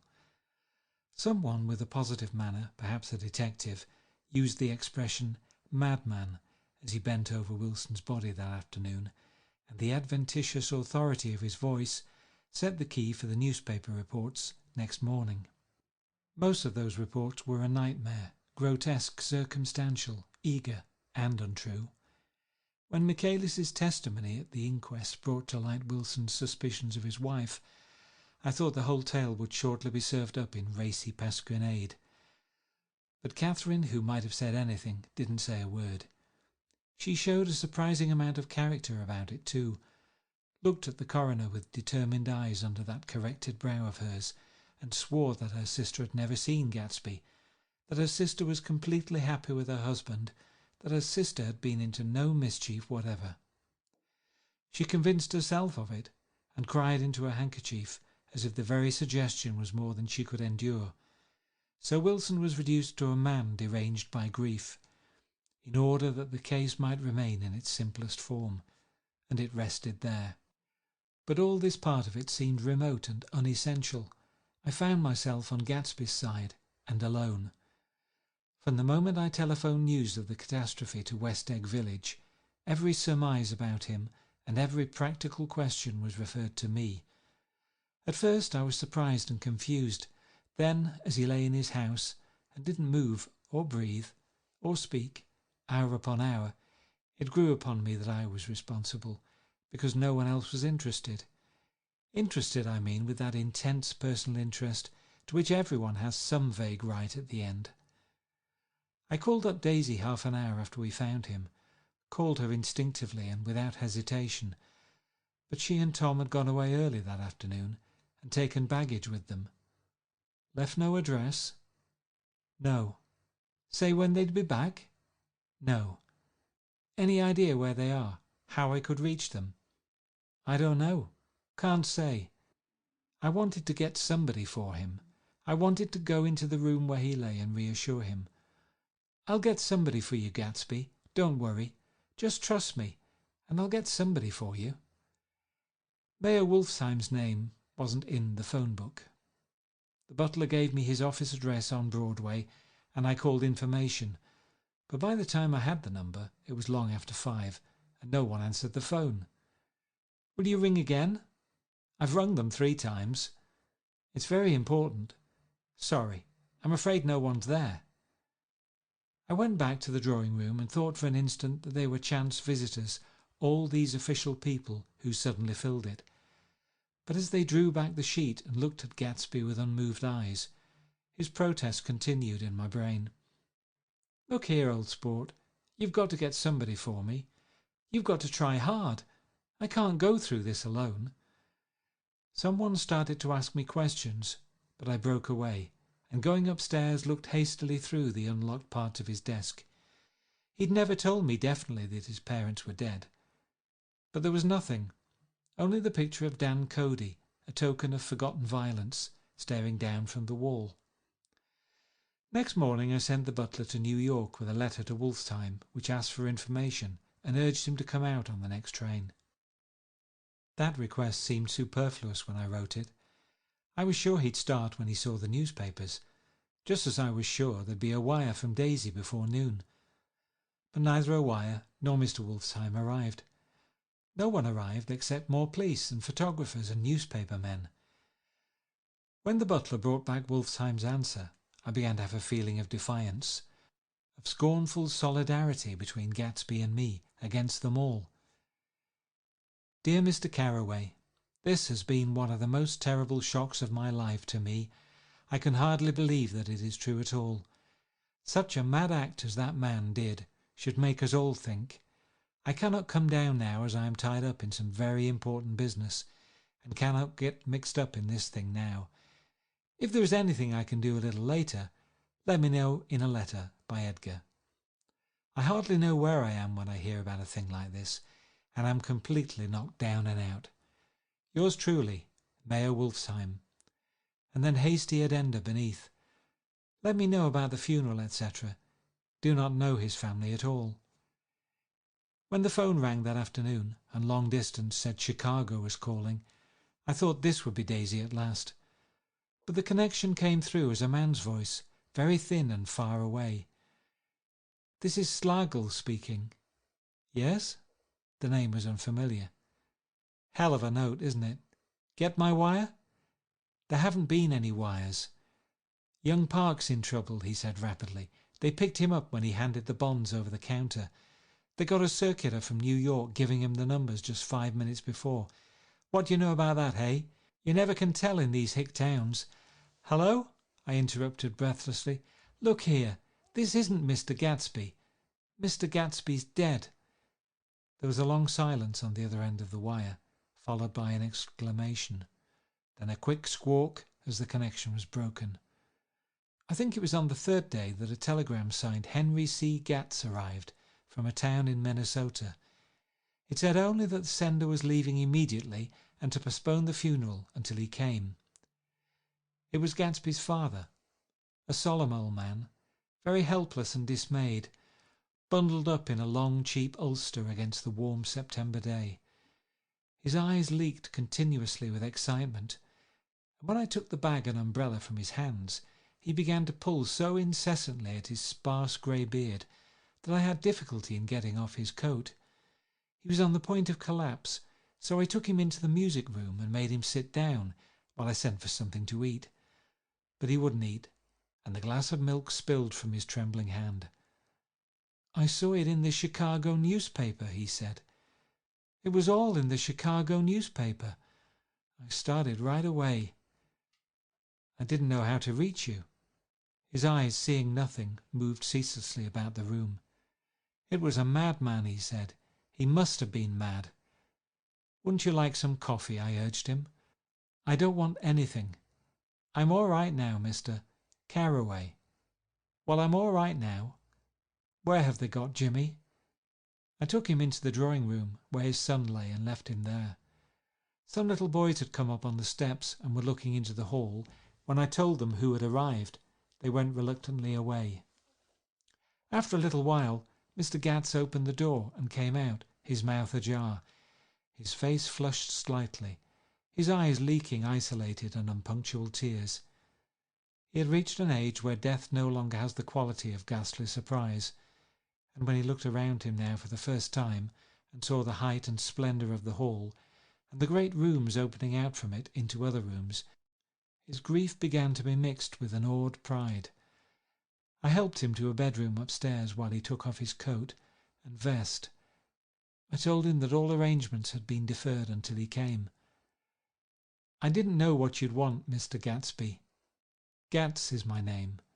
Mr. Gatz, I thought you might want to take the body west." He shook his head. "Jimmy always liked it better down east. He rose up to his position in the east. Were you a friend of my boy's, Mr.?" "We were close friends. He had a big future before him, you know. He was only a young man, but he had a lot of brain power here." He touched his head impressively, and I nodded. "If he'd have lived, he'd have been a great man. A man like James J. Hill. He'd have helped build up the country." "That's true," I said uncomfortably.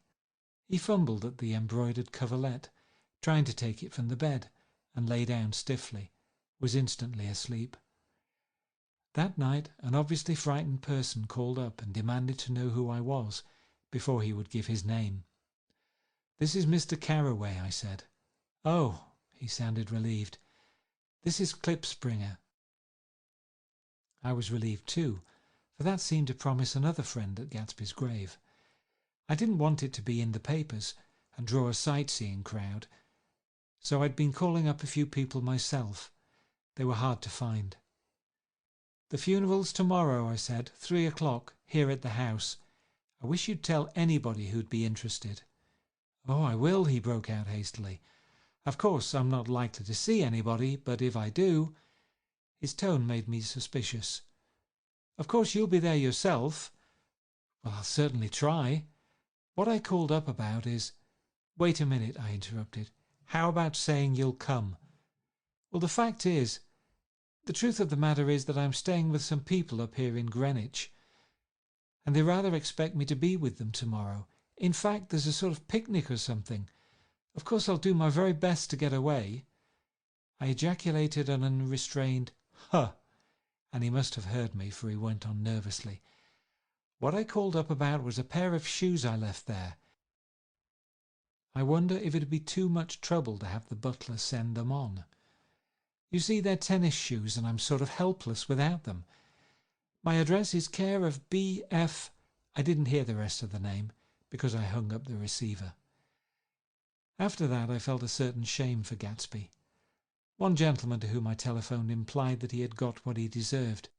However, that was my fault, for he was one of those who used to sneer most bitterly at Gatsby on the courage of Gatsby's liquor, and I should have known better than to call him. The morning of the funeral I went up to New York to see Mayor Wolfsheim. I couldn't seem to reach him any other way. The door that I pushed open on the advice of an elevator boy was marked the Swastika Holding Company, and at first there didn't seem to be anyone inside. But when I'd shouted hello several times in vain, an argument broke out behind a partition, and presently a lovely Jewess appeared at an interior door and scrutinized me with black hostile eyes. "Nobody's in," she said. "Mr. Wolfsheim's gone to Chicago." The first part of this was obviously untrue, for someone had begun to whistle The Rosary tunelessly inside. "Please say that Mr. Carraway wants to see him." "I can't get him back from Chicago, can I?" At this moment a voice, unmistakably Wolfsheim's, called "Stella" from the other side of the door. "Leave your name on the desk," she said quickly. "I'll give it to him when he gets back." "But I know he's there." She took a step toward me and began to slide her hands indignantly up and down her hips. "You young men think you can force your way in here any time," she scolded. "We're getting sick and tired of it. When I say he's in Chicago, he's in Chicago." I mentioned Gatsby. "Oh!" She looked at me over again. "Will you just... What was your name?" She vanished. In a moment Mayor Wolfsheim stood solemnly in the doorway, holding out both hands. He drew me into his office, remarking in a reverent voice that it was a sad time for all of us, and offered me a cigar. "My memory goes back to when I first met him," he said. "A young major just out of the army, and covered over with medals he got in the war. He was so hard up he had to keep on wearing his uniform because he couldn't buy some regular clothes. First time I saw him was when we came into Winterbrenner's pool room at 43rd Street and asked for a job. He hadn't eaten anything for a couple of days. 'Come on, have some lunch with me,' I said. He ate more than $4 worth of food in half an hour." "Did you start him in business?" I inquired. "Start him? I made him." "Oh?" "I raised him up out of nothing, right out of the gutter. I saw right away he was fine appearing, gentlemanly young man, and when he told me he was an Oxford, I knew I could use him good. I got him to join up in the American Legion, and he used to stand high there. Right off he did some work for a client of mine up to Albany. We were so thick like that in everything." He held up two bulbous fingers, always together. I wondered if this partnership had included the World Series transaction in 1919. "Now he's dead," I said after a moment. "You were his closest friend, so I know you'll want to come to his funeral this afternoon." "I'd like to come." "Well, come then." The hair in his nostrils quivered slightly, and as he shook his head, his eyes filled with tears. "I can't do it. I can't get mixed up in it," he said. "There's nothing to get mixed up in. It's all over now. When a man gets killed, I never like to get mixed up in it in any way. I keep out. When I was a young man, it was different. If a friend of mine died, no matter how, I stuck with them to the end. You may think that's sentimental, but I mean it. To the bitter end. I saw that for some reason of his own, he was determined not to come, so I stood up. "Are you a college man?" he inquired suddenly. For a moment I thought he was going to suggest a connection, but he only nodded and shook my hand. "Let us learn to show our friendship for a man when he is alive, and not after he is dead," he suggested. "After that, my own rule is to let everything alone." When I left his office, the sky had turned dark, and I got back to West Egg in a drizzle. After changing my clothes, I went next door and found Mr. Gatz walking up and down excitedly in the hall. His pride in his son and in his son's possessions was continually increasing, and now he had something to show me. "Jimmy sent me this picture," he took out his wallet with trembling fingers. "Look, there!" It was a photograph of the house, cracked in the corners and dirty with many hands.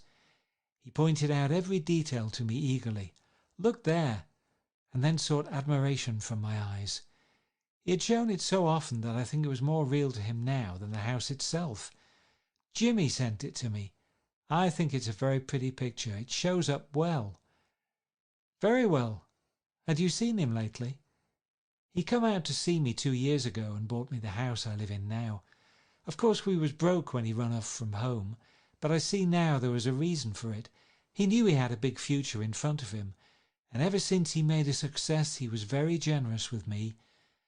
He seemed reluctant to put away the picture, held it for another minute lingeringly before my eyes. Then he returned to the wallet and pulled from his pocket a ragged old copy of a book called Hop Along Cassidy. "Look here, this is a book he had when he was a boy. It just shows you." He opened it at the back cover and turned it around for me to see.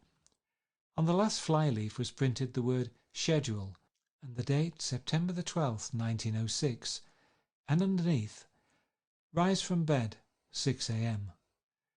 Dumbbell exercise and wall scaling, 6:15 to 6:30 a.m. Study electricity, etc., 7:15 to 8:15 a.m. Work, 8:30 to 4:30 p.m. Baseball and sports, 4:30 to 5 p.m. Practice elocution, poise and how to attain it, 5 to 6 p.m. Study needed inventions, 7 to 9 p.m. General resolves: no wasting time at Shafters or a name indecipherable. No more smoking or chewing. Bath every other day. Read 1 improving book or magazine per week. Save $5, crossed out, $3 per week. Be better to parents. "I come across this book by accident," said the old man. "It just shows you, don't it? It just shows you. Jimmy was bound to get ahead. He always had some resolves like this or something. Do you notice what he's got about improving his mind? He was always great for that. He told me I ate like a hog once, and I beat him for it." He was reluctant to close the book, reading each item aloud, and then looking eagerly at me. I think he rather expected me to copy down the list for my own use. A little before 3, the Lutheran minister arrived from Flushing, and I began to look involuntarily out the windows for other cars. So did Gatsby's father, and as the time passed, and the servants came in and stood waiting in the hall, his eyes began to blink anxiously, and he spoke of the rain in a worried, uncertain way. The minister glanced several times at his watch, so I took him aside and asked him to wait for half an hour. But it wasn't any use. Nobody came. About 5 o'clock our procession of 3 cars reached the cemetery and stopped in a thick drizzle beside the gate. First a motor hearse, horribly black and wet, then Mr. Gats and the minister and I in the limousine, and a little later 4 or 5 servants and the postman from West Egg in Gatsby's station wagon, all wet to the skin. As we started through the gate into the cemetery, I heard a car stop, and then the sound of someone splashing after us over the soggy ground. I looked around. It was the man with owl-eyed glasses whom I had found marvelling over Gatsby's books in the library one night 3 months before. I'd never seen him since then. I don't know how he knew about the funeral, or even his name. The rain poured down his thick glasses, and he took them off and wiped them to see the protecting canvas unrolled from Gatsby's grave. I tried to think about Gatsby then for a moment, but he was already too far away, and I could only remember without resentment that Daisy hadn't sent a message or a flower. Dimly I heard someone murmur, "Blessed are the dead that the rain falls on," and then the owl-eyed man said, "Amen to that," in a brave voice. We straggled down quickly through the rain to the cars. Owl Eyes spoke to me by the gate. "I couldn't get to the house," he remarked. Neither could anybody else. "Go on," he started. "Why, my God, they used to go there by the hundreds." He took off his glasses and wiped them again outside and in. "The poor son of a bitch," he said. One of my most vivid memories is of coming back west from prep school and later from college at Christmas time. Those who went further than Chicago would gather in the old dim Union Station at 6 o'clock of a December evening, with a few Chicago friends already caught up in their own holiday gaieties, to bid them a hasty goodbye.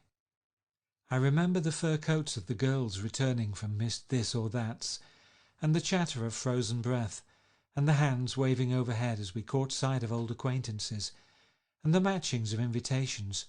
Are you going to the Ordways? The Hearses? The Schultzes? And the long green tickets clasped tightly in our gloved hands. And last, the murky yellow cars of the Chicago, Milwaukee and St. Paul Railroad, looking cheerful as Christmas itself on the tracks beside the gate. When we pulled out into the winter night and the real snow, our snow, began to stretch out beside us and twinkle against the windows, and the dim lights of small Wisconsin stations moved by, a sharp wild brace came suddenly into the air. We drew in deep breaths of it as we walked back from dinner through the cold vestibules, unutterably aware of our identity with this country for one strange hour, before we melted indistinguishably into it again. That's my Middle West. Not the wheat, or the prairies, or the lost Swede towns, but the thrilling returning trains of my youth, and the street lamps and sleigh bells in the frosty dark, and the shadows of holly wreaths thrown by lighted windows on the snow. I am part of that, a little solemn with the feel of those long winters, a little complacent from growing up in the Carraway house, in a city where dwellings are still called through decades by a family's name. I see now that this has been a story of the West after all. Tom and Gatsby, Daisy and Jordan and I were all Westerners, and perhaps we possessed some deficiency in common which made us subtly unadaptable to Eastern life. Even when the East excited me most, even when I was most keenly aware of its superiority to the bored, sprawling, swollen towns beyond the Ohio, with their interminable inquisitions, which spared only the children and the very old, even then it always for me a quality of distortion. West Egg especially still figures in my more fantastic dreams. I see it as a night scene by El Greco, 100 houses, at once unconventional and grotesque, crouching under a sullen overhanging sky and a lustreless moon. In the foreground, 4 solemn men in dress suits are walking along the sidewalk, with a stretcher on which lies a drunken woman in a white evening dress. Her hand, which dangles over the side, sparkles cold with jewels. Gravely the men turn in at a house, the wrong house, but no one knows the woman's name, and no one cares. After Gatsby's death, the East was haunted for me like that, distorted beyond my eyes' power of correction. So when the blue smoke of brittle leaves was in the air, and the wind blew the wet laundry stiff on the line, I decided to come back home. There was one thing to be done before I left, an awkward, unpleasant thing that perhaps had better have been let alone, but I wanted to have things in order, and not just trust that obliging and indifferent sea to sweep my refuse away. I saw Jordan Baker and talked over and around what had happened to us together, and what had happened afterward to me, and she lay perfectly still, listening, in a big chair. She was dressed to play golf, and I remember thinking she looked like a good illustration, her chin raised a little jauntily, her hair the colour of an autumn leaf, her face the same brown tint as the fingerless glove on her knee. When I had finished, she told me without comment that she was engaged to another man. I doubted that, though there were several she could have married at a nod of her head, but I pretended to be surprised. For just a minute I wondered if I wasn't making a mistake. Then I thought it all over again quickly and got up to say goodbye. "Nevertheless, you did throw me over," said Jordan suddenly. "You threw me over on the telephone. I don't give a damn about you now, but it was a new experience for me, and I felt a little dizzy for a while." We shook hands. "Oh, and do you remember," she added, "a conversation we had once about driving a car?" "Why, not exactly. You said a bad driver was only safe until she met another bad driver. Well, I met another bad driver, didn't I? I mean, it was careless of me to make such a wrong guess. I thought you were rather an honest, straightforward person. I thought it was your secret pride." "I'm 30, I said. "I'm 5 years too old to lie to myself and call it honour." She didn't answer.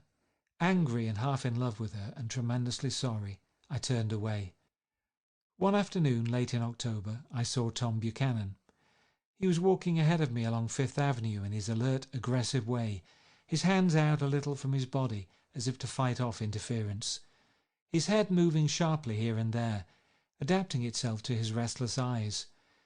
Just as I slowed up to avoid overtaking him, he stopped and began frowning into the windows of a jewellery store.